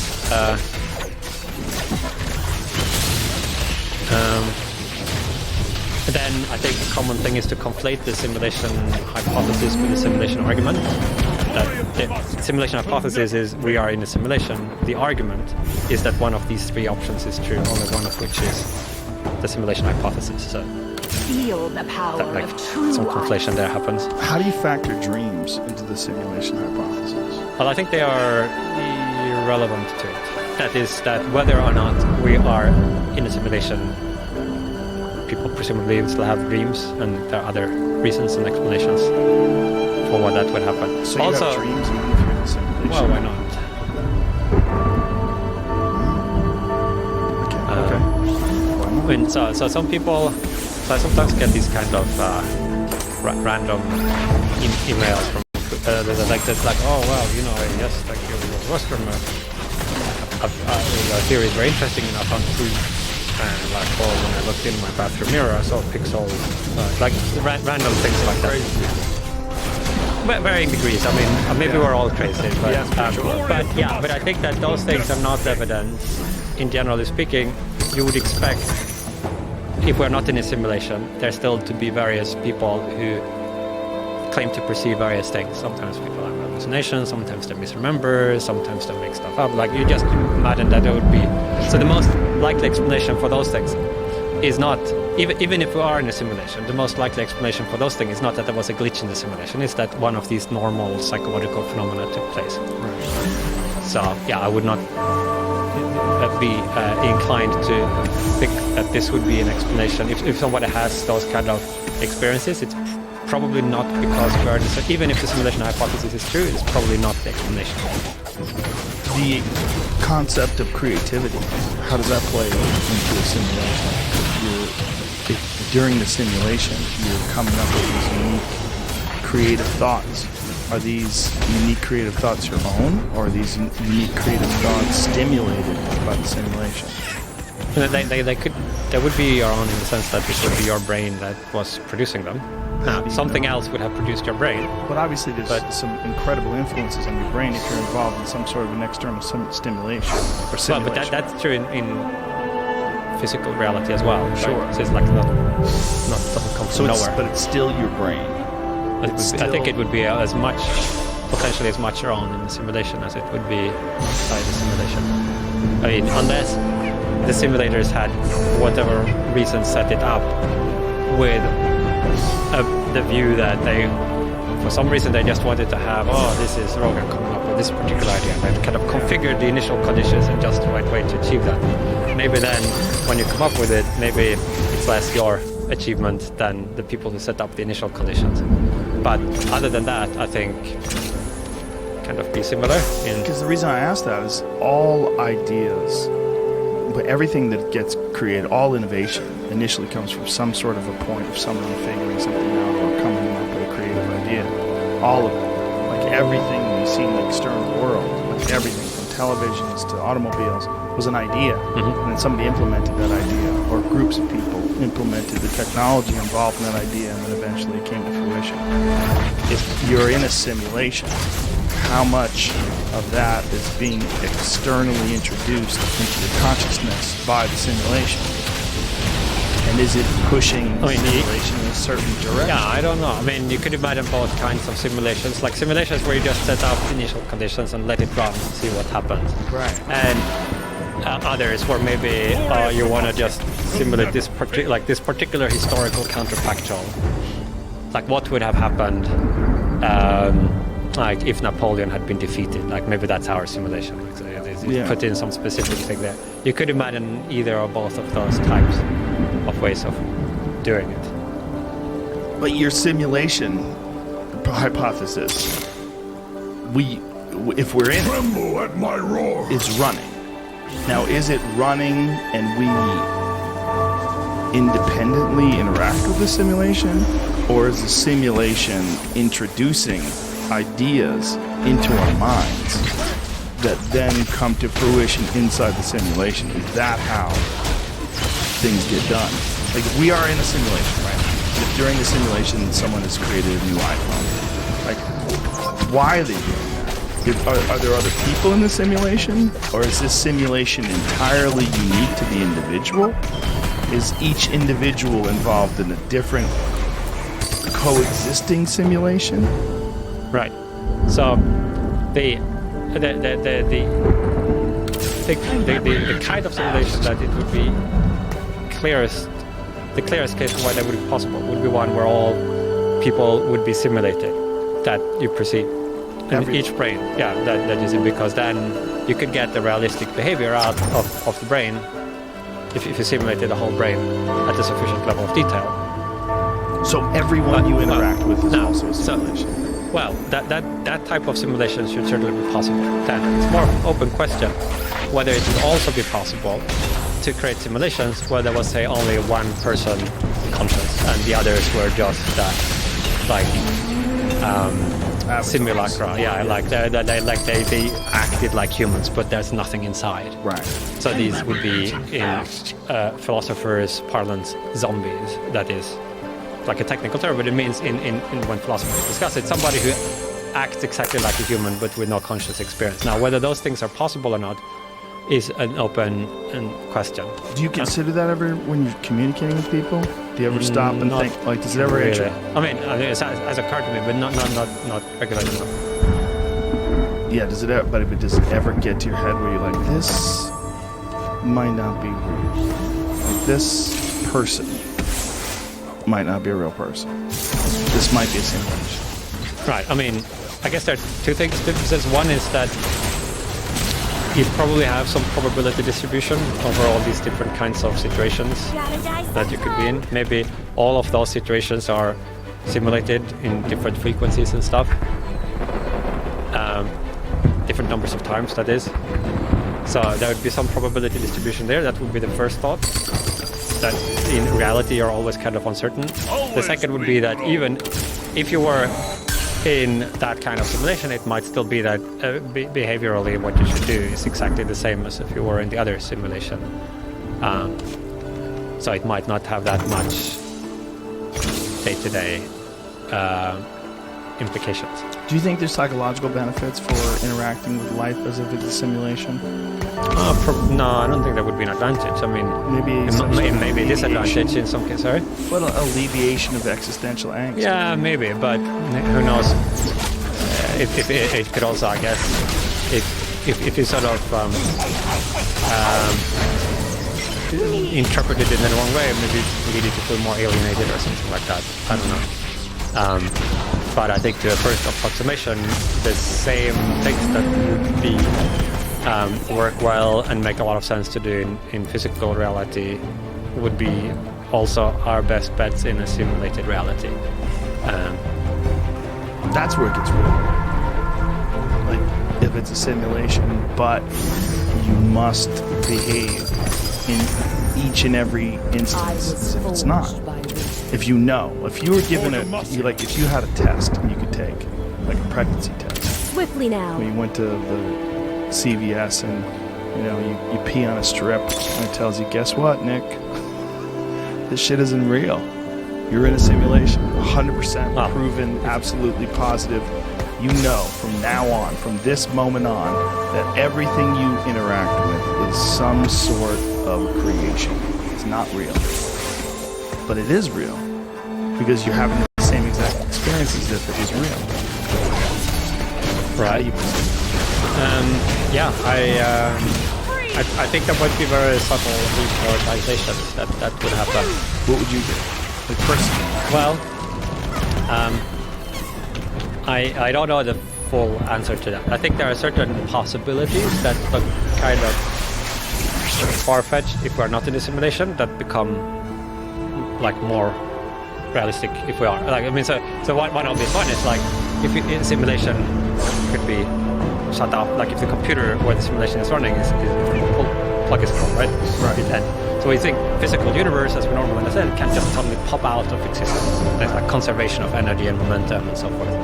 But a simulated universe that seems like something that could happen. It doesn't mean it is likely to happen, or it doesn't say anything about the time frame. But at least it's like enters as a possibility where it was not there before. Other things as well become more maybe similar to various theological possibilities that like afterlife and stuff like that. And in fact, it kind of maybe through a very different path leads to some similar destinations as people through thinking about theology and stuff have arrived at. In that would, I mean, it's kind of different. I think there is no logically necessary connection either way, but there are some kind of structural parallels, analogs, between the situation of the simulated creature to their simulators and a created entity to their created that are interesting, although kind of different. So there might be kind of comparisons there that you could make that would give you some like possible ways of proceeding. It seems like paralysis by analysis. Like you just sit there and think about it. Like at least I would.